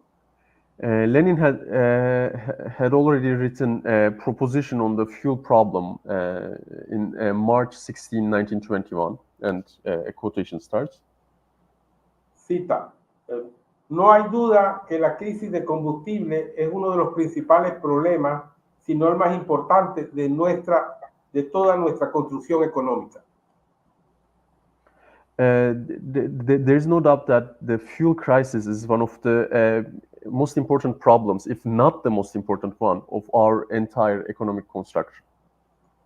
Si no otorgamos concesiones, no podemos esperar ayuda de la bien equipada técnica capitalista moderna. If we do not grant concessions, we cannot expect help from the well-equipped modern capitalist technique. Y sin utilizar esa técnica, nos será imposible instalar correctamente los cimientos para nuestra gran producción. And without using this technique, it will be impossible for us to correctly lay the foundations for our large-scale production. En industrias como la extracción de petróleo, que tiene excepcional importancia para toda la economía mundial. This is particularly valid for industries such as oil extraction, which is of exceptional importance for the entire world economy. Aún no hemos firmado un solo contrato de concesión, pero haremos todo lo posible por firmarlo. We have not yet signed a single concession contract, but we will do everything in our capacity to sign them. ¿Han leído en el periódico que se va a inaugurar el oleoducto Bakú-Tiflis? Pronto habrá noticias de un oleoducto similar hasta Batún. Have you read in the newspaper that the Baku-Tbilisi oil pipeline is going to be inaugurated? There will soon be news for a similar pipeline in Batum. Esto nos permitirá tener acceso al mercado mundial. This will permit us to have access to the world market. La cuestión reside en mejorar nuestra situación económica y el equipamiento técnico de nuestra república. The issue lies in improving our economic situation and the technical equipment of our republic. En aumentar la cantidad de productos, la cantidad de víveres y de artículos de consumo para nuestros obreros. And the issue also lies in increasing the quantity of products, the quantity of food and consumer items for our workers. Todo lo que facilite las cosas en este aspecto tiene para nosotros enorme importancia. Everything that facilitates this is of enormous importance to us. Por eso no tememos entregar en régimen de concesión una parte de Grozny y Bakú, entregando el régimen de concesión una cuarta parte de Grozny y una cuarta parte de Bakú. This is why we are not afraid of handing Grozny and Baku over handing these cities under concession. By handing over a quarter of Grozny and also quarter of we will hand quarter of Grozny and a quarter of Baku under a concessionary regime. Utilizaremos esa entrega si conseguimos realizarla para alcanzar en las 3/4 partes restantes el alto nivel técnico del capitalismo avanzado. And if we can manage to carry this out, we will use this handover to reach in the remaining 3/4 of these cities the high technical level of advanced capitalism. Lenin decía en el informe presentado al Segundo Congreso Nacional de los Comités de Instrucción Pública del 17 de octubre de 1921. So, end of quote, I believe. And then Comrade says, Lenin said in the report presented to the Second National Congress of Political Formation Committees on October 17, 1921. Comillas, la burguesía de todo el mundo apoya hoy a la burguesía de Rusia y es muchísimo más fuerte que nosotros. En la lucha será más enconada todavía. The bourgeoisie of the whole world right now supports the bourgeoisie of Russia, and it is much stronger than us. Otra cita, guerras de esa ha habido muchas, pero jamás ninguna de un poder público contra toda la burguesía de su propio país y contra la burguesía unida de todos los países. There have been many such wars, but there has never been any of a public power against the bourgeoisie of its own country and against the united bourgeoisie of all countries. Cierra citas, comienzo yo. En abril-mayo de 1922 se realizó la segunda conferencia monetaria internacional convocada por la Sociedad de Naciones, con la excepción de Estados Unidos. So in April and May 1922, the Society of Nations, the League of Nations held the second international monetary conference, but to which the United States did not join. Que tuvo lugar en la ciudad italiana de Génova, con el fin de reconstruir el comercio y el sistema financiero internacional. Which took place in the Italian city of Genoa in order to build trade and international financial system. Se trató de instaurar el patrón de cambio oro. Todo esto producto del caos después de la Primera Guerra Mundial. So they tried to establish the gold exchange, the standard of gold exchange, and all this was a product of the chaos that came after the First Imperialist World War. Asistió una delegación soviética encabezada por Chicherin, con una tarea aprobada por resolución del Comité Central del Partido Comunista de Rusia. A Soviet delegation was headed by Georgy Chicherin, which attended with a task approved by the Central Committee of the Communist Party of Russia. El fin de los bolcheviques era aprovechar una brecha entre los países burgueses más agresivos y los más pacifistas, buscando beneficios comerciales para la salida del estrangulamiento al que estaban sometidos. The purpose of the Bolsheviks in this occasion was to take advantage of the friction between the most aggressive bourgeois countries and the most pacifist ones, seeking commercial benefits by escaping the strangulation, the chokeholds to which they were subjected. Al margen de esa conferencia, el domingo 16 de abril, en la población de Rapallo, cerca de Génova, se reunieron temprano los representantes de Alemania capitalista y Rusia soviética. So on the sidelines of that conference in April 16 in the town of Rapallo, which is near the city of Genoa, the representatives of capitalist Germany and Soviet Russia came together. Firmaron un tratado estableciendo relaciones diplomáticas. They signed a treaty and established diplomatic relations. Ambos países estaban sometidos a duras condiciones, uno por su derrota en la guerra y el otro por sustituir al capitalismo. Both countries were facing harsh conditions, were subject to harsh conditions. One, Germany, for its defeat in the war, and the other, Soviet Russia, for overthrowing capitalism. Rompían el aislamiento individual cada uno a los que estaban sometidos, resultando un desagradable sorpresa para los planes de los países capitalistas que estaban reunidos en Génova. So, with this treaty, both countries broke the individual isolation that they were subjected to, which resulted in an unpleasant, unwelcome surprise for the plans of other capitalist countries meeting in Genoa. El fin de este mensaje es aterrizar en la situación actual donde prolifera lo que llamó Lenin el peligro de la altanería comunista. So the ending of this message actually fits well into a current situation, and this message concerns what Lenin called the danger of communist arrogance. Y Trotsky más tarde señaló en el programa de transición como el peligro del sectarismo.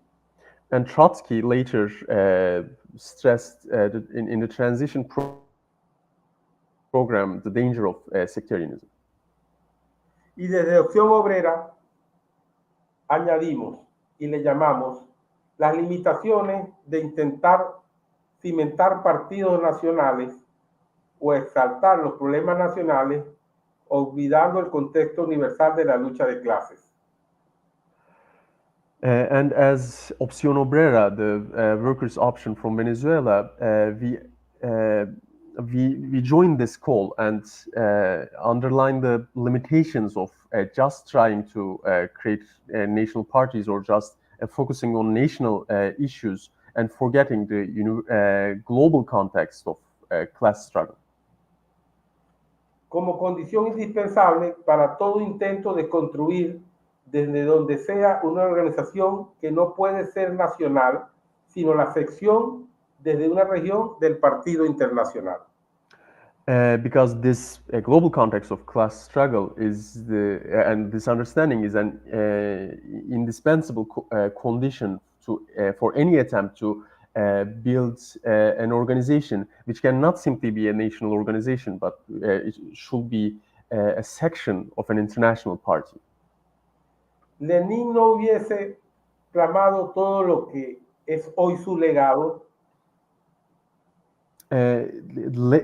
Otherwise, Lenin would not have the legacy that he has today. No pudiera haber escrito todas sus obras sobre el partido, el Estado, el imperialismo, la revolución. He wouldn't be able to write all his works on the party, the state, imperialism, revolution. En fin, aplicando la dialéctica materialista sin conocer las luchas y las organizaciones de toda Europa, no solo de Rusia. En otras palabras, fue un internacionalista consecuente. If Lenin didn't know the struggles of all the struggles and organizations beyond Russia in all of Europe, in other words, if he wasn't a coherent internationalist, he wouldn't be able to apply materialist dialectics, and as I just mentioned, he wouldn't be able to create his legacy by all his work on parties, state, imperialism, and revolution. Para cerrar, dejo de nuevo palabras de Lenin 5 años de la Revolución Rusa y perspectiva de la Revolución Mundial, 13 de noviembre de 1922. And to conclude my speech, once again, I will return to Lenin in 5 years of the Russian Revolution and perspectives of the World Revolution. Considero que lo más importante para todos nosotros, tanto para los rusos como para los camaradas extranjeros, es que después de 5 años de Revolución Rusa debemos estudiar. Starting a quote here, I think that the most important thing for both Russians and for foreign comrades, this is the thing that we should study after the 5 years of Russian Revolution. Solo ahora hemos obtenido la posibilidad de estudiar. Ignoro cuánto durará esta posibilidad. It is only now that we have obtained the conditions of studying this. I don't know how long this occasion will last. No sé durante cuánto tiempo nos concederán las potencias capitalistas la posibilidad de estudiar tranquilamente. I don't know how long of a time that capitalist powers will give us the opportunity to study in peace. Pero debemos aprovechar cada minuto libre de las ocupaciones militares de la guerra para estudiar, comenzando además por el principio. But we should use every minute, every moment we have free from military occupations and from war to study, and study even by starting from scratch. Estoy convencido de que en este sentido debemos decir no solo a los camaradas rusos, I'm convinced that we should tell this to not only Russian comrades, to all comrades, sino también a los extranjeros, que lo más importante del periodo en que estamos entrando es estudiar. So we shouldn't say this only to Russian comrades, but also to our international foreign comrades, that the most important thing in this time period is to study. Nosotros estudiamos en sentido general. And we study in a general sense. En cambio, los estudios de ellos deben tener un carácter especial para que lleguen a comprender realmente. So we as Russians, I believe, study in a general sense, but the foreign comrades, their studies should have they should study peculiarities. Para que lleguen a comprender realmente la organización, la estructura, el método y el contenido de la labor revolucionaria. This way they can understand the organization, structure, method and content of revolutionary work.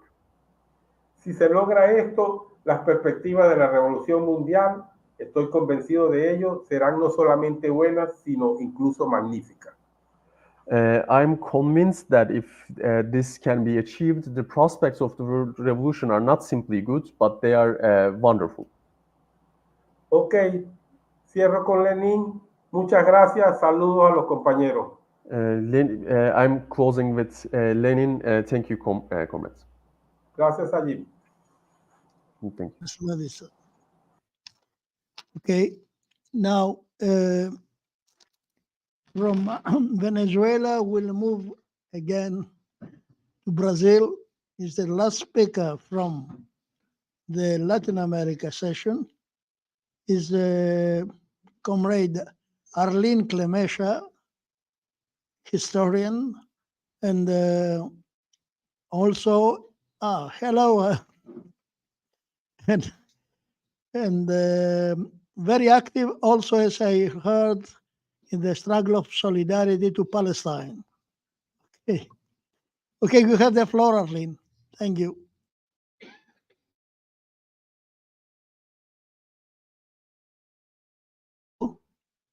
I cannot hear you.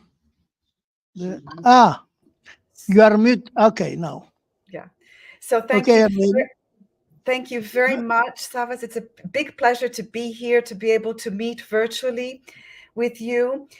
I know how much work goes into the organization of something like this, so I really appreciate all the organizers and those who invited me, and the Christian Rakovsky Center, and Osvaldo Cogiol at USP, my colleagues and everyone. I must say we are speaking at a very critical moment in which the efforts of many of us, including mine, are very much focused on what is happening in Palestine. I don't think everyone has had much of a moment, much of a respite or a moment to think very much out of the crisis, the extreme genocide that is going on now.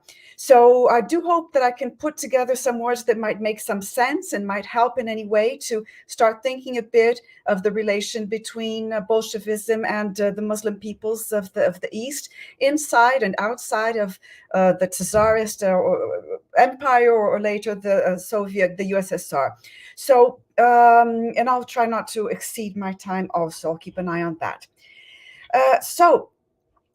Well, Islam was a crucial component of the emerging national consciousness of the Muslim peoples of Asia and the Middle East. That is something that is absolutely important to recognize. However, the Bolshevik and Soviet governments, relationship with Islamism was one of the most complex.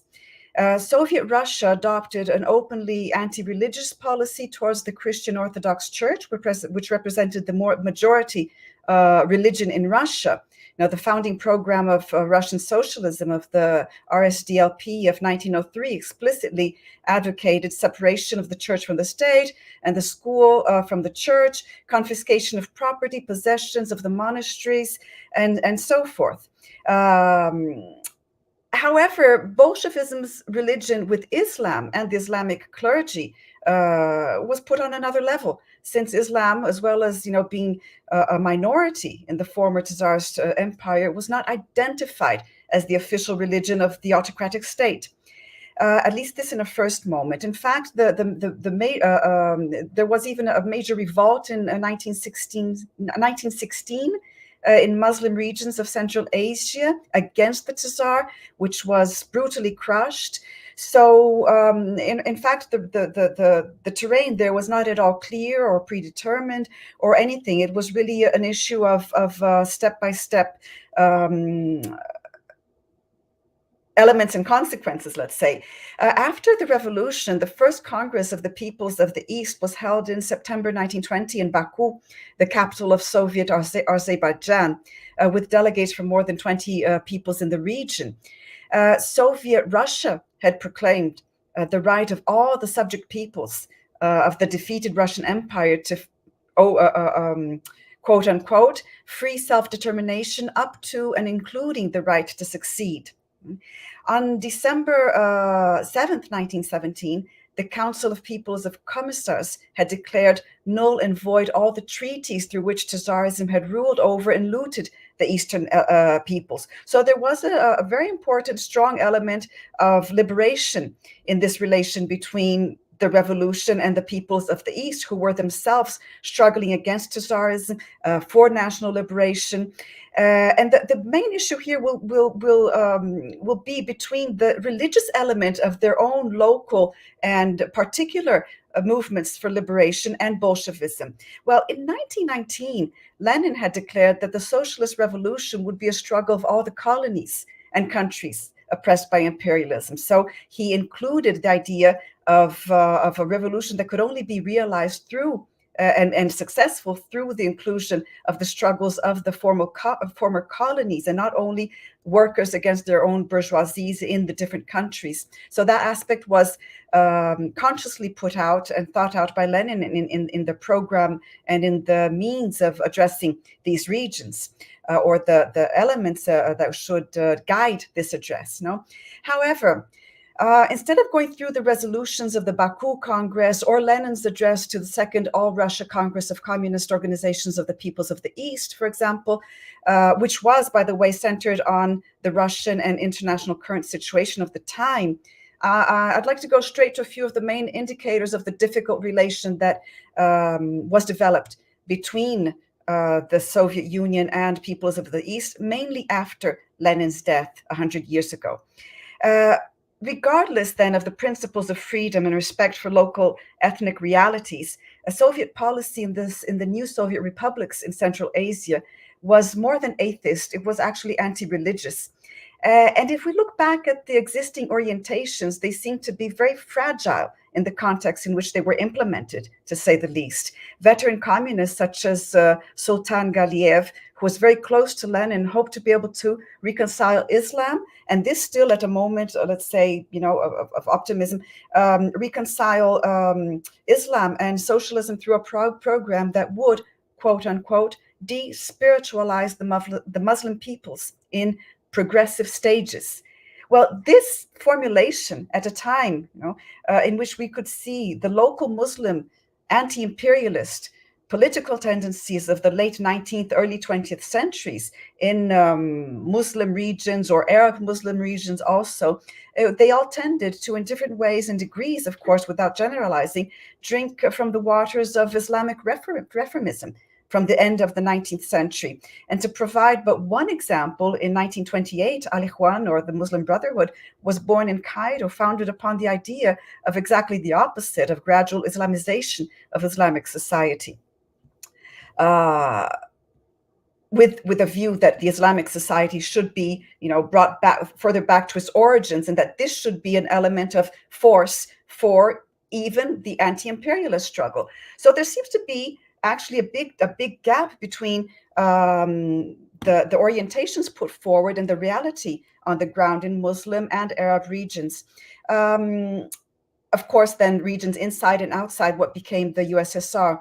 When the October Revolution 1917 took place, a provisional government of Jadid reformers, or the new reformers, known as the Council of Muslims of Turkestan, to mention one of the regions inside what became the USSR, declared Turkestan's autonomy.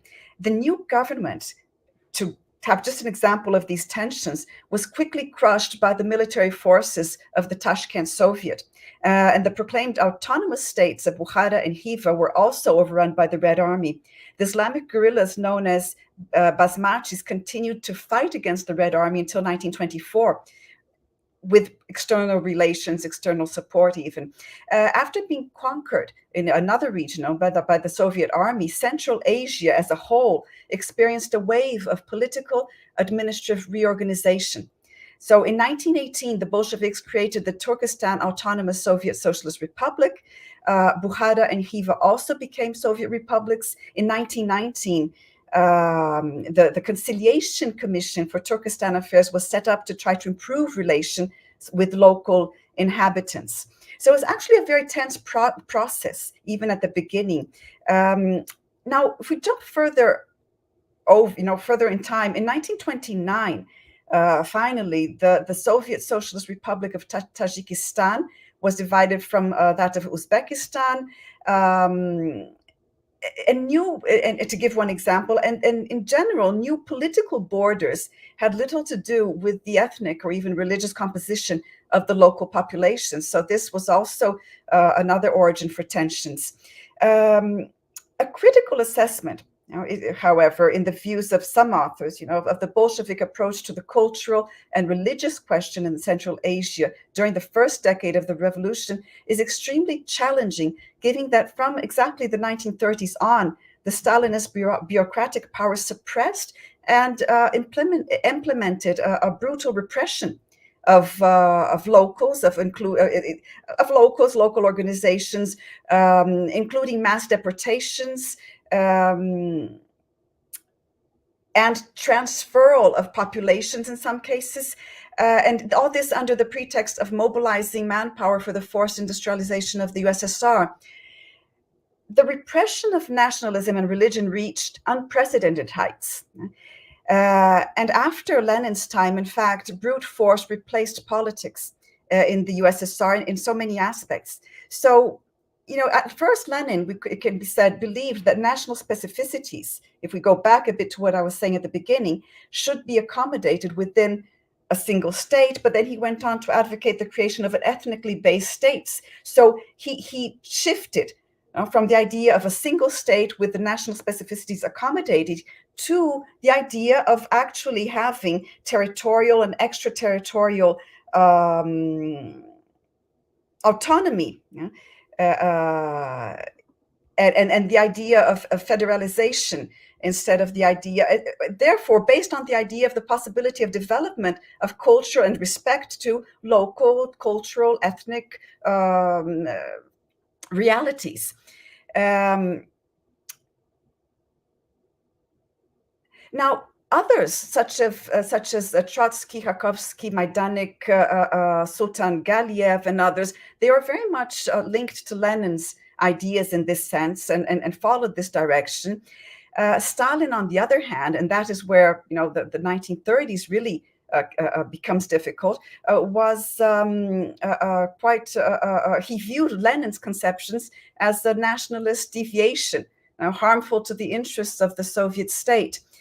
The defense that Lenin had made of the federative principle for the organization of the USSR against the unitary principle defended by the Stalinist faction was, for some authors in some analysis, the actual crucix of Lenin's last struggle.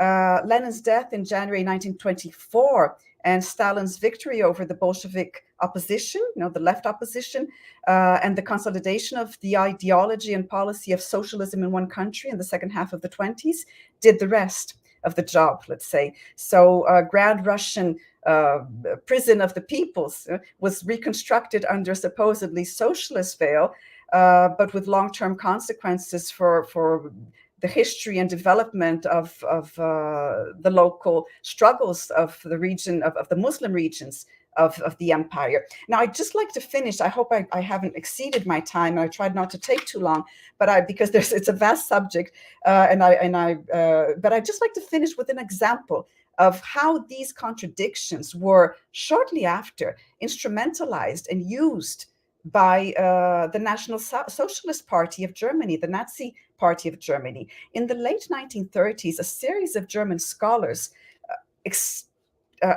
researched the relation between the Soviet Union and the Muslim peoples of the East and explored the tensions existing there and highlighted that this could be a very significant breach to approach the Muslim peoples and gain their support against the Soviet Union. Now, it wasn't exactly at all very much, let's say, successful in itself, but the fact that these scholars did play this role, they ended up highlighting and being a means of documenting the tensions that did exist and the problems that did exist between a Soviet Union that was always more and more repressive as the 1930s advanced in regard to what initially had been outlined by Lenin as an idea of a more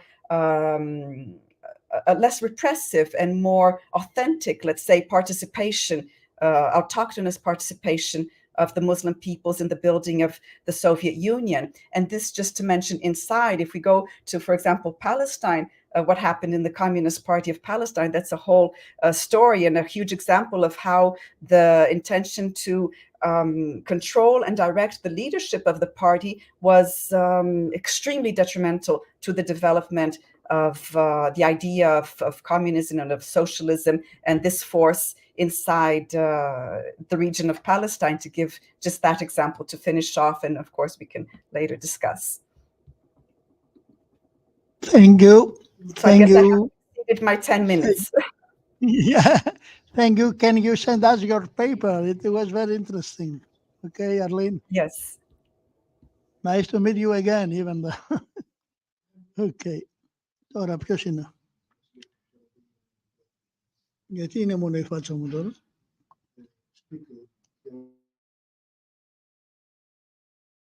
We finished the session with the Latin American speakers, and we move to the last but one session of this conference, with the members and friends of the Rakovsky Center sending comments and greetings to our meeting.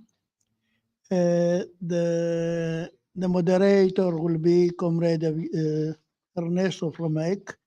I will help him also by the first, because the first message we had from supporters, very dedicated comrades and supporters of the Rakovsky Center from the other side of the globe, from Australia, our comrades Alex Mitchell and Judith White, and you received, for this reason I take still the floor, I keep the floor, and because there it is 9 hours from now, it is about 2 o'clock or 3 o'clock in the morning. So they informed us that they support the conference fully, and they sent a message to the conference, although they cannot directly speak in the tube, in the internet. So this is the conference message of the conference by Comrade Alex Mitchell on his behalf, on the behalf of Judith White. So I read it. Lenin has been my mentor and guide since my 20s. As a result, I became a rather pompous authority on his life. If I was confronted with a difficult decision in my life, whether to marry this lady or another, or take this job or that, I could ask myself, what would Lenin do? Sometimes Lenin's advice was good, but other times it was bad, very bad. As an example, Lenin, the banned Russian revolutionary, was alarmingly carefree with his security. He was a terrible judge of character, particularly those who stopped him in the street, women or visitors to Moscow, who wanted an autograph. He wrote many books stressing the need for tight security, but it was theoretical and not practical. In 1901, he wrote What is to be Done, which railed against dogmatism and celebrated freedom of criticism, but in practice, he did the opposite. I read and studied all of his writings. Lenin, with the assistance of his life partner Krupskaya, wrote dozens of books which lined my shelves. Some ignorant commentators said his slogan for Russia, 19 October Revolution, bread, peace, and land, was a motto stolen from others. That's a lie. Lenin's motto was derived from dialectics. He wanted to appeal to three sectors. Bread was for the hungry, peace for war-weary soldiers and sailors, and land was aimed at recruiting Russia's peasantry. Of all Lenin's sayings, my favorite is, "We're marching in a compact group along a precipitous and difficult path, firmly holding each other by the hand. We are surrounded on all sides by enemies, and we have to advance almost constantly under their fire. We have combined by a freshly adopted decision for the purpose of fighting the enemy and not of retreating the neighboring marsh, the inhabitants of which from the very outset have reproached us for having separated ourselves into an exclusive group and with having chosen the path of struggle instead of the path of conciliation. And now some among us begin to cry out, let us go back into the marsh. And when we begin to shame them, they retort, what backward people you are. Are you not ashamed to deny us the liberty to invite you to take a better road? Oh yes, gentlemen, you are free, not only to invite us, but to go yourselves wherever you will, even into the marsh.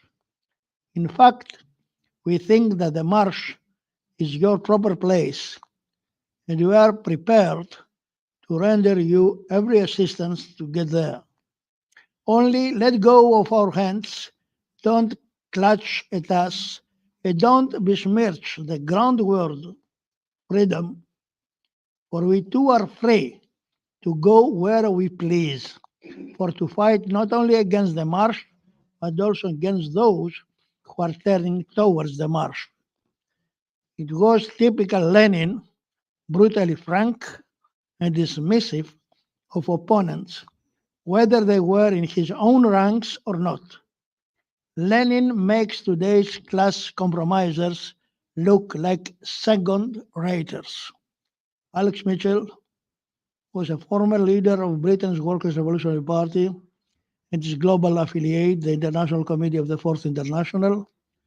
Former journalist, Mitchell now lives in Australia, where he's an acclaimed author. Judith White, his partner wife, writes books on culture and art history. Thank you, Alex. Thank you, Judith. By the way, the quotation by Lenin was made extremely beautiful cantata by the Soviet composer Sergei Prokofiev. Thank you. Okay, now I give my job as moderator to Comrade Ernesto. The next speaker is Dimitris, okay? Okay, thank you a lot. Thank you, Savas. Thank you all you, participants, organizers, and all you that you are viewing now this very important international conference held a tribute and for the legacy of Lenin. 100 years Lenin is lives through his work, through the struggle for the world revolution.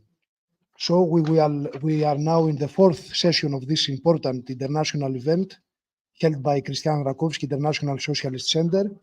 We will now hear the contributions by the members and friends of Christian Rakovsky Center in this session, and we will continue after Alex Mitchell and Judith White message to the comrade Dimitris Mizaras, leader from the Marxist Workers' League of Finland.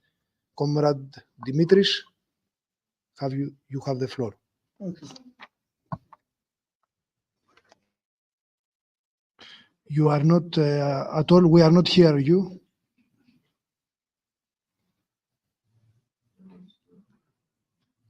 Open again.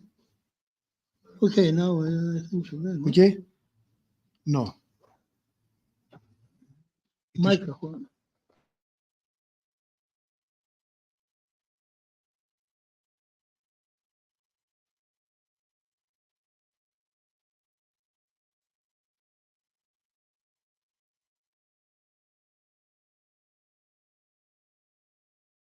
We just wait, he will connect again. Okay.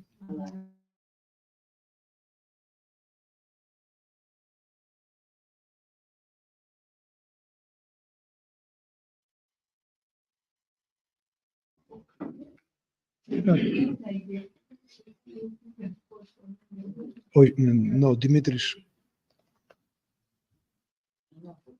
No. Maybe some regulation from your screen about the microphone. Can you? No, the micro is muted.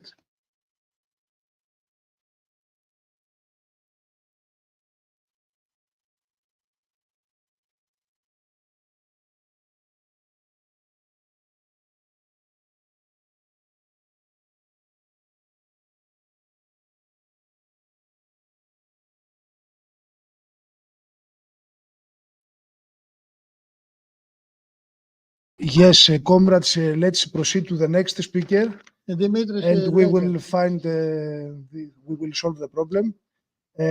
Comrade Guy from Renaissance ouvert révolutionnaire.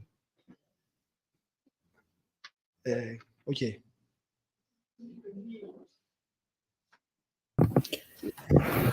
Bonjour, est-ce que vous m'entendez?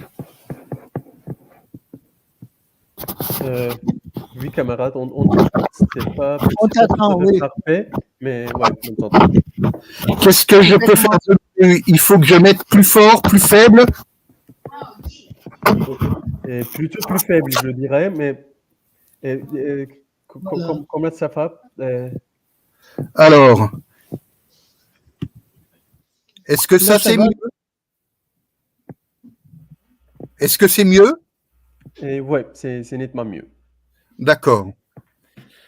Alors, je te demandais, Bourak, si je lis le texte en français d'abord et tu fais la traduction ensuite, ou je lis en plusieurs morceaux et tu fais les traductions au fur et à mesure. Mais on fait à plusieurs morceaux comme ça. En plusieurs morceaux, d'accord. C'est mieux pour les auditeurs. Ouais.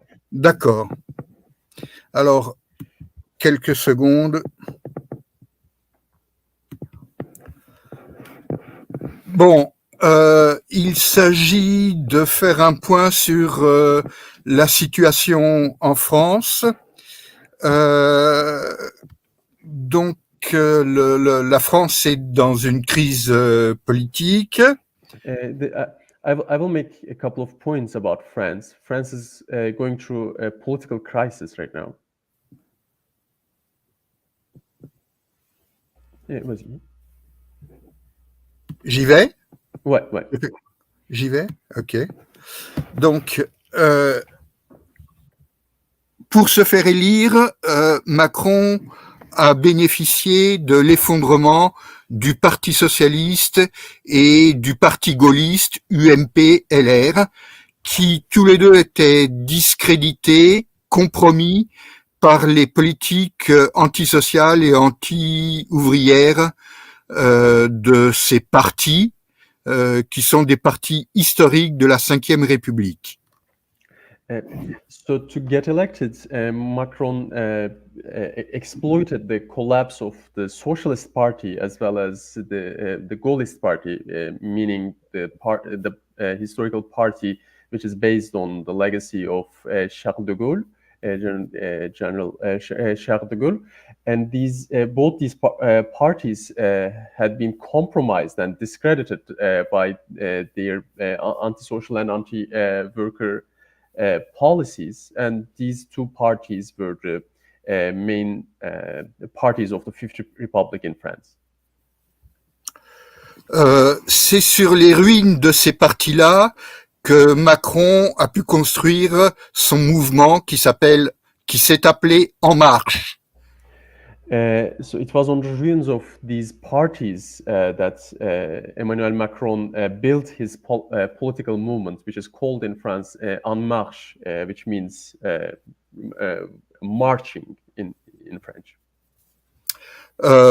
Mais ces conditions réunies n'étaient pas suffisantes, bien entendu.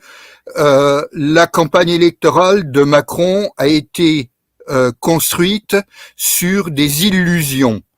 La première de ces illusions, c'est celle du social-libéralisme, celle d'un progressisme dynamique et jeune, et puis la tromperie portée par toute la bourgeoisie, qu'il est possible de concilier les intérêts de la classe ouvrière et ceux du grand patronat. But obviously this crisis in itself was not enough, and Macron's electoral campaign was built on several illusions. First of all, that of social liberalism, which means, and also that of a dynamic, youthful, progressive politics, and also the deception carried out by the entire bourgeoisie that it was possible to reconcile the interests of the working class and those of big business, of bourgeoisie. Parmi les mensonges, il y a par exemple la théorie dite du ruissellement qui prétend qu'en enrichissant les riches, l'argent finit par revenir vers les moins riches. And among these lies, these deceptions, there was this pseudo theory called trickle-down theory, which means that by enriching even more the rich, the money will eventually trickle down to less wealthy classes. Malgré les illusions, malgré les mensonges, il y a eu une promotion médiatique inouïe dont Macron a bénéficié de la part des grands patrons de l'industrie qui sont également aujourd'hui les grands patrons de la presse. But despite these illusions and the lies and all that deception, Macron had the chance of benefiting from the promotion, an unprecedented amount of promotion by media, which was led by the big bosses of the industry, who happen to be also the big bosses of the press in France.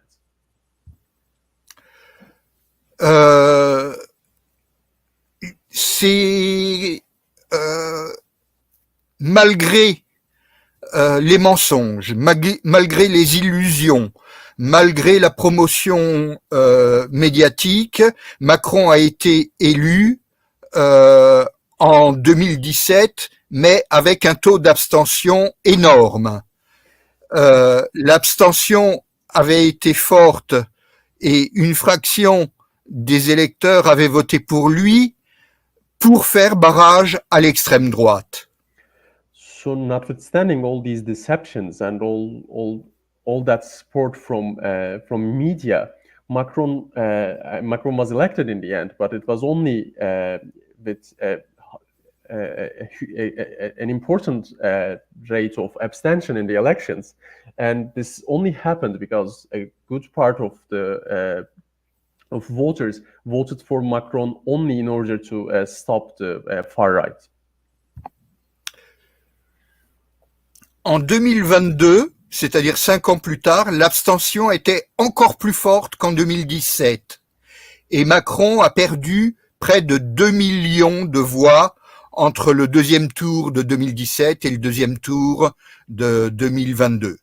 So the prior party was about 2017, Macron's first election, and for his second term in 2022, 5 years later, when Macron was elected, his election was even less glorious in the sense that he lost almost 2 million votes. La Macronie, comme on l'appelle ici, c'est les vieux. 41% de son électorat avait plus de 60 ans. Ce sont les vieux, mais les vieux aisés et dotés en capital. So Macronie, as it is called in French, or the Macron's sort of political fiefdom, political realm, is composed by old voters, and it is notable that more than 40% of his voters were over 60. But these are not only old people; these are old and wealthy people who possess the capital. Une frange, non, la classe ouvrière et les autres fractions de classe populaire connaissent donc aujourd'hui très très bien ce qu'est la politique néolibérale.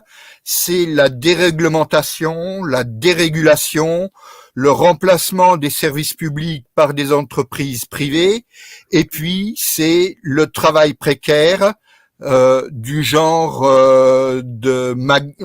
travailler chez McDo, et toutes les entreprises de travail précaire, quoi. So in France, the working class and also other fractions known in France as popular classes are deeply familiar with neoliberal policies, which means deregulation and also replacement of public services with the services of private companies, as well as precarious work, such as precarious jobs at fast food joints such as McDonald's. Face à cela, il y a historiquement la CGT, les organisations syndicales plus généralement, et il y avait le PC. Aujourd'hui, la CGT regarde vers la CFDT, c'est-à-dire un syndicat de collaboration de classe, et la CGT aimerait bien avoir les succès de la CFDT. Je mets succès entre guillemets parce que ce ne sont des succès que pour la bureaucratie, pas pour les travailleurs. So historically, against these policies, we had a habit of seeing the French Communist Party as well as the main, at that point, main trade union federation, CGT, General Trade Union Federation in its translation. But right now, this CGT trade union developed a habit of looking towards CFDT, which is another trade union confederation and with the tradition of class collaboration, and now CGT wants to sort of imitate the success obtained by CFDT, but this success is obviously in the biggest possible quotation marks. Donc il y a longtemps que la CGT n'est plus sur une ligne de classe, mais au printemps 2023, pendant la lutte massive et déterminée d'une grande majorité des travailleurs, et bien au-delà de la classe ouvrière en réalité, contre la contre-réforme des retraites, l'opportunisme et la ligne réformiste et traite de la direction de la CGT a conduit cette organisation à se subordonner à la CFDT, donc les collaborations de classe, et à précipiter le vaste mouvement de protestation en une véritable défaite et qui sera certainement lourde de conséquences. So it's been a while since the CGT Trade Union Confederation has adopted a class struggle line, but particularly in 2023 during the massive and determined struggle of a gigantic majority of the working class, as well as other popular categories beyond the working class, CGT has simply followed the class collaboration line of this other trade union federation, CFDT, which led to a disastrous defeat. And of course, there will be further consequences of this defeat. Parmi ces conséquences, on pense immédiatement à l'extrême droite et tout le monde a la conviction ici qu'avec la défaite qui a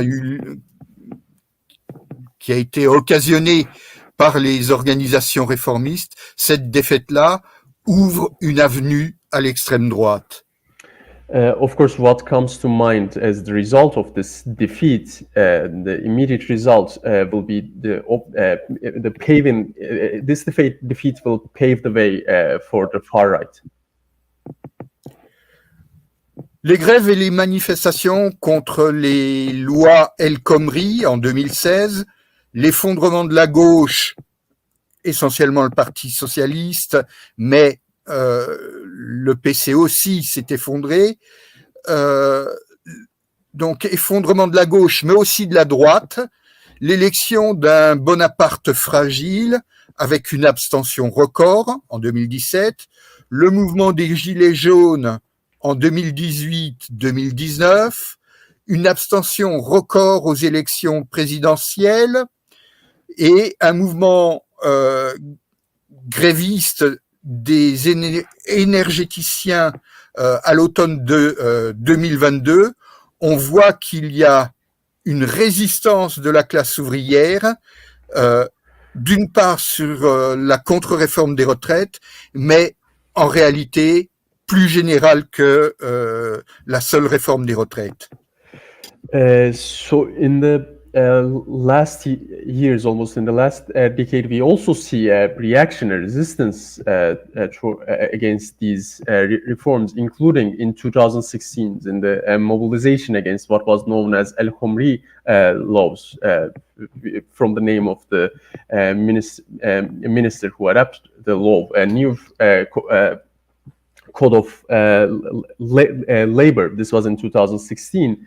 And then the collapse of the traditional left in France in first the Socialist Party, but also the Communist Party, and then the collapse of the right as well, and the election of a fragile Bonaparte in the person of Emmanuel Macron, as well as other resistance movements such as Gilets jaunes or Yellow Vests in 2018 and 19, and then the record level of abstention for the election of Macron.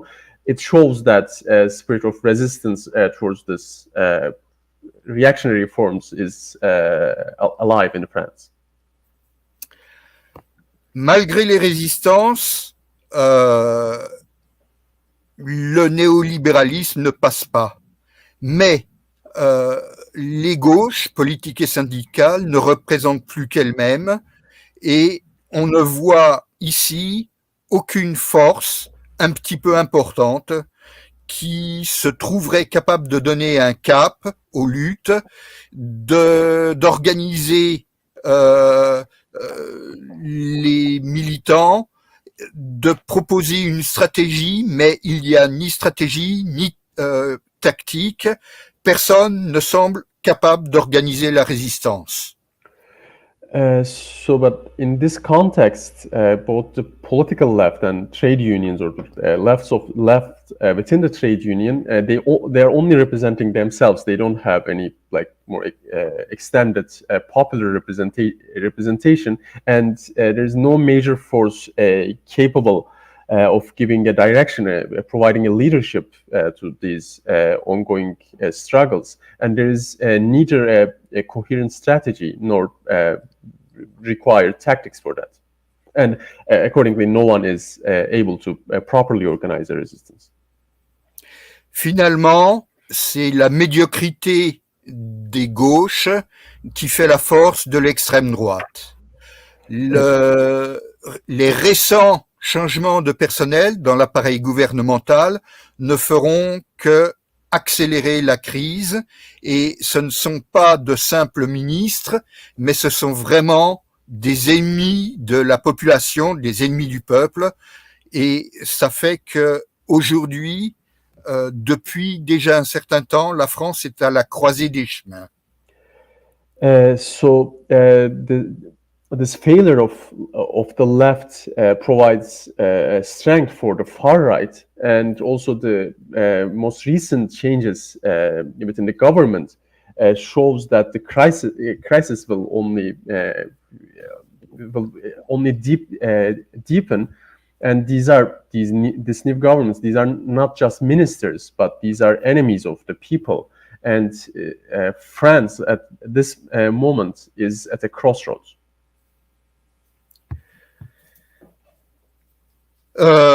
Vous avez entendu parler probablement de la loi immigration. Il faut dire que cette loi immigration est directement inspirée et copiée dans les programmes historiques du Front National devenu Rassemblement National. You must have heard about the new immigration law in France, which has been adopted directly from the political historical program of the party known as Front National, a national front, which was a Front National national front, and now is known as Rassemblement National, which is the main party of French far right. Avec cette loi immigration, Macron intègre l'idée de préférence nationale. C'est une loi raciste. With this law, Macron brings about what is known as national preference, and this is a racist law. Et cette préférence nationale est donc une partie historique du programme du Front National à l'époque du père, mais la fille reprend également ce thème. C'est un thème majeur de l'extrême droite. Cette loi raciste voulue par Macron et développée par Darmanin est pourtant non constitutionnelle, car elle contrevient à la Constitution qui, au contraire, garantit un droit égal pour tous. So this law was part of the program of this National Front, or the now Rassemblement National party, from the time of the father, Comrade said, which was Father Le Pen, and whose daughter Marine Le Pen is the current, even if not like officially, de facto current leader of Rassemblement National. And with the daughter, this program continues. And now Macron adopted this law as developed by his Minister of Interior, Darmanin. And this is an unconstitutional law because it creates a national preference, whereas a constitution stipulates equality for all. De fait, Madame Macron ne s'y est pas trompée et elle a publiquement revendiqué une victoire idéologique. And in fact, Le Pen reclaimed an ideological victory after the adoption of this law. Et il nous faut, hélas, le reconnaître, il s'agit bien de cela, et en conséquence, c'est bien une défaite, une autre défaite pour la classe ouvrière. And she's not wrong. This is indeed a victory for them, which in consequence is a defeat for the working class. Le grand quotidien du soir, Le Monde, qui est habituellement très très sage, titrait d'ailleurs « Une rupture politique et morale ». Et il qualifiait cette loi de tract du Rassemblement national, c'est dire. So the major French daily newspaper, Le Monde, carried the headline of a political and moral break after the adoption of this law, and described the law as a flyer, a brochure, almost like a brochure of Rassemblement National, this far-right party. Les macronistes disent que, bien entendu, ça ne vient pas du Front National, mais ils mentent tellement que ça ne change rien du tout. Of course, Macron and his followers are saying that the ideological inspiration for this law does not come from Rassemblement National, but obviously they are lying. Cette loi est faite pour diviser et affaiblir la classe ouvrière et les catégories populaires. This law is meant to divide and weaken the working class and other popular categories. De fait, aujourd'hui, les partis fascistes ou proto-fascistes ou fascisants, on ne sait plus trop quel terme employer, ces partis sont en position favorable pour les prochaines élections, les européennes bien sûr, mais on se pose des questions pour les présidentielles. Comrade, we have to, yes. Yes, let me translate. And indeed, the fascist or proto-fascist party is right now poised to take advantage of that and be the top party in the next elections, which are European elections. But one cannot help but ask himself or herself that if this will not be the case for next presidential elections as well. Yes, désolé, Guy, juste une seconde. Comrade Ernesto, you were saying something? Just we have to go to shorten as if possible, because we are extend the time now. We are out of the original program. Okay, it is important to hear, to go to the conclusion. Il faut accélérer, il faut bientôt finir parce qu'on a déjà trop parlé.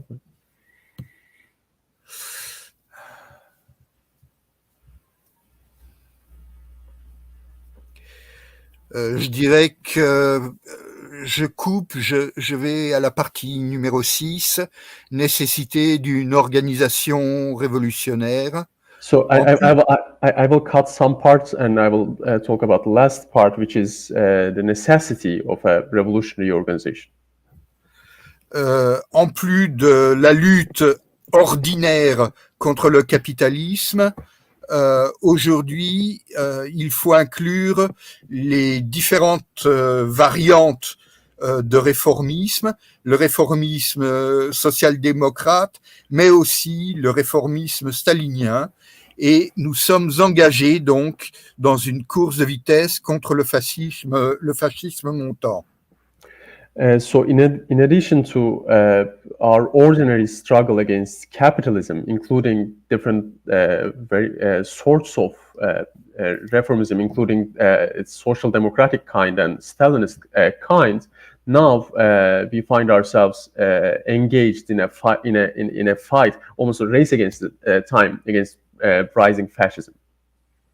À l'occasion de la guerre par procuration entre les USA et la Russie, guerre qui se déroule sur le terrain ukrainien, une fraction majoritaire des organisations se réclamant de Trotsky et de sa continuité avec Lénine se sont compromises dans une sorte d'union sacrée avec nos bourgeoisies respectives et avec l'impérialisme, comme la social-démocratie en 1914.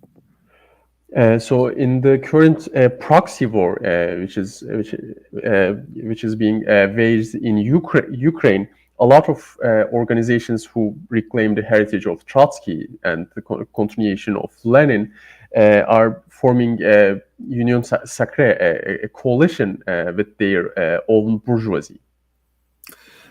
C'est dans ce contexte contradictoire qu'il faut de nouveau, mais inlassablement, poser et reposer la question de l'organisation révolutionnaire. It is in this context that we should put the question of revolutionary organization into our agendas. Et je pense que nous devons rompre avec les courants et organisations qui ont failli et qu'il faut rechercher au contraire des convergences avec celles et ceux qui, sur la question de la guerre en Ukraine, n'ont pas failli. And indeed, I think we should break with those who failed in this important test and seek convergences with those organizations who adopted correct positions concerning the war in Ukraine. La problématique du Parti révolutionnaire se pose donc aujourd'hui et je pense qu'on peut la situer à l'intersection de la conception léniniste du parti qui s'oppose bien entendu aux perceptions, aux élaborations de Kautsky d'une part, mais aussi les analyses faites par Ostrogorsky et Michels par exemple. So in this context, right now, the question of revolutionary party should be constructed at the intersection of first the Leninist conception of a party, which of course is opposed to the party conception of Kautsky, but also on the other hand of Ostrogorsky and Michels. C'est l'intersection de plusieurs choses. Un autre aspect important, c'est bien entendu les perceptions, ce qu'on pourrait appeler une sorte de théorie de la période révolutionnaire par Lénine.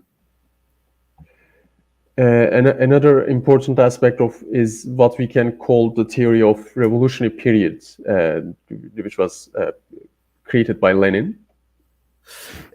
Ce sont aussi les textes réunis sous le titre de défense du marxisme, qui sont, eux, de Trotsky. And also as an additional element of this conception of revolutionary party, of course, Trotsky's texts gathered in the book In Defense of Marxism. Et puis, pour finir, c'est quelque chose qui a été évoqué aujourd'hui dans la conférence, la question des nationalités et la question de savoir quelle est l'articulation entre la question du droit des nations et l'approche de classe, c'est-à-dire laquelle de ces questions est la question principale. Voilà, c'est ma conclusion.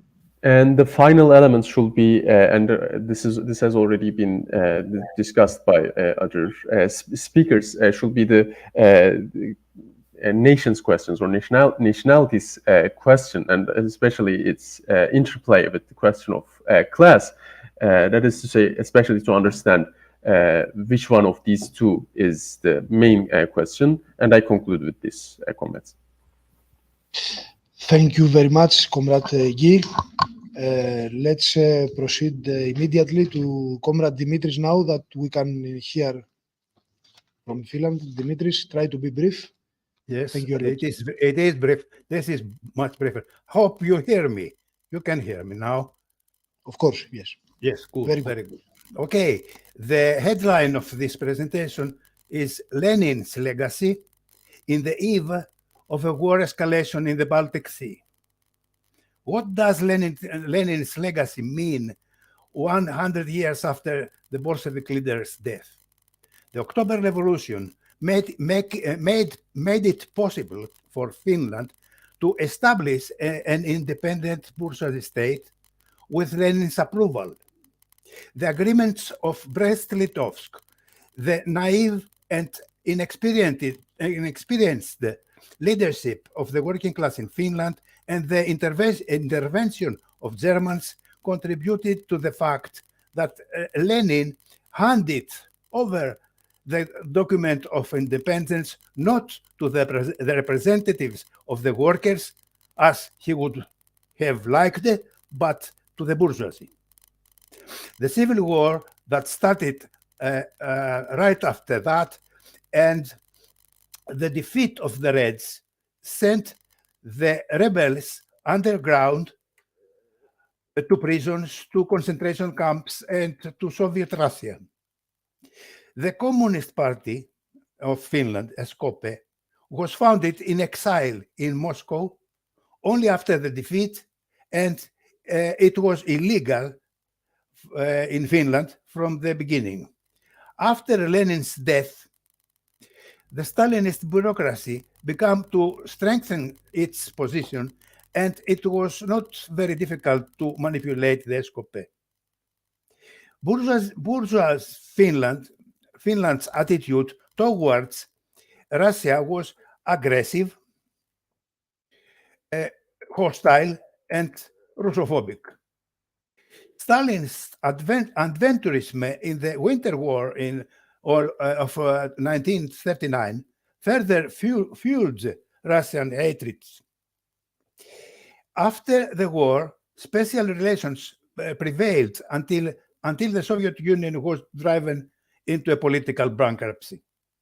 After that, Finnish bourgeoisie returned to the anti-Russian positions, joined the EU, European Union, and since last year finally joined also NATO.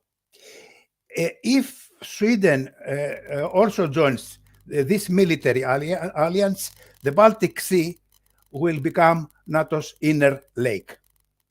The collapse of the Soviet Union has spread enormous confusion among the international left, and even more so among the proletariat.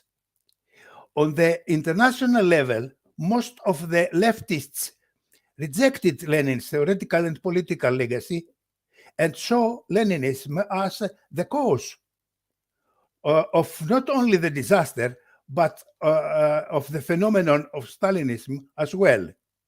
Despite the illusions, Lenin's legacy is alive today, both theoretically and as living force. You can see it from how both the central power of imperialist capitalism, which is in a stage of decline and its death in the deathbed, and the oligarchic states both hate and fear Lenin in principle. The power of the living Leninism lies firstly in the dynamics of the Marxist method and the potential of the class struggle for the deep transformation of the society. These two camps, so imperialism and oligarchs, these two camps, both in an existential crisis faced off in Ukraine. the victory of imperialism would put the world closer to a global barbarism. The defeat of imperialism is a necessity for humanity and for the whole civilization as well. The proxies of imperialism in Ukraine are currently facing a fatal defeat. There is only one way forward for imperialism now. That is the path of escalation. Ukraine's defeat makes the clash between the United States and Russia topical. This conclusion has been reached by Robert Bauer, the chairman of NATO Military Committee, who stated without hesitation, "Let's prepare for war against Russia." Finland's 1,340-kilometer border has been handed over to the United States Army. The United States gets 15 military base areas for its own use. American troops are permanently repatriated to Finland. Even the scenarios of stockpiling nuclear weapons in Finland have not been ruled out. At the same time, NATO is preparing for the largest military exercise in its history. Steadfast Defender 24 is the name. This will take place from February 28th to April 21st. More than 90,000 soldiers are participating in the military exercise. It is a rehearsal for the planned war against Russia.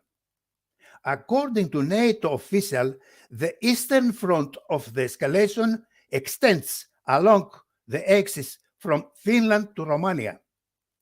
A second part of the military exercise is planned to take place in May. A smaller military exercise, Winter 24, started in Estonia in January, now this month. The Estonian military participates in it. The military exercises in question are planned at a NATO summit in Vilnius last July in Lithuania. No one is going to offer the keys to power to the proletariat. Power is only taken by force. The war in the Middle East is part of the same development towards the East. In addition to the ethnic cleansing of the Palestinians, the target is Lebanon, Iran, Central Asia, and through it also China. Against Russia, both Baltic and Black Sea fronts will be attempted. On the eve of the Great War, the present moment contains both aspects, the massive destruction and the possibility of a deep transformation of the society, revolution. Seeds of transition to a new historical era. This road passes through the collapse of capitalism and imperialism and ends in the emancipation of the working population in the socialist era. For this task, we need Lenin's legacy, analysis of prevailing situation, the power of class struggle, proper organization, and orientation towards internationalism. In this way, we can prepare our own 1917 socialist revolution, leaving behind everything that refers to class cooperation and compromise.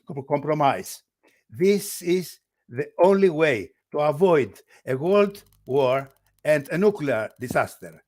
If one breaks out, we must turn the war into a socialist revolution. This is the revolutionary challenge of today's Leninism. That is why Lenin's legacy is very crucial today. The successor of Leninism and Bolshevism that is Trotskyism is dangerous for the both bourgeoisie and oligarchs. Oligarchs.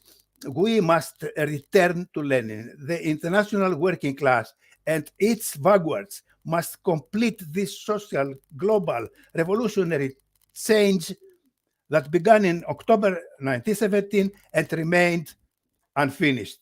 It will only happen when we succeed in forcing the irreplaceable and vital tool for it. This tool is the Revolutionary International of our time, which is, in our opinion, should be the Fourth International.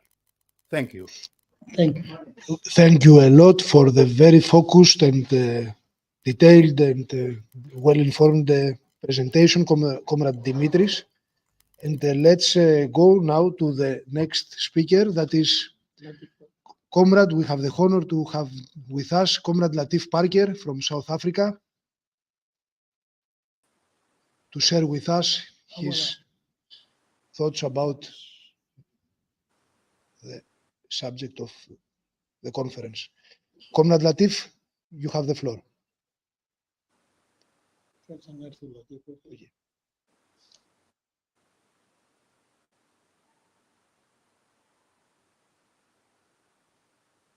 Comrade Latif, we have to wait for a while.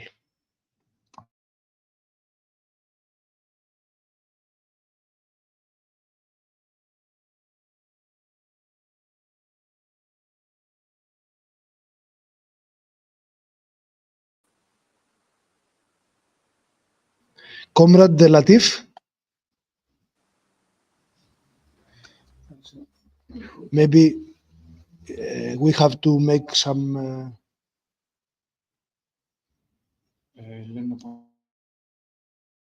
okay, before we hear Comrade Latif, we can go to the next speaker.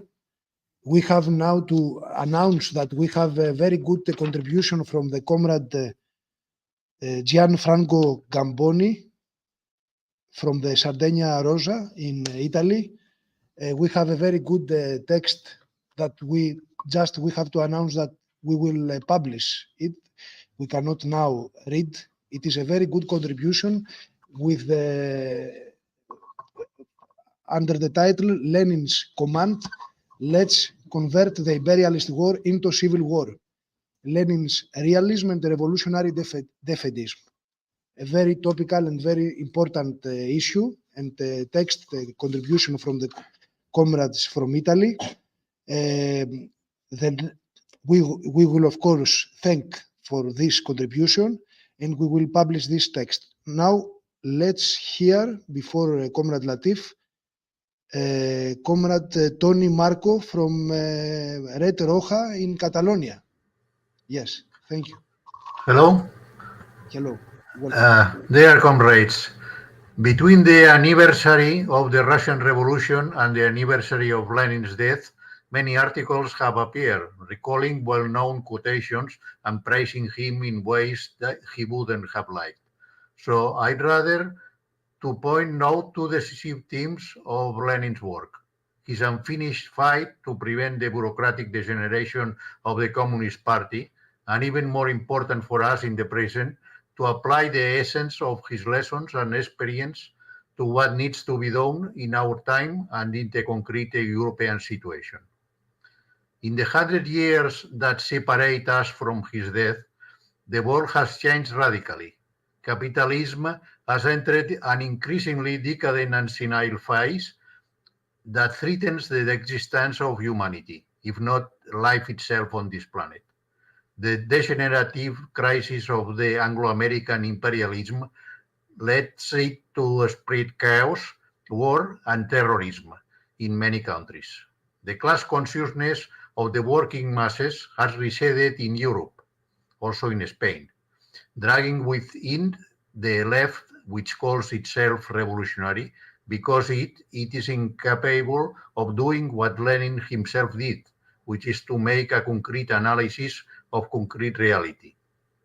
Lenin's work is of enormous importance and covers the fundamental themes for the development of the communist movement, both in theory and in practice.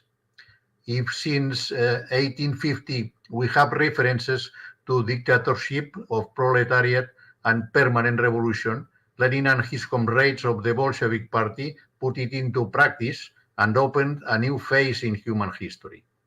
Their method and experience continue to enlighten revolutionaries in the current class struggle to apply them to a different situation that we cannot fail to analyze and discuss. I would like to highlight some aspects that are particularly useful to us in this indispensable work and which have been deliberately ignored or distorted by the reformists and all the left that is compatible with capital and the institutions of imperialism. The tactic of intervention in the bourgeois parliaments, using them to denounce capitalism as a loudspeaker of the class struggle, not to create illusions in changing the system of bourgeois democratic institutions, and in no case to commit the support of the working class to one bourgeois faction against another, even more reactionary. When they ask us to vote for the parties of capital in the name of stopping the extreme right, we remember that Bolsheviks fought against the Kornilov coup without supporting the bourgeois, imperialist and warmongering government. The contribution on the right of the oppressed nations to self-determination and independence, developing the concept of the proletarian nation and bringing the democratic radicalism to the solution of the historical questions pending under imperialism, which not only the workers' movement can overcome on condition that it carries its struggle to the end and maintains its independence against the nationalist bourgeoisie. Today, the UN and the European Union have turned the right of self-determination into a mere political formalism to be applied to some African and Asian colonies that remain economically dominated, or to create divisions that favor their geostrategic interests, as in Kosovo. Lenin's own definition of the imperialist phase clashes today with postmodern theories which empty the law of value of its content and distort the concept of imperialism in order to adapt it to the limits imposed by democratic bourgeois reaction and the rules of the outdated international institutions. Lenin has an orientation to give us: to work for the political unity of revolutionaries while fighting to strengthen the practice of the workers' movement in the sense of going beyond the simple level of economic and social demands, raising the perspective of the socialist goal. For example, young people struggling for access to housing can directly understand that only socialist planning can provide affordable housing, as Engels explained. Lenin attached great importance to the debating, even of small differences, which could cancel serious errors of tomorrow. We must once again put it into practice, the dialectic between the broadest discussion with the class currents without exclusions and the rigor to define the task of the intervention and party building in our epoch. Therefore, we propose to work in the next period to establish a calendar of debates to which to invite to other revolutionary currents with the double objective of recovering the class independence in the workers and anti-imperialist movement and offsetting socialism as a political objective that directs the different struggles towards the question of power. We're able to make an honest assessment of the errors and limitations of the October experience and of the international communist movement to avoid the bureaucratic danger, as Rosa Luxemburg had warned, to work on the question that Rakovsky asked in a letter to Russian left opposition: how to keep the power in workers' hands. This is to examine some aspects of Russian civil war, the NEP, and the problem of scissors, or the first years of Third International, Congress of Livorno, the action in Germany in March in 1921, etc. Today, we must put this knowledge to work, reread Lenin, and fight again as he did to refine the theory and methods that allow us to work at different levels, to strengthen the proletarian culture and the left wing of the workers' movement, to give a socialist perspective to the social movements and struggles, to work for their political articulation, to go beyond partial and local demands, to aim at power, to take a position in a great world anti-imperialist and anti-capitalist struggle that is on the rise. This is the practice that we need as a basis to work with the scattered forces of revolutionary Marxism, for the communist unity and the construction of the revolutionary international in a process that does not allow shortcuts or voluntarist proclamations. It is about responding with determination and flexibility to the tasks posed by the situation. Thank you for attention. Thank you very much for this contribution, this speech by Comrade Tony. Yes, many revolutionary greetings to all the comrades in Catalonia, in Spain, in Red Roja. And let's now proceed to the next speaker, that is Comrade Levent Dolek, from a leading member of Revolutionary Workers' Party from Turkey. So, Comrade, you have the floor. Hi, Comrade Ernesto. Hi, Savas. Hi, all comrades. On behalf of the Revolutionary Workers' Party, deep from Turkey, I greet all the international participants of our conference and all our comrades and friends who follow us on various platforms. We, as the Revolutionary Workers' Party, think that Lenin is not the past, but the future. He is the leader of the world revolution today, as he was throughout his revolutionary life. In 2023, the 7th Congress of our party, Revolutionary Workers' Party, assembled, and our 7th Congress declared 2024 as the year of Lenin. This resolution formulated our party's duty in this Lenin year as to introduce Lenin's thought and practice to the working class and youth of Turkey and explain how future generations can benefit from it. This should be the duty of every revolutionary socialist of every nation. We hope that this conference will contribute to the achievement of this mission on an international scale. Who is Lenin? He is the theorist and architect of victorious Bolshevik Party, master of the art of insurrection, defender of revolutionary Marxism. From the reactionary years of First World War to the era of First World Revolutionary Wave of October Revolution, from Zimmerwald to Comintern, he is the leader of the world socialist revolution. This is how we see him. The leader of British imperialism, Winston Churchill, of course, would see Lenin in a different perspective. He asked about Lenin. Churchill said, was he someone who wanted to save the world and his method of doing it was to blow it up? Blow it up. The concept of revolutionary could only be expressed in this way on the language of an imperialist. Yes, Lenin became the leader of the world revolution with the Revolutionary and Internationalist pole he built against the Social Democrats who tried to reconcile socialism with the imperial system and repair the capitalist state with reforms. Lenin's revolutionary pole, as a genuine Marxist pole, was insisting to blow capitalist state up rather than to reform it. And the name of this pole is called Leninism, as well as Bolshevism and revolutionary Marxism for 100 years. It is necessary to remember the two great leaders of the internationalist pole that Lenin built against social chauvinism under the difficult conditions of the First World War, Rosa Luxemburg and Karl Liebknecht. They were also murdered by the social democratic traitors on 15th of January, 4 years before Lenin died. These three, Lenin, Luxemburg, and Liebknecht, are the three L's of revolutionary socialism and internationalism. Rosa Luxemburg exposed social democracy's support of its own imperialist governments in the war with these words: the global historical appeal of the Communist Manifesto undergoes a fundamental revision. proletarians of all countries unite in peacetime and cut each other's throat in war.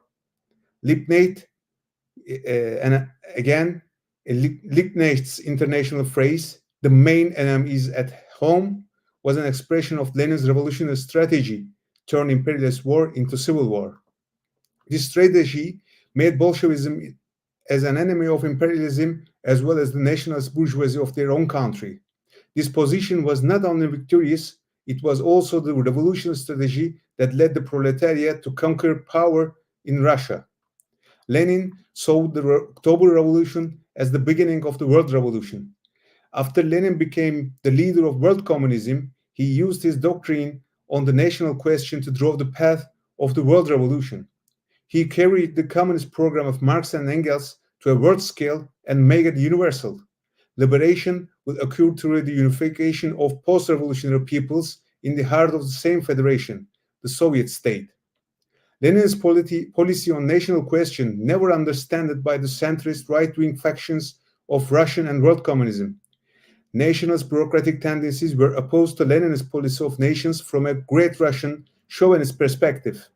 Also, we can observe liberal and opportunist tendencies which defending so-called defending right to self-determination by also referencing Lenin, but in reality they are defending not Lenin's principles but Wilson's. Nowadays, these opportunists are speaking about Ukraine's right to self-determination against Russia, not against NATO.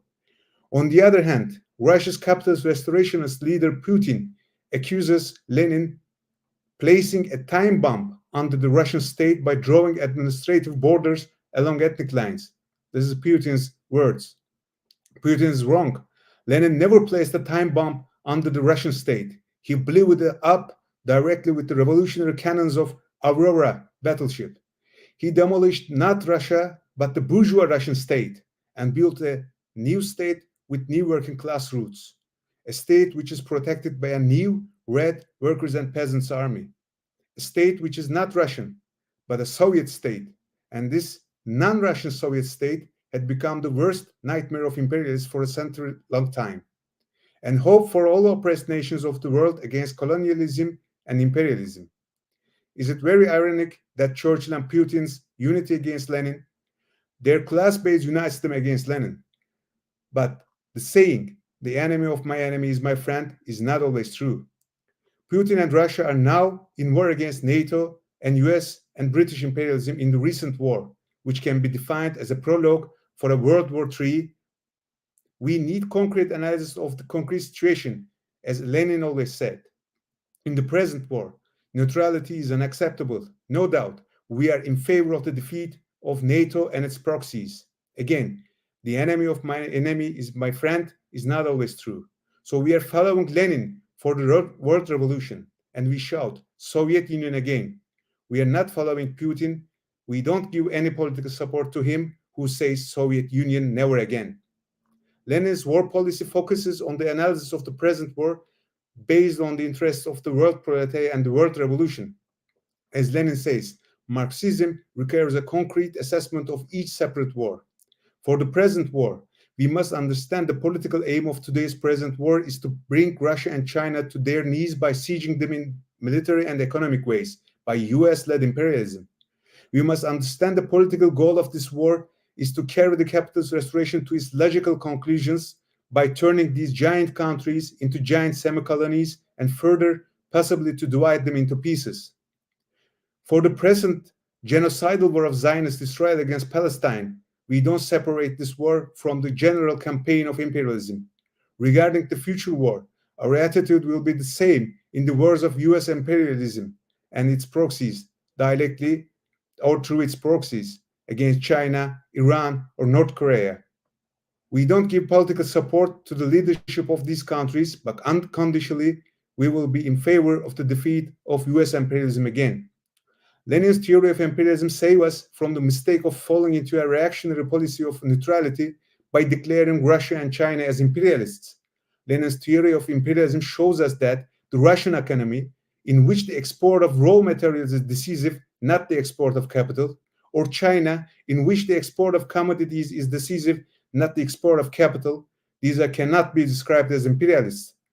Lenin provided us with the necessary tools to distinguish between expansionist policies or struggles for regional influence on the one hand and imperialism on the other, which means the struggle for domination over the world.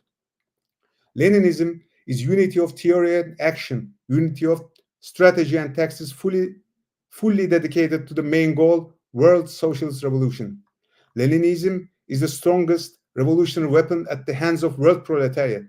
Why not maybe a bomb to blow up not the world, as Churchill said, but the imperialist world order? We need that weapon. We need this revolutionary political bomb rather than bombastic fads and fashions like post-labeled ideologies, countless types of identity politics, and liberal left garbage. Lenin's thought passed through the test of history successfully. We have witnessed the confirmation of Leninism in the victories and defeats of the world proletariat. From the October Revolution to the collapse of Soviet Union, the determining factor in victories and defeats was the presence or absence of the Leninist party. Speaking in terms of world revolution, we can say that victory and defeat will depend on whether the Comintern, which represents the organizational pinnacle of the Leninist party, is rebuilt or not. Of course, this task to rebuild the Comintern cannot be achieved without the programmatic achievements of the Fourth International. The era of proletarian revolutions opened by the October Revolution continues. Revolutions are happening. We will see revolutions. We must prepare their victory. Therefore, the answer to the question, what is to be done, is still the same. Forward to the construction of revolutionary workers' parties and internationals that organize the vanguard of the working class and put an end to imperialist capitalist barbarism. Thank you very much.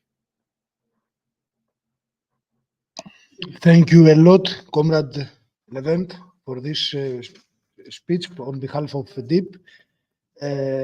Now we are going to the next speaker, that is Comrade Mitrofanis Patsouras, comrade from EEK. He will speak right now. Lenin Youth. 121 years ago, Lenin, in September 1903, wrote the text The Tasks of Revolutionary Youth, a point of reference for revolutionary youth also today. In this text, the great Bolshevik leader, responding to a related article that had been published, points out that the task of the young revolutionaries is to acquire a Marxist consciousness by the membership, training and fighting throughout the lanes of the political body of Marxism, the Marxist body of the working class, party of the working class. Pointing also the way to achieve this goal within the context of the ideological, political and organizational work of the leadership of the proletariat under the formation of the time. For Lenin, the Marxist political consciousness and the revolutionary struggle of the youth couldn't be acquired with ultimatums, moral preaching, appeals and bureaucratic trigger, suffocating the necessary independent political life and action of the youth, or submitting to their spontaneous instincts, as was the case with Stalinism, but in a living, non-dogmatic and ever-developing, collectively organized and disciplined way. And although in the youth all the contradictions of the bourgeois society are expressed as they reflected with a relative peculiarity or even amorphously, Lenin's criterion for the work in the most political advanced but disorganized and uneducated strata of the youth is also in a case political with the Bolshevik sense of the term. That is, on a base of the rule of uncompromising organized struggle for the emancipation of the labor movement from bourgeois ideology and any bourgeois influence. In short, Lenin doesn't give organizational recipes and formulas supposed to be suitable for every situation, but his analysis, in a Marxist way, the relationship between the party and the youth in the ongoing historical political conditions from the viewpoint of the needs of the revolutionary action that derives from them. Precisely because of this mythology, Lenin's approach is as relevant as ever today. Lenin, recognizing the revolutionary potential of the rapidly growing students' movement in the years precisely the revolution of 1905, fought against the observation of the many tasks of each conscious part, which was the consolidation and development of Marxist education and mobilization of the forefront of the class struggle of the proletariat and its vanguard. Having established with his work what is to be done, the primacy of such an approach, that means the adoption and development of uncompromising Marxist theoretical political work, and its constant testing of the independent work of the proletarian party among the masses, Lenin was able to face with greater fluency in his polemic the confusion that was shown in the youth movement by the devotes of ideological unity and compromise, making brilliant explanatory contribution to a Marxism, regarding to an inextricable link that has in it the politics and sociology under the guidance of material dialectic. The essence of Lenin polemic is that differentiation of distinct political groups in a students' movement reflects the differentiation of political forces in society, which ultimately represent different class interests. In this class differentiation of party differentiation in society and therefore in the students' world, Lenin explains is carried out only by political struggle, sometimes by long persistent struggles, and other ones in a stormy way in the form of a political crisis. The task of the Marxists in the students' youth, Lenin concludes, is to seek the most conscientious and constant as possible separation of the political heterogeneous groups.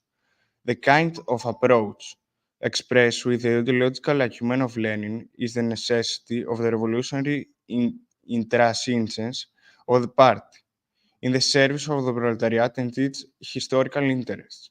The importance that Lenin attached to this struggle for political separation within the lanes of the labor movement, with the education of the revolutionaries in Marxism, and with all the party's methods of action based on Marxist traditions, proved to be crucial through the long course after 1905, leading to the victorious seizure of power in 1917.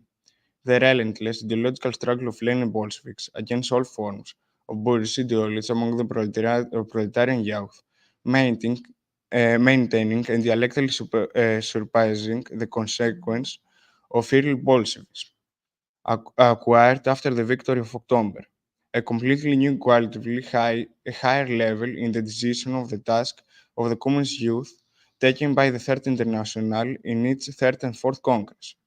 In the first of these resolutions, imbued with the Bolshevik spirit, the Communist International defines as the basic task of the communist parties the support of the work of the communist youths, which were organized at the level of the Communist Youth International, which was founded about 6 months after the Communist International, in November 1919, by young leaders who had broken away from social democracy.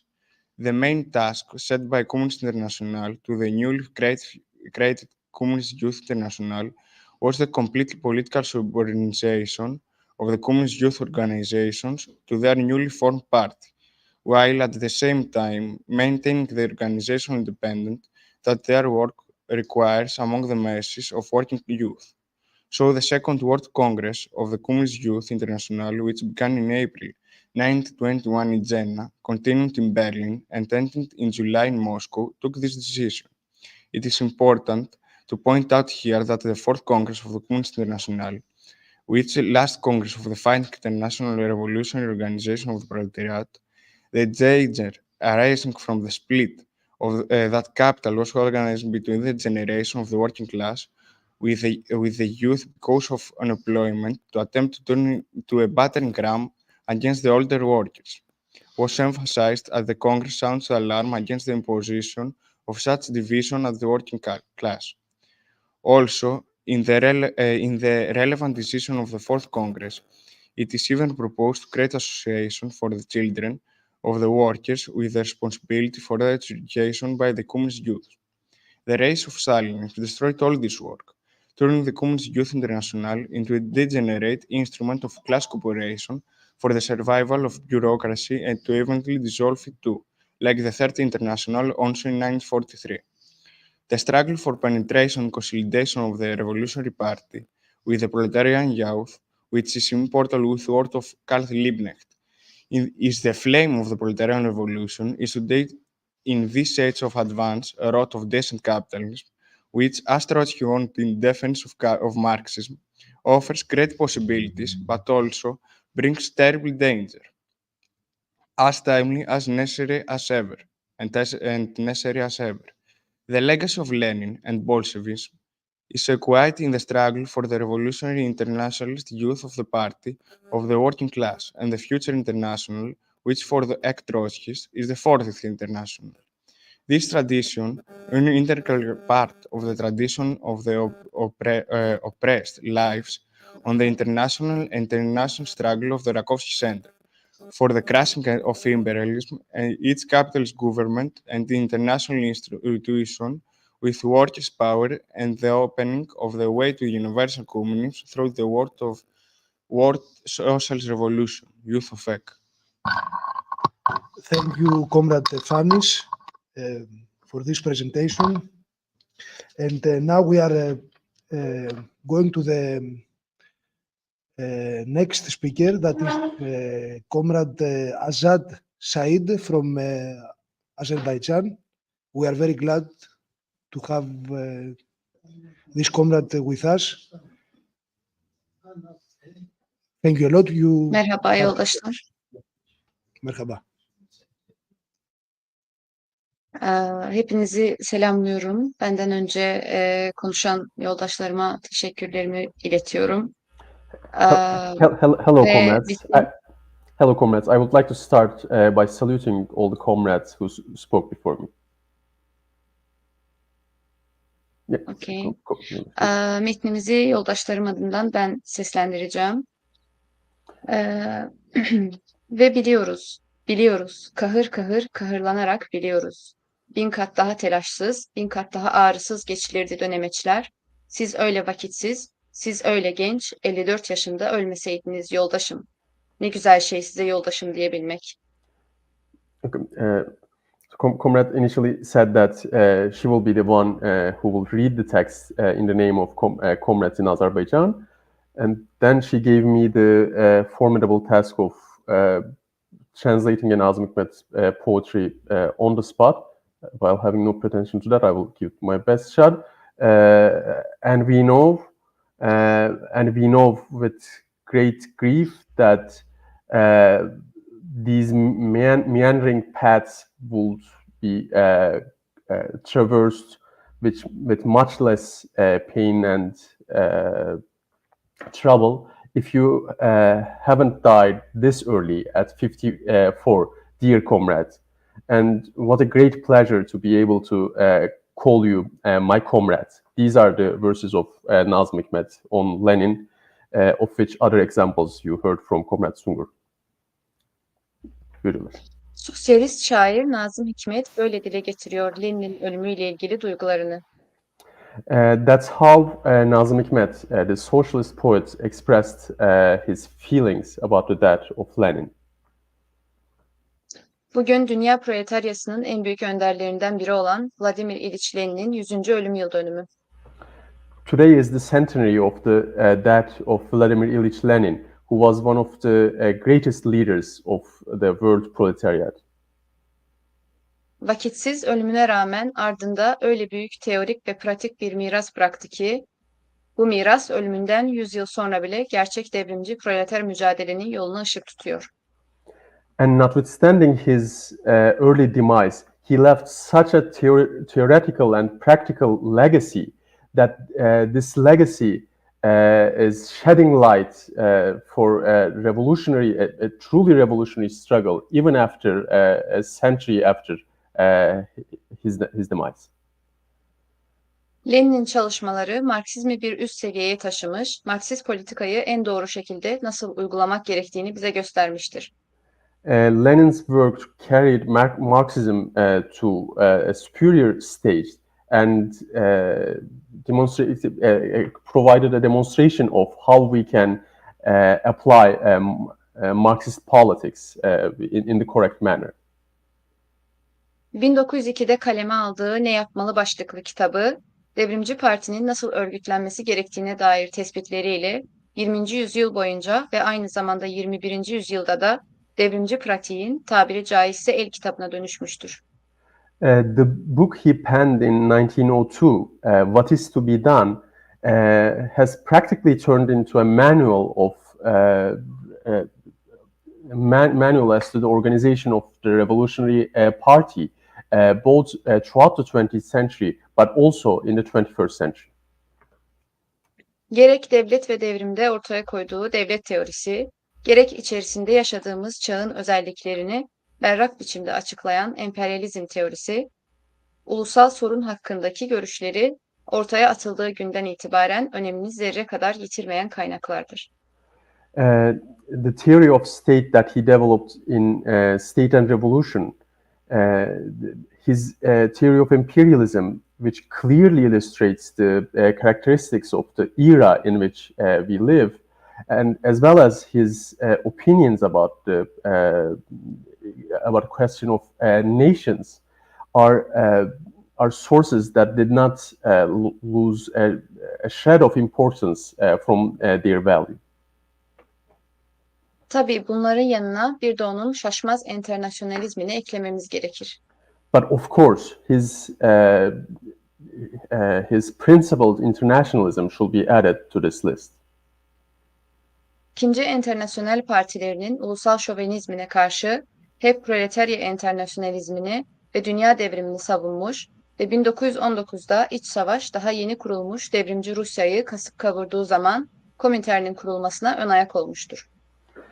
Not only did he defend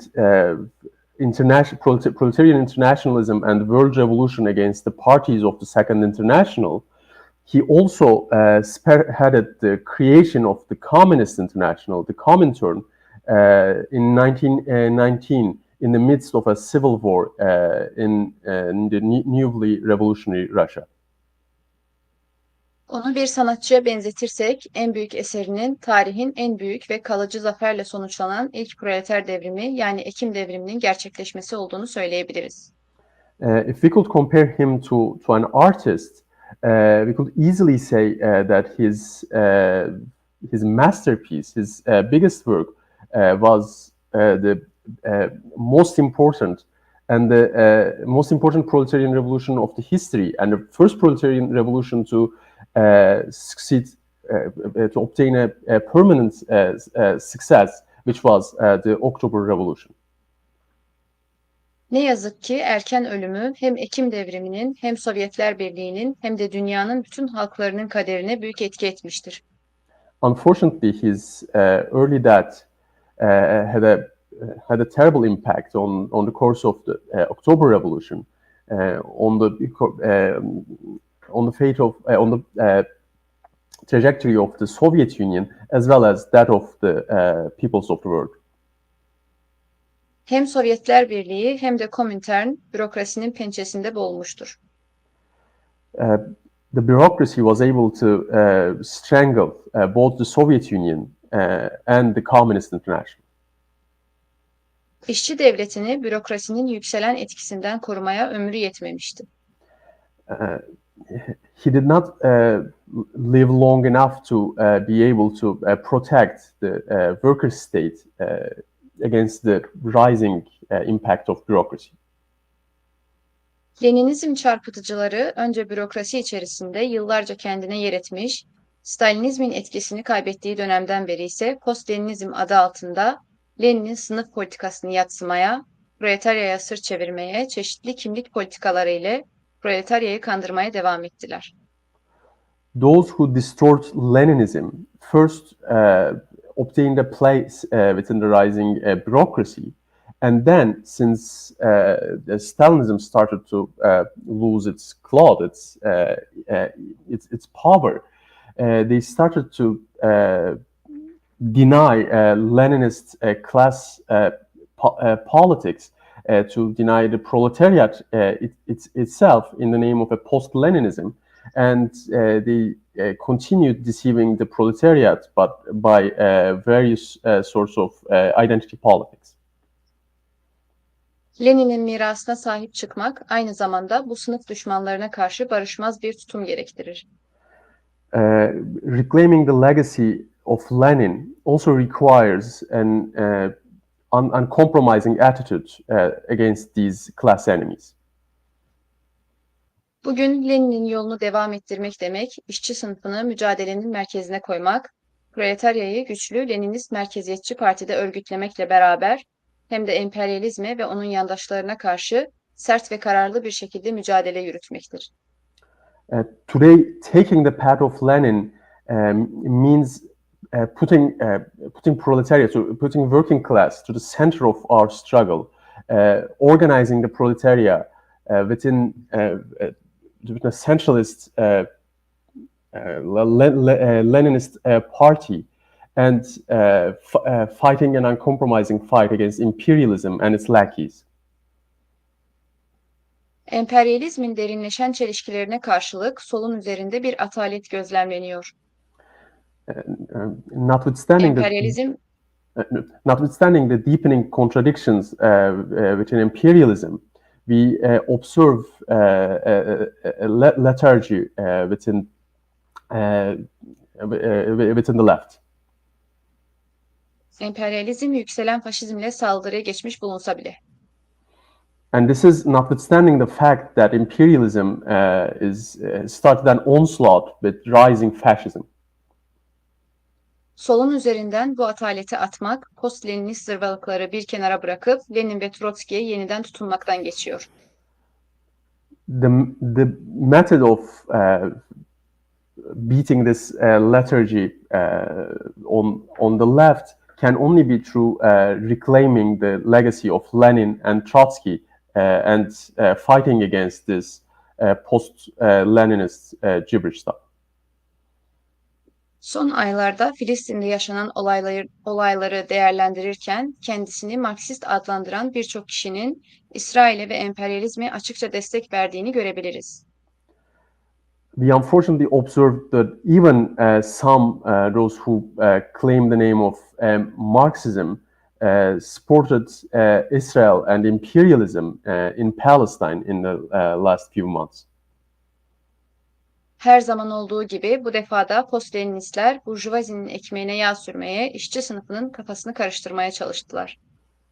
As always, these post-Leninists are playing the bourgeoisie's game and they are trying to confuse the working class. Biz Azerbaycanlı devrimci Marksistler olarak Lenin'in ezilen milletler hakkındaki politikasını benimsiyor, Filistin halkının İsrail'e karşı mücadelesinin haklı ve meşru olduğunu ve Filistin halkının yanında olduğumuzu bir daha vurguluyoruz.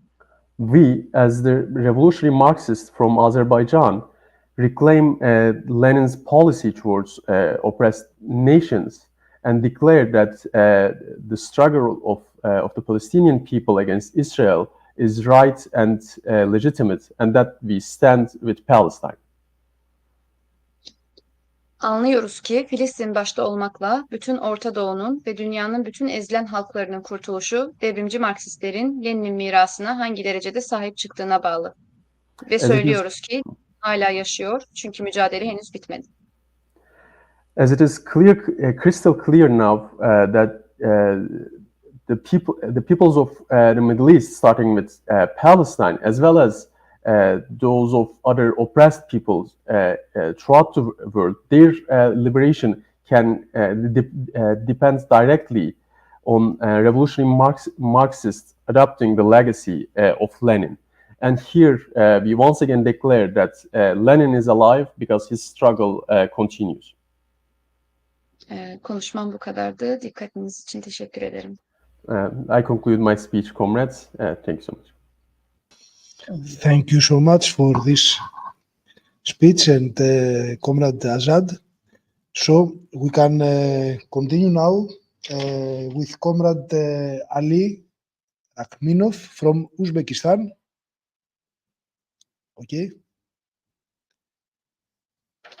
Okay, Comrade Ali. Thank Hello, you. do you hear me? Hi. Of course, very well, yes. Hi, comrades. I'm glad to see you all here. Today is the day when we lost our leader of the revolution 100 years ago. 100 years ago, our revolutionary leader showed the world a new order based on the equality, brotherhood of the nations, and a life without exploitation. Thanks to October Revolution led by Lenin and Trotsky, that after the revolution, immediately first we got electrification of Central Asia and other Soviet countries, liquidation of slavery, elimination of illiteracy and women rights, collective farmings, kolkhoz, industrialization which our country could produce civil planes, and people's self-determination. Beginning in the middle of 20th century was a golden age for communist movements and for Soviet socialist republics. But after the 1991, we jumped back to the pre-revolution period, 1970s.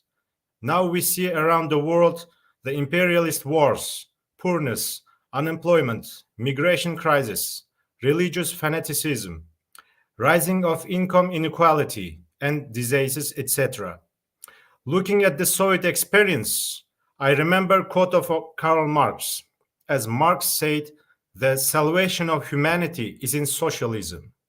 And the legacy that Lenin left us, that is his theory and practice, is always in our minds and hearts. Long live the leader of revolution, Comrade Lenin. We will extinguish the sun if it only shines for the bourgeoisie. Thanks for your attention, comrades. Thank you a lot, comrade, for this very essential contribution to the conference for the legacy of Lenin. And now we can we are in the end of this session, but we can finally read the contribution of the comrades from Italy, from Sardegna Rosa, about revolutionary defaitism of Lenin. So I will read this important text. Lenin's command: let's convert the imperialist war into civil war. Lenin's realism and revolutionary defaitism. In opposition to the other leaders of Workers' International, Lenin never dissociated his theory and his practice from Machiavelli's rules, as enunciated in the 6th chapter of The Prince. Hence, it comes about that all armed prophets have been victorious and all unarmed prophets have been destroyed. This is the quotation from The Prince.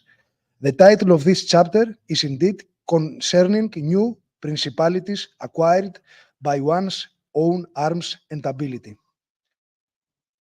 The age of imperialism, according to Lenin's theory, was characterized as the age where the working class would create his own new principalities, and the Revolutionary Party had to be ready to achieve this goal.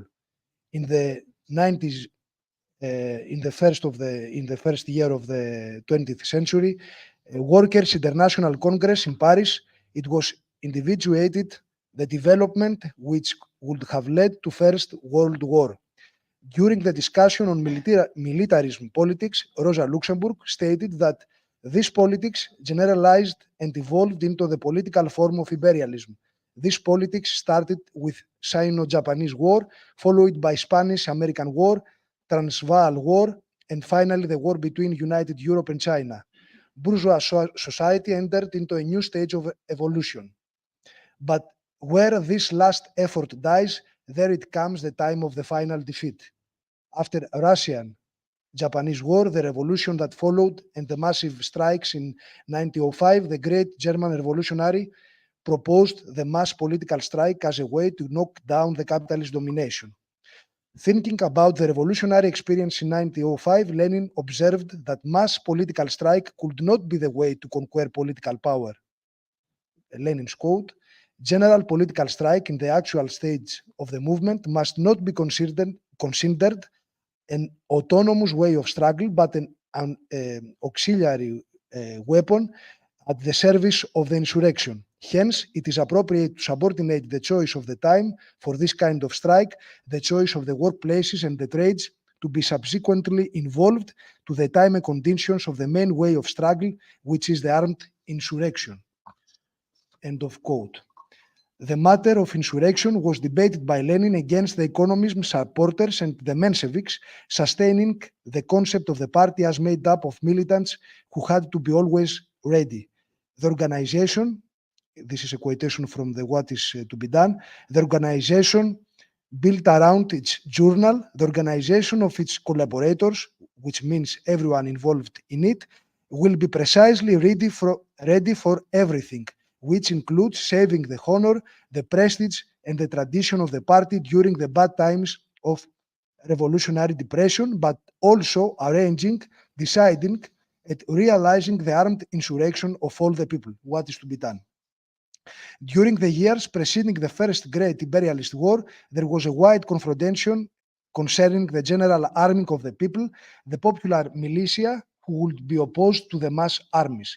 Karl Radek wrote, "To the proletariat, the claim for militia means a switch from defense to offense." End of quote. Radek himself, arguing with Jean Jaurès, pointed out that the general arming of the people, the popular militia, would have never been accepted by the bourgeoisie. A quotation from Radek.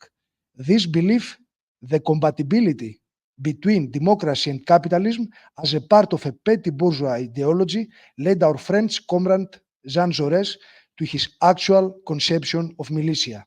In his extremely interesting work, L'Armée Nouvelle, the New Army, he connects the idea of militia with a complete departure of France from the path of imperialist politics, and he believes in the possibility of a peaceful and merely defensive politics in France. According to his view, militia has nothing to do with the capitalist reality.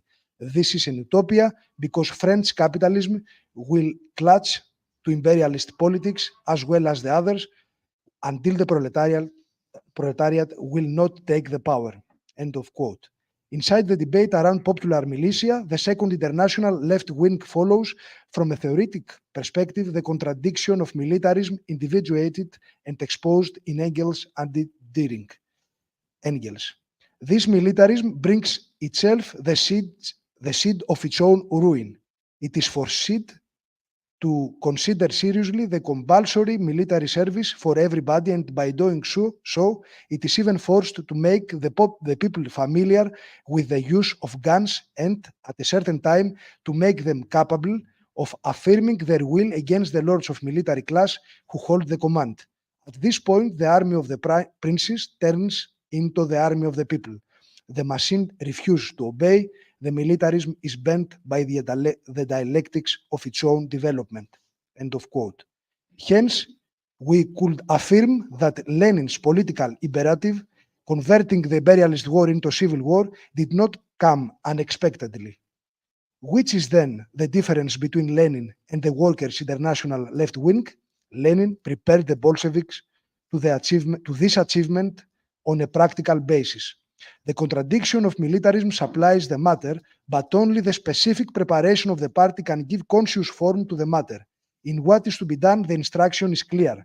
As soon as our forces will allow us, we will have to deal carefully with propaganda, the agitation among soldiers and officers, the creation of military organizations afferent to our party. End of quote. In occasion of the third Congress of the Russian Social Democratic Labour Party, April 12 to 27th of 1905, Lenin wrote 2 projects, 1 resolution, and made 2 speeches about the insurrection. The organization of military squads of the party and the organization of the propaganda inside the army were complementary. In 1905, it was created the military organization, which operated from inside the army by publishing the following papers: Barak in Petersburg, Soldier's Life in Moscow, Barak's Bulletin in Finland, The Voice of a Soldier, Riga, Life of a Soldier, Ekaterininoslav. Here's why the position of the transformation of the imperialist war into civil war was not a flatus vocis. After February 1917, the Russian Conference of the RSDLP organizations took place from June 16th to 23rd of June. This conference saw the participation of 167 delegates in representation of 26,000 members of the party. In 1923, in Germany, the heart of European capitalism, the insurrectional plan arranged in Moscow took life, but it failed because of the inability of German communists and their fatalism and wait-and-see approach, notably described by Trotsky. Trotsky quote, "Many Western communists never got rid of their fatalist and passive manner to approach the main issues of revolution. In the German Communist Party, there is still a strong faction which is inclined to revolutionary fatalism. Revolution gets closer, they say, and it will bring itself the insurrection, and it will give us power. As regards the party, in this particular moment, its role is about arranging the revolutionary agitation and waiting for its effects. Given these conditions, defining strictly the deadline of insurrection means eradicating fatalism and passivity from the party. It means also making the deal with the main issues of the revolution, in particular, the conscious organization of the insurrection aimed to kick the enemy out from the power." End of quote. Revolutionary defeatism and realism nowadays. Revolutionary defeatism tactics was developed starting not from an abstract concept, but from the existing contingents, compulsory military service and mass armies. Nowadays, in the most dominant countries of the imperialist system, compulsory military service and mass armies do not exist anymore because they were replaced by armies of professionals. What kind of work has to be done to convert the imperialist war into a civil war?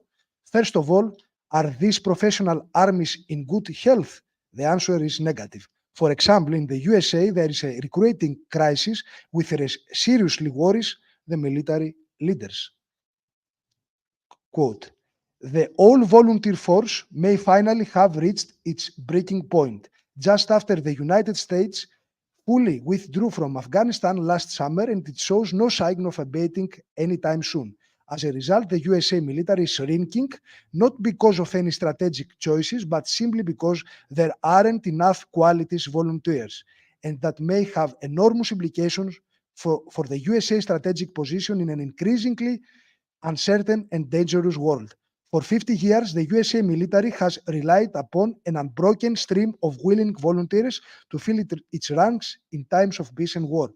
However, most of the trends that have created the present recruiting crisis will not change anytime soon, and if left unaddressed, they could soon threaten the ability of the all-volunteer force to protect the nation. A return to conscription is neither desirable nor politically viable, since, as we often like to joke, the only groups in America who oppose a draft are Democrats, Republicans, and Independents. So without urgent action to improve eligibility and increase propensity, the military may find itself continuing to involuntarily shrink for wholly non-strategic reasons, and may soon be too small to address the growing insecurity challenges facing the United States in the next few years and beyond. End of quote. This is from the Addressing the USA Military Recruiting Crisis, recently. Nowadays, masses do not feel sympathy towards the professional army because it is commonly associated to the war economy, and the people do realize that aggression is its raison d'être. Okay. Hence, the war against imperialist war has to be done by claiming the abolition of the professional army and claiming the general army of the people, the popular militia. The working class strikes in favor of salary raises and public instruction for the conquer and the defense of political and union rights, and finally against imperialism.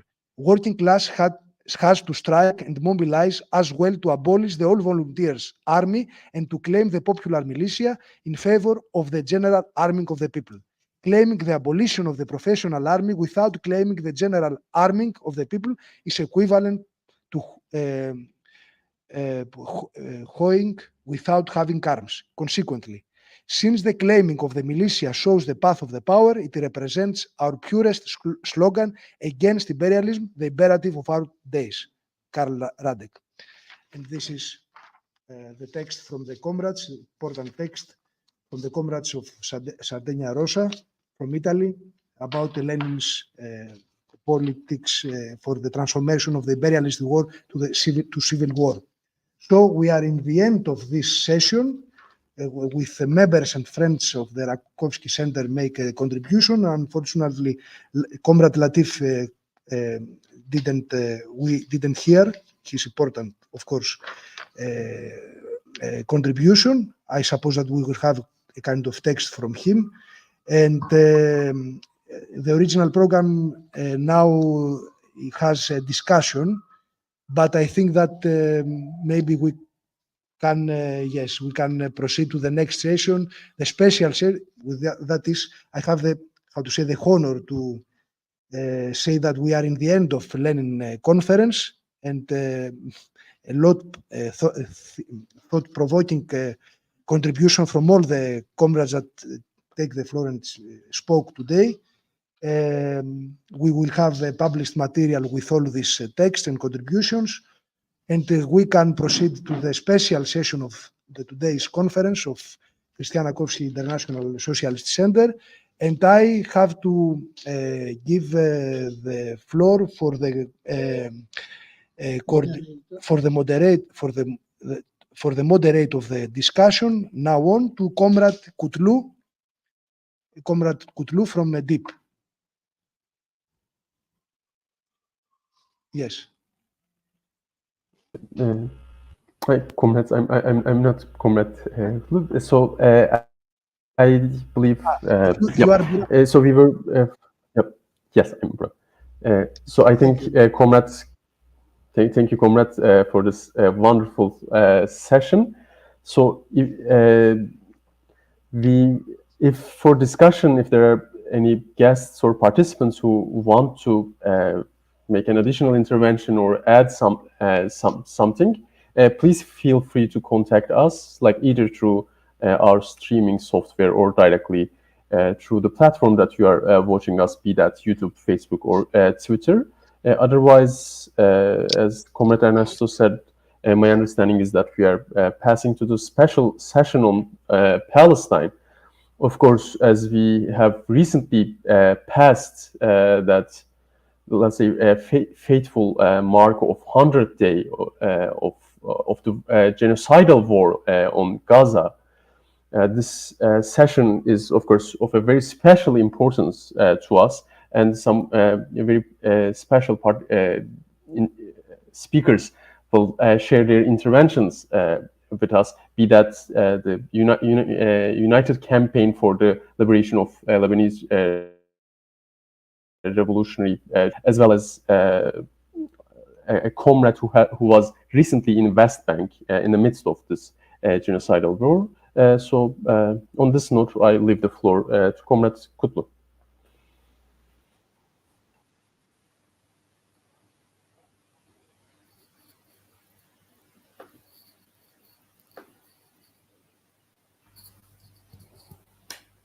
Sorry, comrade, are we beginning the Palestine session or?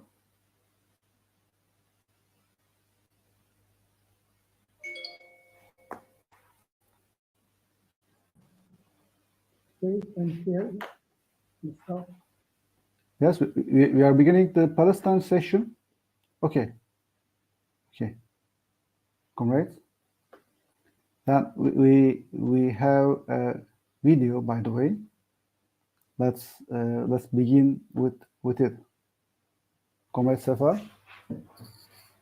هبوا ضحايا الاضطهاد ضحايا جوع الاضطرار بركان فكر في افتقادي هذا آخر انفجار هيا نمحق الظلام نحطم القيود شيدوا الكون جديدا حرا كونوا أنتم الوجود بجموع قوية هبوا لاح الظفر غدوا الأممية يوحد البشر بجموع قوية هبوا لاح الظفر غادوا الأممية يوحد البشر العمال والفلاحون جميعا حزب الكادحين الأرض ملك المنتجين فما بقى للخاملين العمال والفلاحون جميعا حزب الكادحين الأرض ملك المنتجين فما بقى للخاملين كم تمزق اللحم منا مخالب المفترسين اجلوا سود الغربان عنا تشرق الشمس كل حين بجموع قوية هبوا لاح الظفر غادوا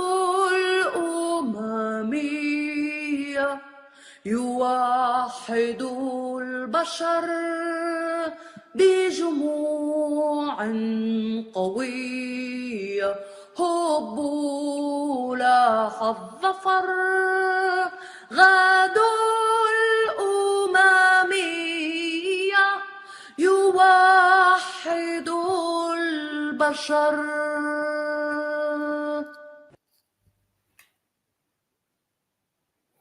Dear comrades, now we are at the special session of this very fruitful conference. Allow me to call it once again a conference on which the sun never sets, as the previous conferences of Christian Rakovsky Center and RedMed. We have opened this session with the international, this time in Arabic, from a refugee camp in West Bank. I'm not going to give a spoiler. You must wait for our friend Jeremy Lester's speech in this session for the story behind it. We by the way, thank him a lot for sharing this recording with us. Comrades, we are in the midst of a real genocide. It's financed and supported by the imperialists, and it's implemented by the Zionists. More than 25,000 people were killed by Israel up till today.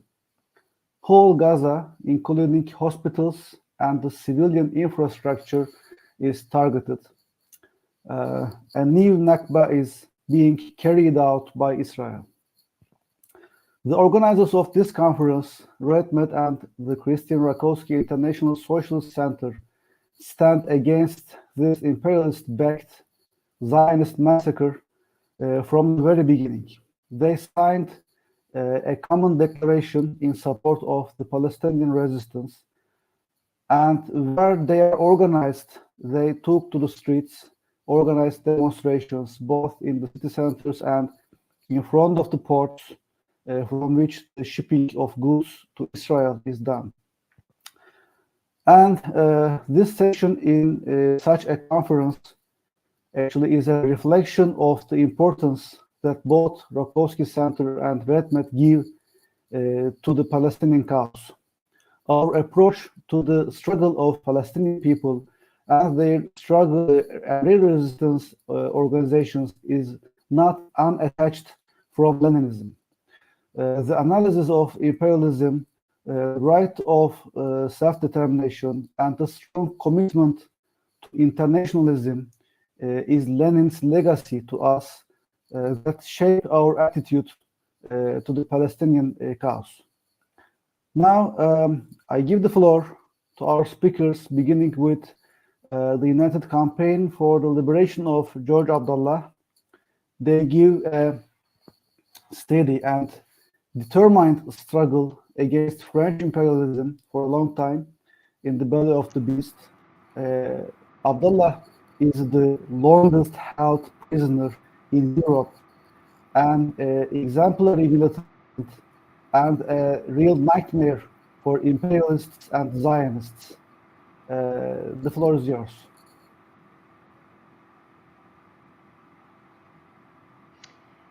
Chers amis, chers camarades, j'espère que vous m'entendez.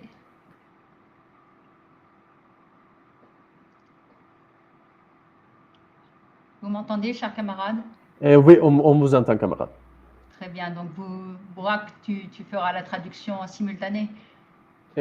Pas simultané, mais je vais parler juste après vous. Du coup, si on peut aller morceau par morceau ou phrase par phrase, je vais traduire après vous.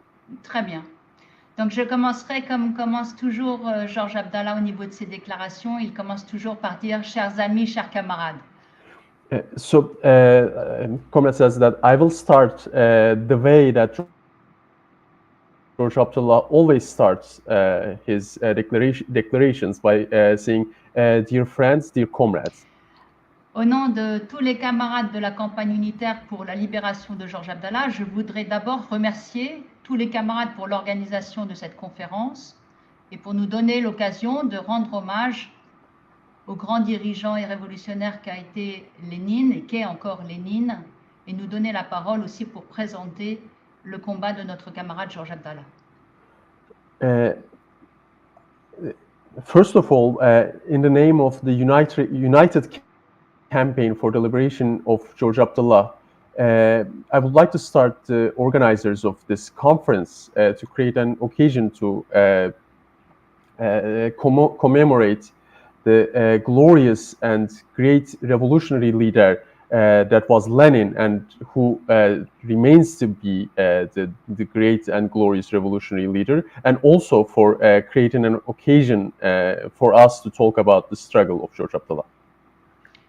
Je ne reviendrai pas en détail sur l'héritage que Lénine a laissé au mouvement communiste mondial et au prolétariat.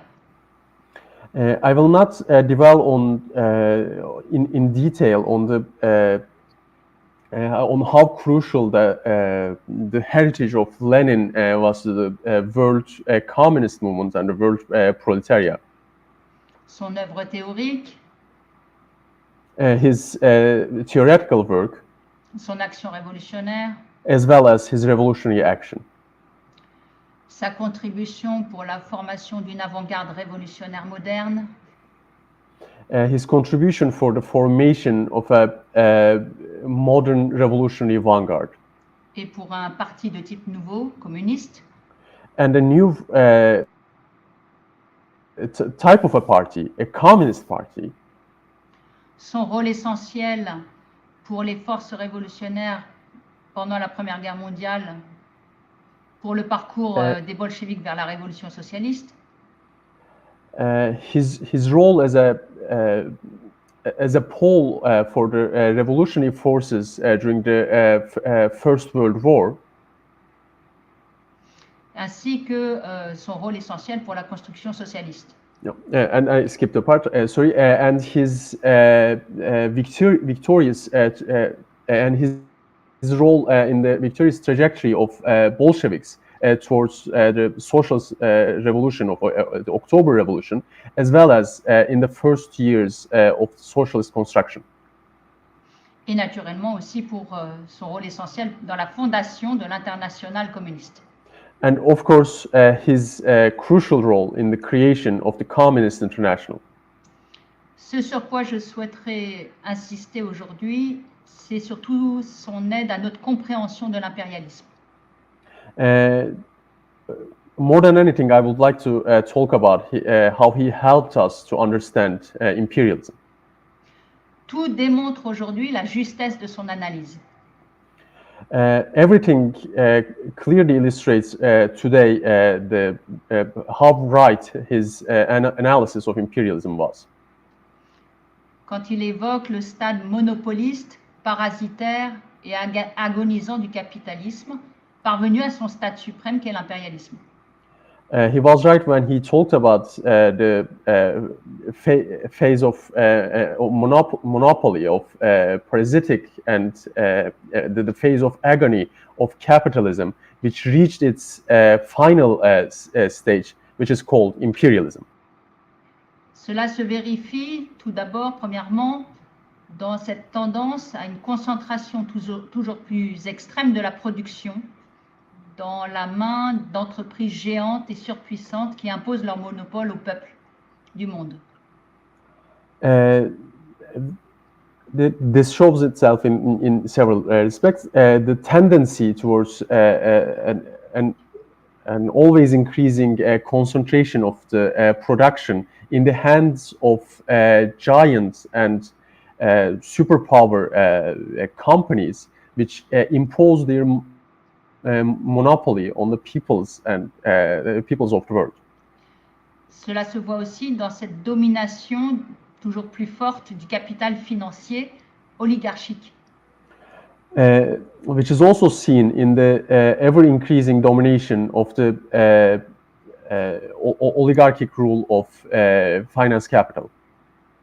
Cela se voit aussi dans cette quête de profit qui passe nécessairement par l'exportation des capitaux vers les pays opprimés pour toujours plus avoir de terres, de matières premières et d'une main-d'œuvre bon marché. And the quest for profits, which necessarily entails the exportation of capital towards oppressed countries, which they call globalization. Enfin, cela se voit naturellement aussi dans ce partage du monde qui révèle aussi toutes les contradictions interimpérialistes de ces monopoles et de ces États. This also shows itself in the exasperating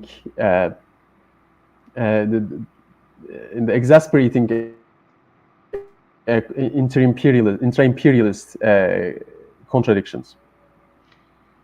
Et dans cette bataille pour le contrôle des territoires, Lénine nous rappelle aussi que la tendance n'est pas tellement à la collusion, mais plutôt à la concurrence. Et cette concurrence s'exprime selon deux facettes de la même médaille, sur le plan économique et sur le plan militaire. And in this fight for the control of territory, Lenin shows us that the tendency is not necessarily towards collusion, a crash course, but rather that of a competition, which shows itself in the two sides of the same coin on an economical plan and on a military plan. Ainsi, aujourd'hui, on ne compte plus les zones de guerre et les zones de tension interimpérialiste. And indeed, right now it is almost impossible to make a list of the war zones in the world. On a l'Ukraine, l'Arménie, l'Azerbaïdjan, le Pakistan, l'Iran, l'Éthiopie, toute la corne de l'Afrique, le Yémen, la République démocratique du Congo, la région des Grands Lacs, le Sahel, la zone du Pacifique et notamment avec Taïwan, et aussi naturellement tout le Moyen-Orient.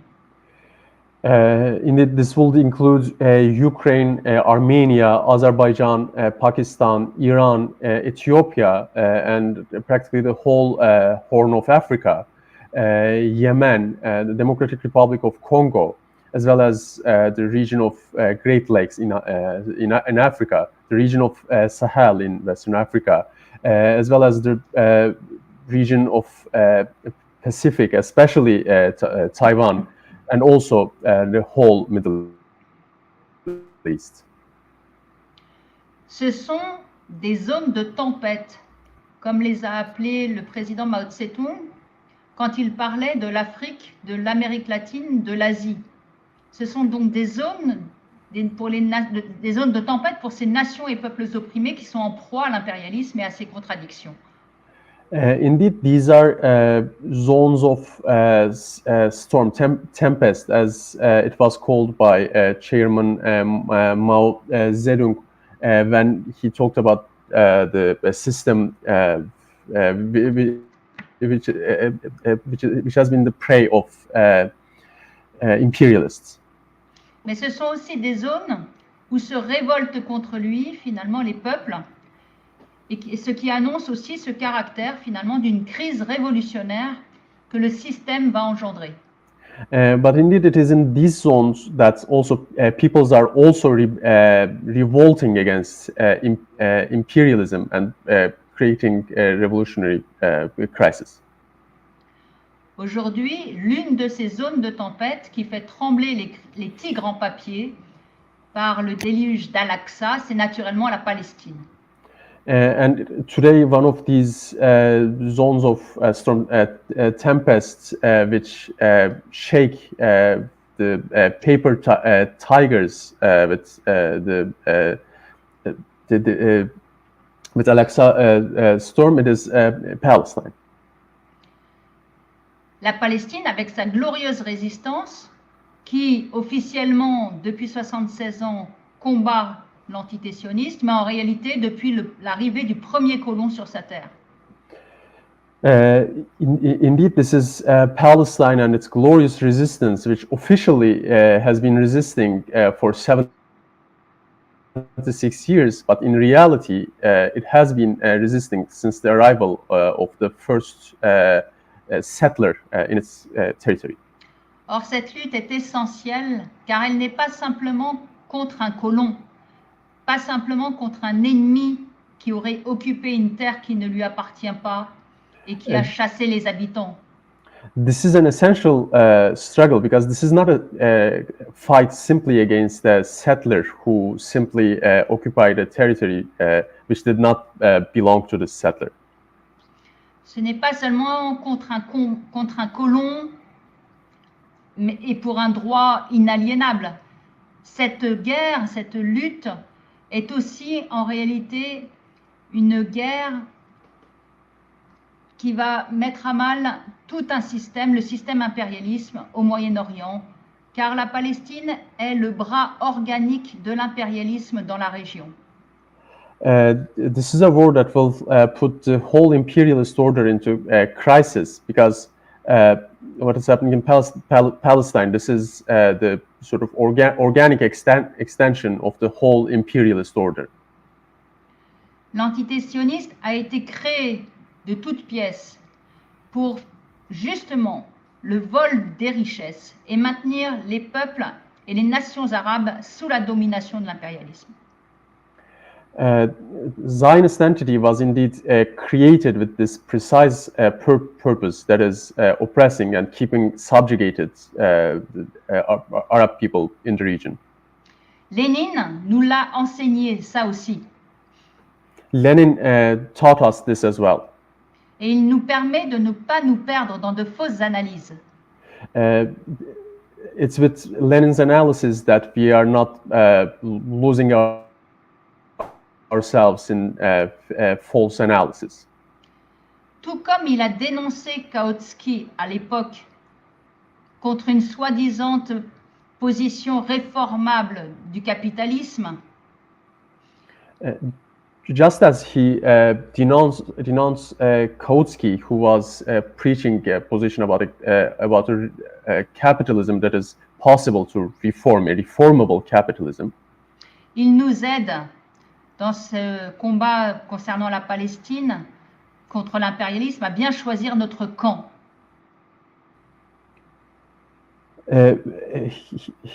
He helps us to choose our side in this fight against imperialism. Celui non pas des réformistes, mais bien des révolutionnaires. Not the reformist side, but the side of revolutionaries. Ainsi, dans le cas de la Palestine, cette boussole qu'est Lénine nous conduit à choisir le camp entre deux positions antagoniques. And indeed, in the case of Palestine, the clarity provided by Lenin helps us position ourselves clearly between two antagonistic poles. D'un côté, il y a le camp des négociations, des concessions, des collaborations et finalement de la soumission à l'occupant. On one side, you have negotiations, concessions, and collaboration with the final aim of subjugation. Ce camp vise à brader la cause palestinienne à travers des mots d'ordre comme un État de tous ses citoyens ou la position entre deux États où le colon et le colonisé seraient côte à côte. This position waves the name Palestine for a so-called solution, which will be the state of all of its citizens, or something like two states where colonizer and the colonized will live side by side. Et de l'autre côté, il y a un autre camp qui est celui de la résistance. And on the other side, there is another side, another camp, which is that of the resistance. Aujourd'hui, de toute la résistance sous toutes ses formes, right now, every kind of resistance in all of its forms, principalement armée, particularly the armed one, dans cette lutte de libération nationale, in this fight for national liberation, pour une cause palestinienne qui est avant tout une cause de l'anti-impérialisme, de l'anticolonialisme, de l'antisionisme et contre les États réactionnaires arabes. For the Palestinian cause, which is more than anything a cause of anti-imperialism, a cause of anti-colonialism, anti-Zionism, and a cause against all reactionary Arab states.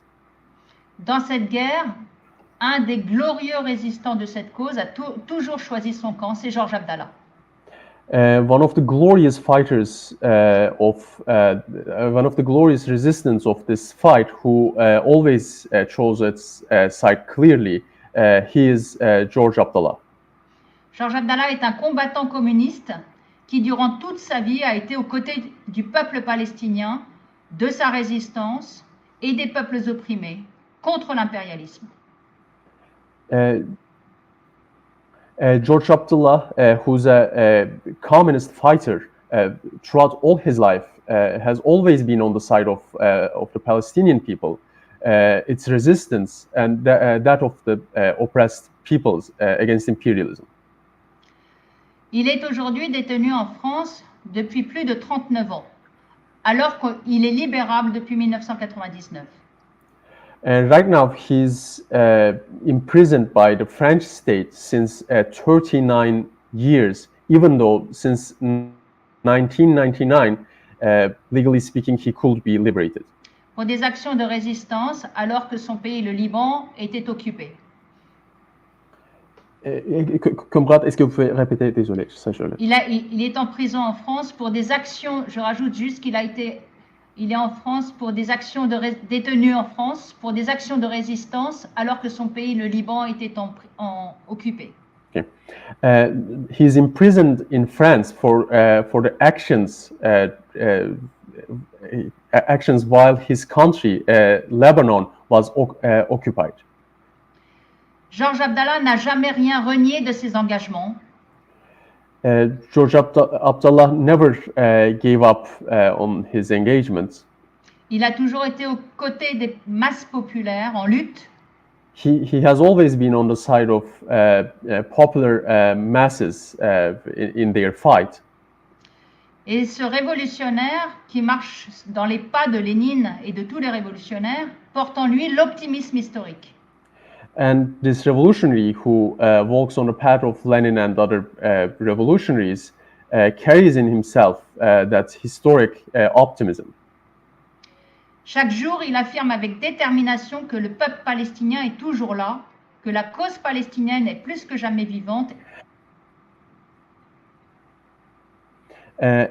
Each and every day, he shows with determination that Palestinian people is still there, well alive, and the Palestinian cause is stronger than ever.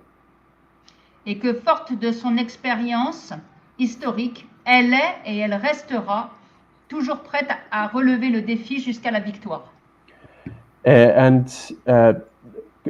counting on his historic experience, he will always be ready to take up the challenge until the victory. Ce qui se passe depuis le 7 octobre, notamment, le démontre. What has been happening since October 7 showed this clearly.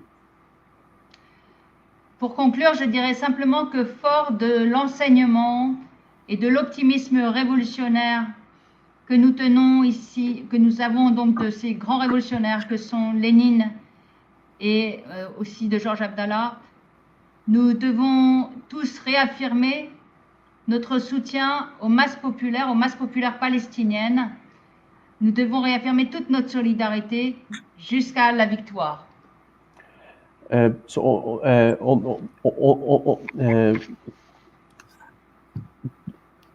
Taking our strength from the historical teachings of these revolutionaries and from a historical optimism and on the path of revolutionaries like Lenin and George Abdallah, in this fight we should always stand with popular masses in Palestine. Je finirai juste par des mots d'ordre que Georges Abdallah scande aussi dans ses déclarations. I will conclude with some slogans that George Abdallah always ends his declarations with. Que 1000 initiatives solidaires fleurissent en faveur de la Palestine et de sa prometteuse résistance. May 1,000 initiatives emerge in favor of Palestine and its promising resistance. La solidarité, toute la solidarité avec les prolétaires en lutte. Solidarity, all our solidarity with the proletariat in its fight. Honneur aux martyrs et aux masses populaires en lutte. Glory to martyrs and popular masses in their struggle. À bas l'impérialisme et ses chiens de garde sionistes et autres réactionnaires arabes. Down with imperialism and its guard dogs, Zionists and other reactionary Arab states. Le capitalisme n'est plus que barbarie. Honneur à tous ceux et à toutes celles qui s'y opposent dans la diversité de leurs expressions. Capitalism is nothing but barbarism, and glory to all those who oppose capitalism in all the diversity of their expressions. Ensemble, camarades, ce n'est qu'ensemble que nous vaincrons. Together, comrades, it's only together that we shall triumph. À vous tous, camarades, nos salutations communistes. Merci beaucoup. To all you comrades, our communist salutations. Thank you so much. Thank you very much indeed. Merci beaucoup, camarades. Thank you very much indeed.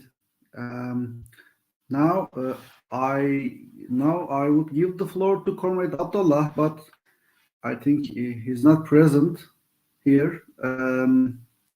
So now I give the floor to Comrade Jeremy.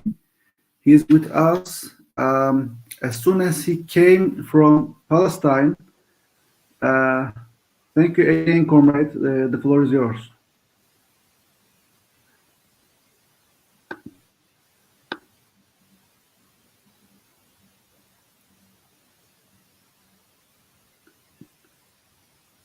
Yes, Comrade, please. Okay, thank you very much. Do you hear me? Do you hear me? Yes, Comrade. Yes, we can hear you. Thank you very much. First of all, thank you very much for playing the. No, I'm getting an echo back. Sorry.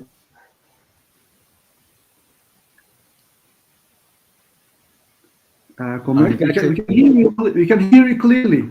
We can see you and we can hear you. You can go on. I'm getting an echo back. Is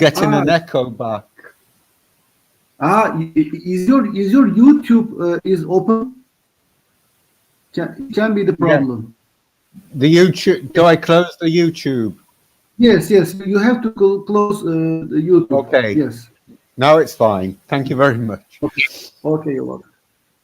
First of all, thank you very much for playing the Internationale at the start of this session. It brings back wonderful memories of my New Year's Eve celebration in the camp where I was, where I and a group of young Palestinian youngsters, teenagers, celebrated the end of the old year and celebrated the beginning of the new year by singing the Internationale. They sang it in the Palestinian dialect version. I contented myself with singing it in Russian. And at least that night we went to bed happy, content, full of inspiration and hope. And I would also say we went to bed unwashed because earlier that evening, all the water supply in the camp had been cut off. So it was a very special evening. As was mentioned, I only got back actually last night. So I join you and bring to you warm, fraternal, international greetings, not only from myself, but more importantly, from all the comrades with whom over the past month or so I have been living, working, and collaborating. All of them express and emphasize very strongly that every act of solidarity with the Palestinian struggle is greatly appreciated. One final thing in this very brief introduction, I would also, like others before me, like to pay a special tribute to Sasha Buzgalin. I first met Sasha nearly 40 years ago now, in what was then still very much the old Soviet Union. And over the course of many, many years, we had many shared platforms and political gatherings together. We shared many wonderful occasions in the company of each other's family. And the memories that I have of those times with Sasha and his family will be ones that will remain very strongly in me. The news of his sudden death saddened me greatly.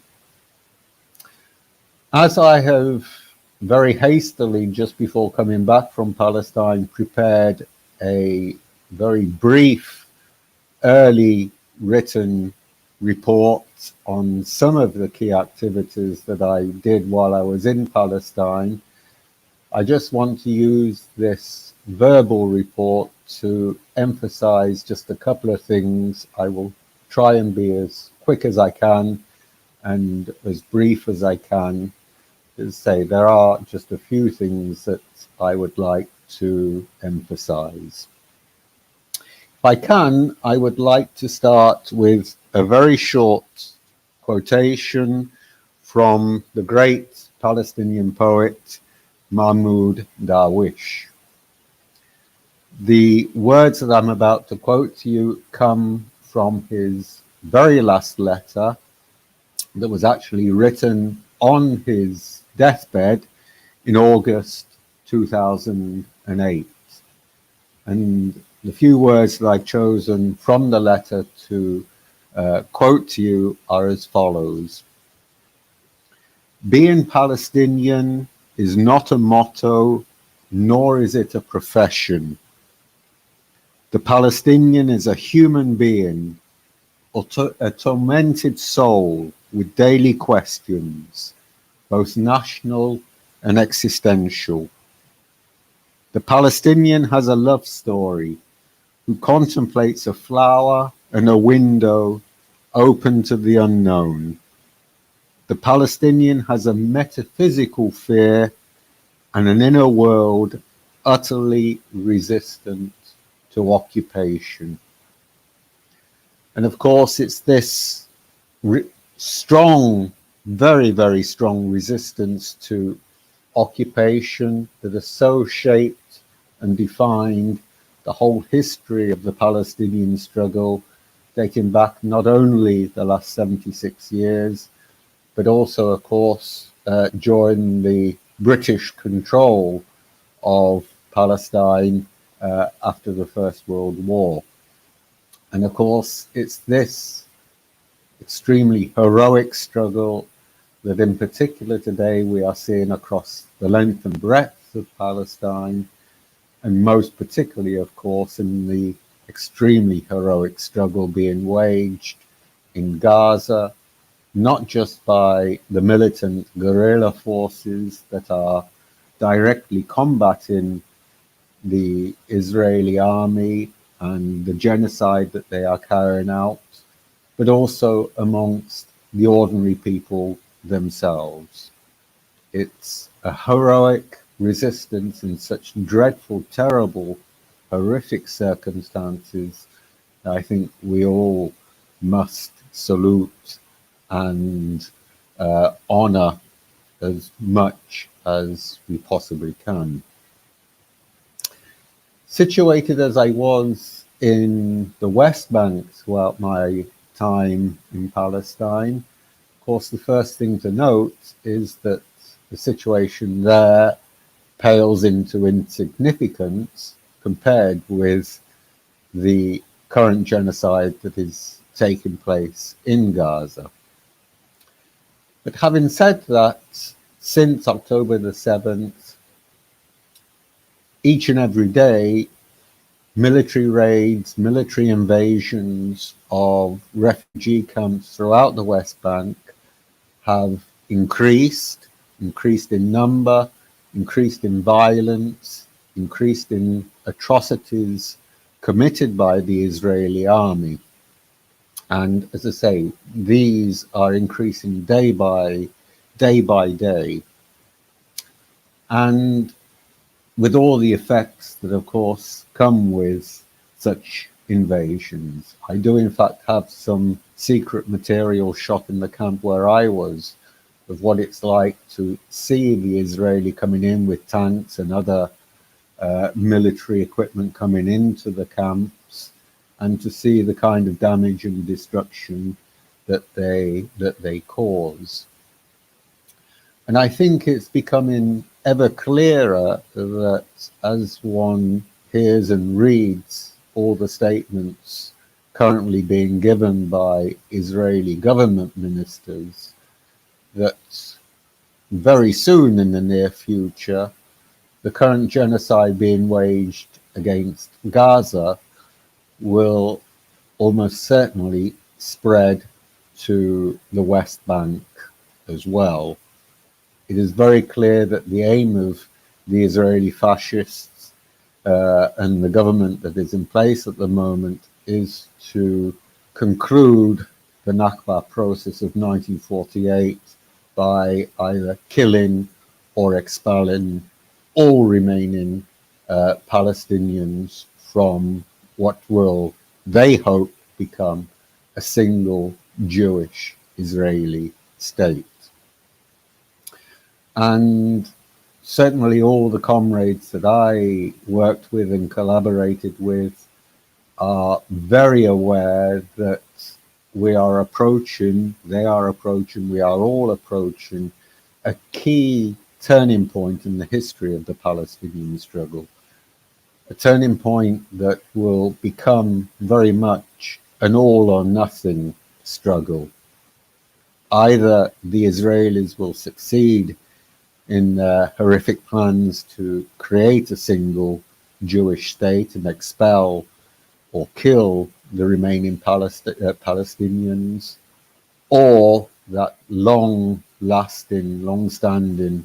struggle for Palestinian independence and liberation will eventually be successful. And certainly preparations are well underway in all the camps, and again in the camp where I was in, knowing that this is what is going to hit them in the near future. And they are preparing strategically for this, militarily for this, politically and ideologically for all of this. And as I say, they fully expect that the situation in the West Bank will become pretty similar to what Gaza is currently facing. It's also well known that already in recent days, a couple of military units, Israeli military units that had been based in Gaza, have now already been transferred to the West Bank, and the Israeli government plans to reinforce the current military numbers in the West Bank considerably over the next days and weeks. So I think this is the kind of future we're going to see quite soon. And as I say, preparations are underway in each of the camps to get ready for the new situation which will arise. Let me just say a little bit about the specific camp that I was in. It's a very special, unique camp. It's the camp called Dheisheh, which is just on the outskirts of Bethlehem. And since its foundation immediately after the Nakba in 1948, beginning of 1949, it has always been recognized and celebrated as a bastion of communist left political, ideological, revolutionary struggle, a reputation that has continued right up to this day. And at no time during this long period of its existence has it fallen under either the control or indeed even the influence of Islamic fundamentalist groups. It genuinely is the focal point for the left wing of the Palestinian resistance, the communist left wing of the Palestinian resistance, and they are very proud of this and continue all their activities in the knowledge that they represent the Palestinian left today in ways that no other refugee camp could possibly represent in the same way. And as I say, certainly all the work and discussions that I had with comrades showed this very, very clearly. Inevitably, one of the main questions I asked all my comrades was therefore, what are their views of the 7th of October attack on Israel by Hamas? And all of them unanimously agreed that it was an action that was absolutely vital, absolutely essential, and is a necessary, vital part of the ongoing revolutionary struggle. It's one episode in that, and it has certainly opened up new spaces, new contexts in which their own activities can now be performed. And so they certainly wholeheartedly support the actions that were taken on the 7th of October and fully recognize that only a military organization like Hamas had the ability at that time to undertake that kind of action. At the same time, of course, they're fully aware that the fundamentalist ideology of Hamas is very, very different from the kind of aims and ambitions for a future Palestine that they have. But for as long as the dominant part of the struggle remains opposing Israeli genocide, then they are more than prepared to work together as much as possible, knowing full well that if that hope and that aspiration of full Palestinian liberation eventually comes about, then at that point, an internal struggle for control over a new future Palestinian state would begin. In essence, it's a situation not all that dissimilar from what happened in Iran in 1979, where the revolution there was commenced and motivated and inspired by left-wing forces, but then was quickly co-opted and taken over by Islamic fundamentalist forces, and all left-wing forces were brutally eradicated from the scene. A similar situation one can quite imagine in a future Palestine that has achieved liberation. A great deal of the work that takes place in the camp is amongst the youth in the Haitian camp, and it's work that commences at a very young age. It's work and education that is self-managed, self-organized, fully participatory by the children, by the young people themselves. There is no official kind of academic style teacher-student relationship in which the students are there simply to learn what the professor or what they are being told. It is fully participatory. Those who are responsible for giving some kind of education in all kinds of different areas constantly listen to the needs and the requirements of the youth, knowing full well that it's going to be they who are going to be the ones who will be the main participants in the much stronger future struggle that is likely to impact on them in the not too distant future. It's an education that takes place. By the way, you have 1 or 2 minutes. Yes, I'm about to finish. Yes. It's an education that takes place strategically, preparing young people for the struggle that will take place. It's an education that takes place politically, consciously, ideologically, with full emphasis on achieving maximum degrees of consciousness, not only a consciousness of the national struggle taking place in Palestine, but a clear recognition that this is only one part of a global struggle, that Palestine is absolutely dependent on other forces around the globe waging that struggle and all together collectively winning that struggle. It's also very much a struggle in cultural, artistic terms, and the little paper that I have distributed gives you some idea of some of the work that I was doing while I was based in the camp.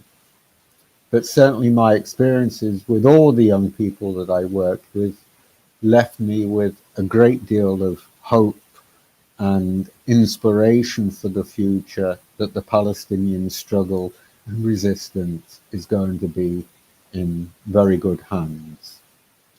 If I can, I would just like to conclude now with a short quotation from Georges Abdallah, who we've heard tributes to just before now. It's a short quote, and I think it's a very appropriate quote to finish on. So these are the words of Georges Abdallah. The Nakba of 1948 is the day-to-day life of a whole people.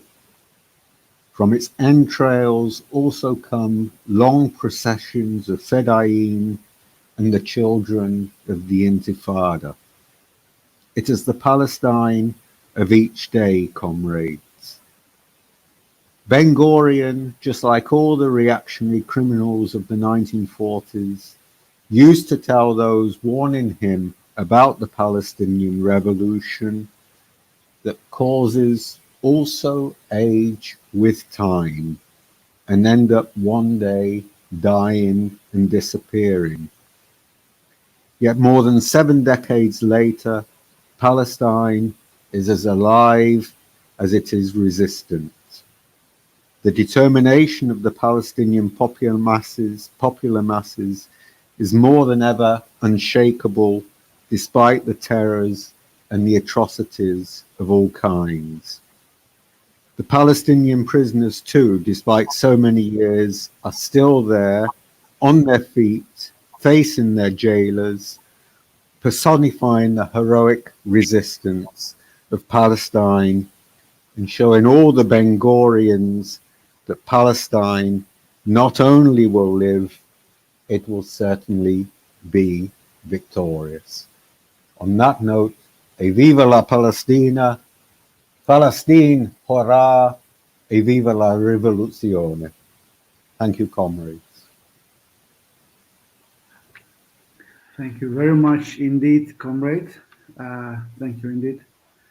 Now, Comrade Savas Mikhail Matsas will speak on behalf of EREK, the Greek revolutionary Marxists carrying the flag of anti-imperialism and anti-Zionism for tens of years with pride. The floor is yours, comrade.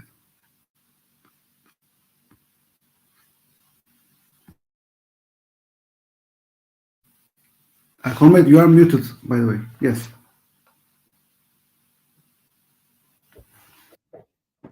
Okay. It's important that after a conference on Lenin, which was a real marathon because until now we are more than 8 to 9 hours, we culminate this work by a special session on Palestine, because Palestine in struggle today against a genocidal war waged by Zionism with the full support of the collective Western imperialism, first of all of the United States, is the center, occupies the center of the world political scene. Everything has changed after the Palestinian operation Flag of Al-Aqsa, the 7th of October. And the International Socialist Center, Christian Rakovsky, 1 week after this event, this break of continuity of political developments, not only the Middle East, but all over the world, in our view, we issued a statement, stressed the importance of this major turning point, not just in the Palestinian struggle, but in the world history of struggle for universal human emancipation, as Marx has called communism. So first of all, we want, it is not a formality, but we want first of all to denounce the genocide which takes place, a horrible thing, which is not just the Nakba #2, as both friends and enemies of the Palestinian people say. By the way, in our view, Nakba did not finish from 1948 until now. It had ups and downs. But now we had reached a very crucial point. In every minute, some child is killed in Gaza. And not only in Gaza, it is correct and it's important. The report we just heard by my friend, comrade Jeremy Lessler, about the West Bank, Okay, although the focus of the genocide now is Gaza, but it's not limited to Gaza. The West Bank, it was always the main bastion of the most left-wing, most radical resistance of the Palestinian people. And from the beginning, the fascist government of Netanyahu, the settlers, they wanted the annexation of the West Bank, and according to one of their ministers, Smotrich, even Jordan. So, first of all, we say, stop the genocide, immediate ceasefire, immediate exchange of all political prisoners in the Zionist jails with all the hostages, all for all, without this bazaar, which is really a shame and a crime against humanity, which is taking place. So we stand firmly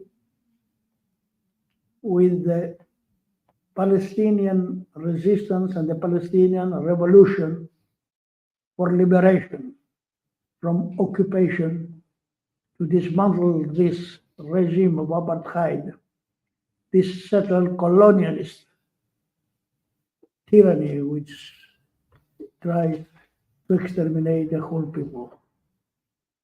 Because we have not to forget that settled colonialism, in difference from other forms of colonial policies, it has in its own logic genocide, because in settler colonialism, in difference from other colonialism, the target is not just to over-exploit the local indigenous population, like, for example, in the apartheid regime in South Africa in the past. It is to exterminate, to expel all these people. For this is behind. There is a logic in the madness of these declarations by the Netanyahu government, by officials of this regime, to bomb with a nuclear bomb Gaza, or the plan, this hideous plan, to expel them, not only from Gaza, but from the Middle East to Africa, repeating what Hitler and Nazism had. It was the initial plan to expel all Jews from Europe to Madagascar or another place. Then they changed, they moved to the final solution, to Auschwitz. And it is a horrible lie, a big lie, to speak in the name of the Shoah, of the Auschwitz. These followers of the Nazi extermination policy, they cannot speak in the name of the victims of Nazism, those who repeat these crimes against another people with the full help, with the fascists of Europe and America, from Trump to the AfD in Germany, to Orban, to Meloni in Italy, to the fascists in Greece, including the Greek far-right government of Mitsotakis. All of them, they take the side of Netanyahu and the settler Zionists against in this genocide. So we salute the heroism of the Palestinian people.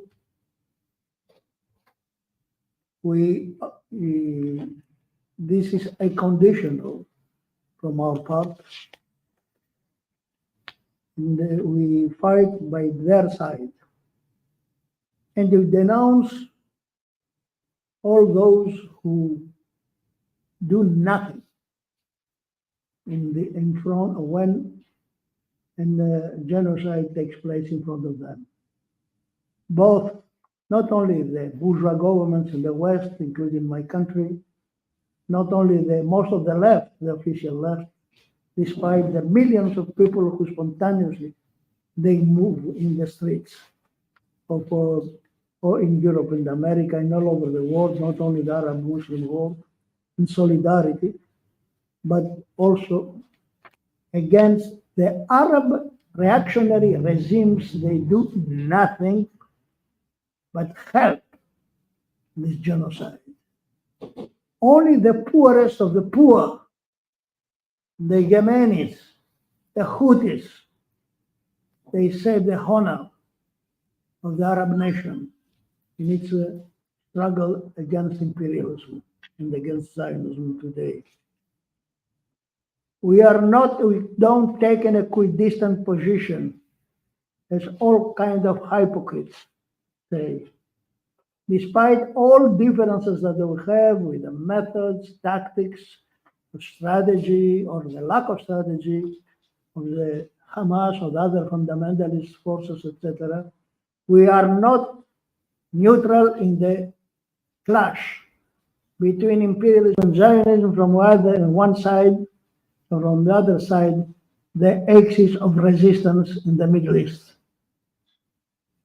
Their fight is our fight for liberation by a world socialist revolution.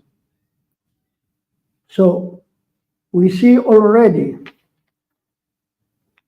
that the war is extended beyond not only Gaza, beyond occupied Palestine, all over the Middle East, and even beyond in Central Asia. It is part of this imperialist war drive that express the historical impasse in which American and global capitalism in its decline is today.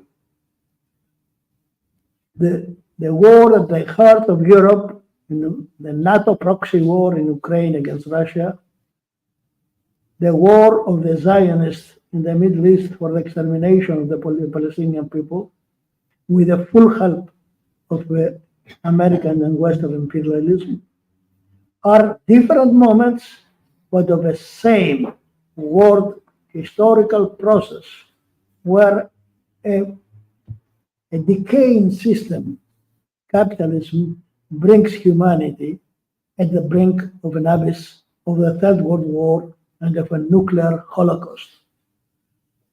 We have to wage war against war. The enemy, of course, it is, we see it commit all of these crimes, but we call all the forces in their own countries to look the enemy in our own countries. We have to kick out the US NATO bases from Great Turkey all over the world. If we accept, we know very well that all the recent attacks are sustained by the US imperialist forces in bases in Greece, for example. They sent the Greek government, they said their ships to this fleet of the US and British imperialists in the Red Sea and beyond. We are already an international confrontation between the forces of destruction of humanity and the forces who can, by revolutionary struggle, without compromise, go to emancipation, social and national emancipation of all oppressed. For this reason, we have not just stay and see what happens, but to use the title of a a contribution by a Russian comrade today, Comrade Epstein. We have to understand and act. We have a huge political responsibility. We have a huge moral, ethical debt. We cannot be passive and see the innocent to be killed, massacred by the tyrants of this world. But we can see also the other side, despite the magnitude, the horrible dimensions of what happens now in this genocidal war. We can see also the enormous weakness of our enemy. The entire US and Zionist strategy recently, before the 7th of October, it was to normalize the relations between the Arab monarchies with Israel, either with the Abraham Accords by Trump or by the Israeli-Saudi pact that Biden tried to do on the eve of this explosion. They wanted really to create, to eliminate completely the Palestinian people, to create what they said just on the eve of this explosion, a new Middle East with a corridor of prosperity and peace going from the Gulf via Israel to Europe, to make, as the Zionists say, to have an Israel from the river to the sea, making a mockery the well-known slogan of the Palestinian movement. But all this, and the American capitalism in its crisis, in its decay, needed, either from Obama to Trump and then to Biden, to make the so-called pivot to Asia, go out of the Middle East, where it was a fiasco in Afghanistan, in Iraq, in everywhere. It was an American Waterloo, worse than what happened in Vietnam in 1975. They wanted to go to face in Asia what they call the main strategic rival, China. But the Palestinian people, with its resistance, destroyed this needed for strategic plans of imperialism, and created a new world situation. The Zionist project itself faces an implosion. We saw that even before the war with the judiciary coup by Netanyahu. We saw it during the war. Because I don't remember any other war where even from the first weeks or months of a war confrontation to have anti-war demonstrations or activities. This enormous split and polarization, even in the Israeli Jewish population, we can see that, and we should elaborate a strategy, really, which appears now utopia, but is not utopia in front of this hell. We have to fight to free all the historical space of Palestine and create conditions that only a socialist revolution can do it, for peace. A peace which does not exist without justice. The victory of the justice of the oppressed Palestinian people, of the oppressed people in the Arab countries, of the oppressed people in the global south, of the oppressed and the overexploited of working class all over the world. On this basis, we can see with confidence the horizon of our struggle for world revolution and of the necessary instrument for its victory, the build of a revolutionary international. Thank you. Thank you very much, comrade. Now I give the floor to Comrade Burak from the Revolutionary Workers' Party, DİP of Turkey. The floor is yours, comrade. Hello, comrades. Dear comrades, I would like to start my intervention by expressing, just as many speakers did before me, my utmost solidarity with the Palestinian people facing an ongoing genocide attempt, a continuation of Nakba as we speak. Yet their resilience and resistance, notwithstanding arguably the most terrible atrocities committed in the 21st century that they have been facing, and this is under thunderous applause from what is euphemistically called the international community, carries in itself the promise of a free Palestine. It is no coincidence, dear comrades, that the Revolutionary Workers' Party of Turkey, in its 7th Congress, adopted a resolution on Lenin and Lenin year, as Comrade Levent Dölek before me eloquently explained in the previous session. And this Congress also adopted a forceful resolution on Palestine.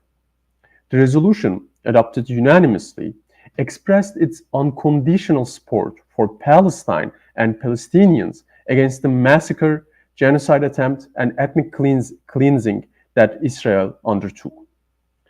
I just said that the adoption of resolutions on Lenin and Palestine in the same Congress was not a simple coincidence. Indeed, the emphasis on a jealous defense of the Leninist heritage and the steadfast defense of the Palestinian cause are interrelated and equally central elements of the Revolutionary Workers' Party's revolutionary strategy. By gathering here for a conference commemorating Vladimir Ilyich Lenin, we are not simply commemorating a historical figure.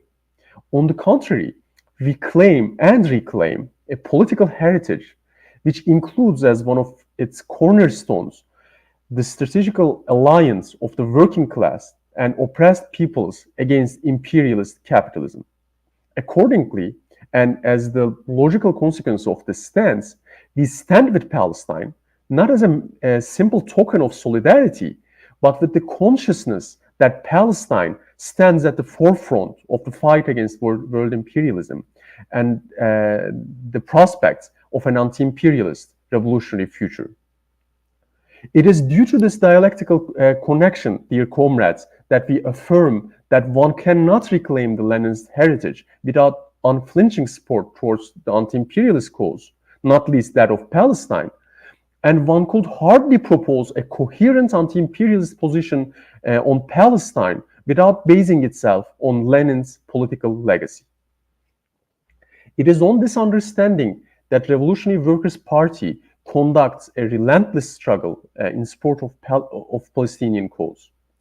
As our 7th Congress, as the resolution adopted at our 7th Congress reiterates, DİP continues to fight for a revolutionary solution in Palestine, which will entail nothing less than a free, democratic, secular, and socialist Palestine within the Socialist Federation of the Middle East and North Africa.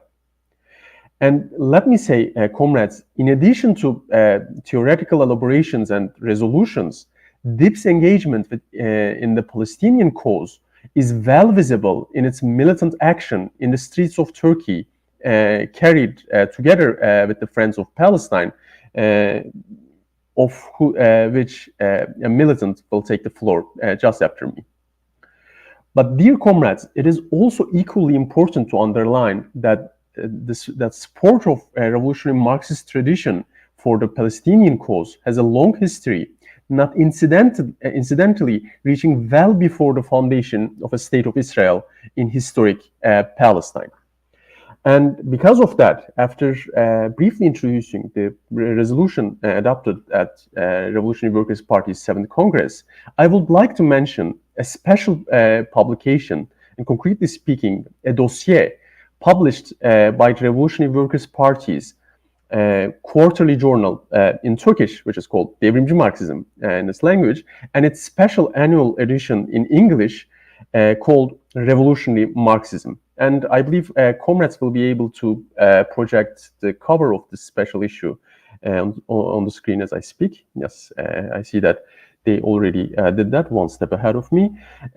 So, dear comrades, this dossier, whose introductory text is aptly titled "As Red as a Palestinian Watermelon," introduces precisely this proud tradition of ours. The first two texts are from 1947, which means before the imperialists imposed partition and the ensuing following catastrophe, known in Arabic, as we know, as Nakba. The first of these texts was published by the Revolutionary Communist League, which was the Palestinian section of the Fourth International at that time. The second, on the other hand, is an editorial from the French language central publication of the Fourth International itself. The publication was called Quatrième International. And what marks these texts is a steadfast and principled opposition to the partition of historic Palestine and the creation of a settler colonial state on parts of Palestine. We are proud to reclaim this history as our history, comrades. And whereas principled opposition to the colonization of Palestine might seem only too evident looking back from now from a socialist, from a communist perspective, please do remember that at that time, the Soviet Union and newly emerging Eastern Bloc, controlled by the Stalinist bureaucracy, they were voting for the partition of Palestine, and communist parties of the world were towing this official line and lining up to salute Israel. Let it be crystal clear, comrades, our intention could not be further away from digging deep into history to find bones of contention where there exists none. But we would like to also offer a level of clarity and even confidence in this new generation of militants worldwide swelling the ranks of the fight in support of Palestine by showing them that there exists a communist tradition whose support for Palestine is not simply conjectural or tactical, but rather strategical, and let me say existential even.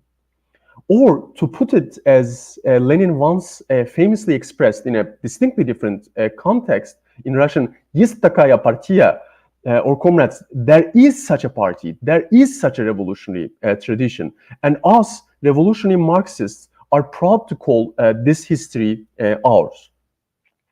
And to be sure, comrades, this is no ancient history, and our support for the Palestinian cause does not conjugate in the past tense. As a reminder of this, in addition to the items that I already list, and the more that you will hear from the comrades who will follow me, the same dossier includes a communique statement co-published by DIP and our cherished comrades in Greece in support of the Palestinian cause and Palestinian people.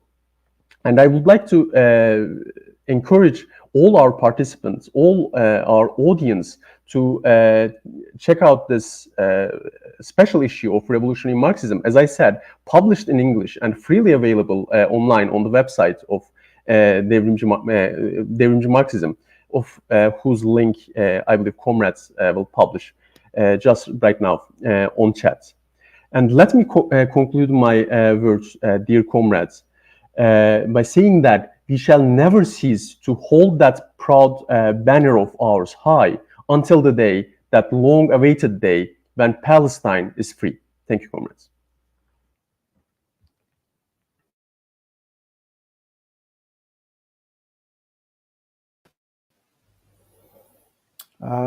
Thank you very much, Comrade Burak. And now, comrades, it's my turn. To begin with, I want to introduce our platform to you.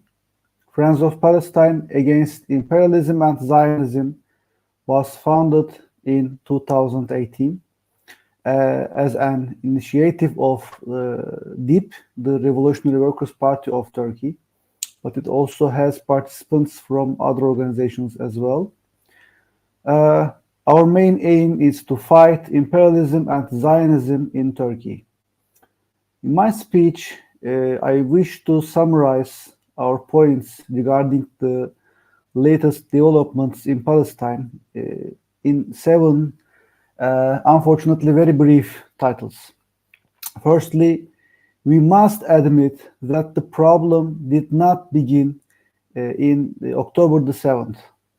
It's a result of the Zionist occupation in Palestine, which has a long history. The development of the Zionist movement, its alliance with imperialism, the Balfour Declaration of 1917, the Zionist terror in Palestine in the 20s and 30s, the Nakba and the ongoing Zionist massacres, ethnic cleansing going on since then. Israel is clearly an illegitimate entity aiming to annihilate Palestine and expel Palestinians from their historical land. Israel had killed more than 200 Palestinians in the West Bank this year when the Al-Aqsa operation was done. So the Al-Aqsa float operation did not occur in a vacuum. It was a response to all of this. Secondly, we must also admit that the Al-Aqsa float operation is a rebellion against perishment. It followed 16 years of Gaza blockade, the rise of Israeli apartheid, ongoing ethnic cleansing, increasing humiliation, United States' decision to accept Al-Quds as the capital of Israel, the Abraham Accords, and Netanyahu's map that he has shown in the United Nations, which does not include Palestine on it. Palestinians thought they will suffocate very soon, and they got into action. Thirdly, like all the Palestinian factions, for us, Hamas is right and legitimate in its fight against Zionism. We, revolutionary Marxists, do support the communists of Palestine in their struggle to win the leadership of the Palestinians. For other Palestinian factions, we do not give any political support to them.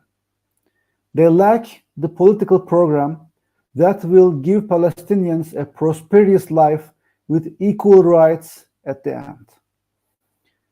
But they are right in their fight against the colonizer now. That's why we give them only a conditional support. This is also, by the way, what Palestinian socialists do in their alliances with those factions, including Hamas. Fourthly, we must emphasize that the civil death toll in October the 7th is in the responsibility of Israel. We, revolutionary Marxists, do not want to see any civilian death, of course, but first, as we see previously in many instances, the accumulated outrage can unfortunately channel to civilians. Algeria was an example for this. Second, unlike Palestinian forces, Israel openly aims to kill civilians in a systematic way. Third, Israel had to admit that its army had killed its own civilians, So Israel is directly responsible for many civilian deaths, even if they are Jews. Four, Israel's death toll is unreliable, as we saw in the example of the 40 beheaded babies lie. And five, most importantly, the responsibility of civilian losses belongs to the guilty part in a war, which is clearly Israel. Fifthly, we must clearly understand, comrades, that if Palestinians win, working masses around the world also win. A victory of Palestinians against the Zionist entity will also be a victory against imperialism, which is the most advanced power we face in our fight against capitalism. If imperialism receives a wound, there will be occasions for the exploited masses around the world. Also, even now, the rise in the struggle of Palestinians is leading to some positive developments. For example, Egyptians are taking it to the Tahrir Square after 10 years, or huge demonstrations shake the imperialist centers, or peoples of the West Asia, including Turkey, see the relations of their governments and bourgeois classes with Israel. Sixthly, we see that Palestine is fighting against many powers. Zionists are at the top of the list, of course. Imperialists follow them. You know, Biden says aid to Israel is a smart investment. European imperialism left its own rhetoric of human rights when it came to Gaza. We all see that. But also reactionary Arab regimes follow the example of the Jordanian king, who attacked Palestinian guerrillas in 1970, and Enver Sadat, who spoke at the Knesset. They now have the Abraham Accords, you know, which are nothing but a dirty shame. In Turkey, in our country, Erdogan, the so-called protector of Palestine, did nothing, absolutely nothing in defense of Palestine. Moreover, his despotic regime was planning a near normalization with Israel in an attempt to take part in the stealing of Palestinian natural resources. Neither the Islamist nor the secular Westernist bourgeois camps stopped trade relations with Israel during its assault against Gaza.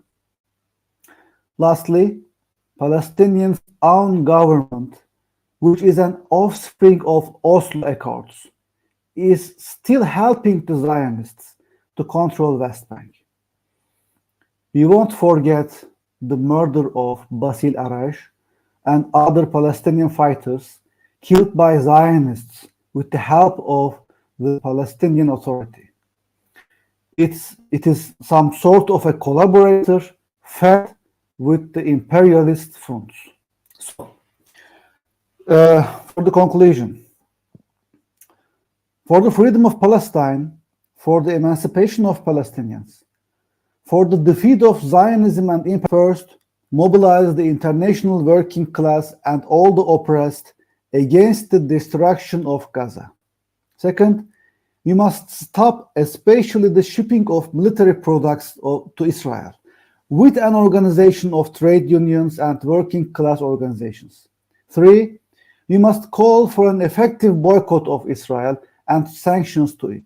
Four, we must fight for the unity of Palestinian Arabs and Jews. Five, we must fight for a free, independent, socialist Palestine from the river to the sea, which will be part of a socialist federation of the Middle East. And of course, also, for the emancipation of Palestinians, we must work hard to build the vanguard of the international working class and the oppressed, following the internationalism of Comrade Lenin. Comrades, time is up, but not me. Someone else will conclude this very conference. Ghassan Kanafani is one of the founders of the Popular Front for the Liberation of Palestine. His analysis of the Palestinian struggle of 30s guided the Palestinian socialists in their fight against Zionism. He was an uncompromising internationalist. Now I quote him. Imperialism has laid its body over the world, the head in Eastern Asia, the heart in the Middle East, its arteries reaching Africa, Latin America. Wherever you strike it, you damage it, and you serve the world revolution. And another quote, the Palestinian cause is not for Palestinians only, but a cause for every revolutionary, as a cause of the exploited and oppressed masses in our era. Thank you very much, comrades. I hope lead in struggles that will shake imperialists and Zionists under the guidance of Comrade Lenin. Thank you very much.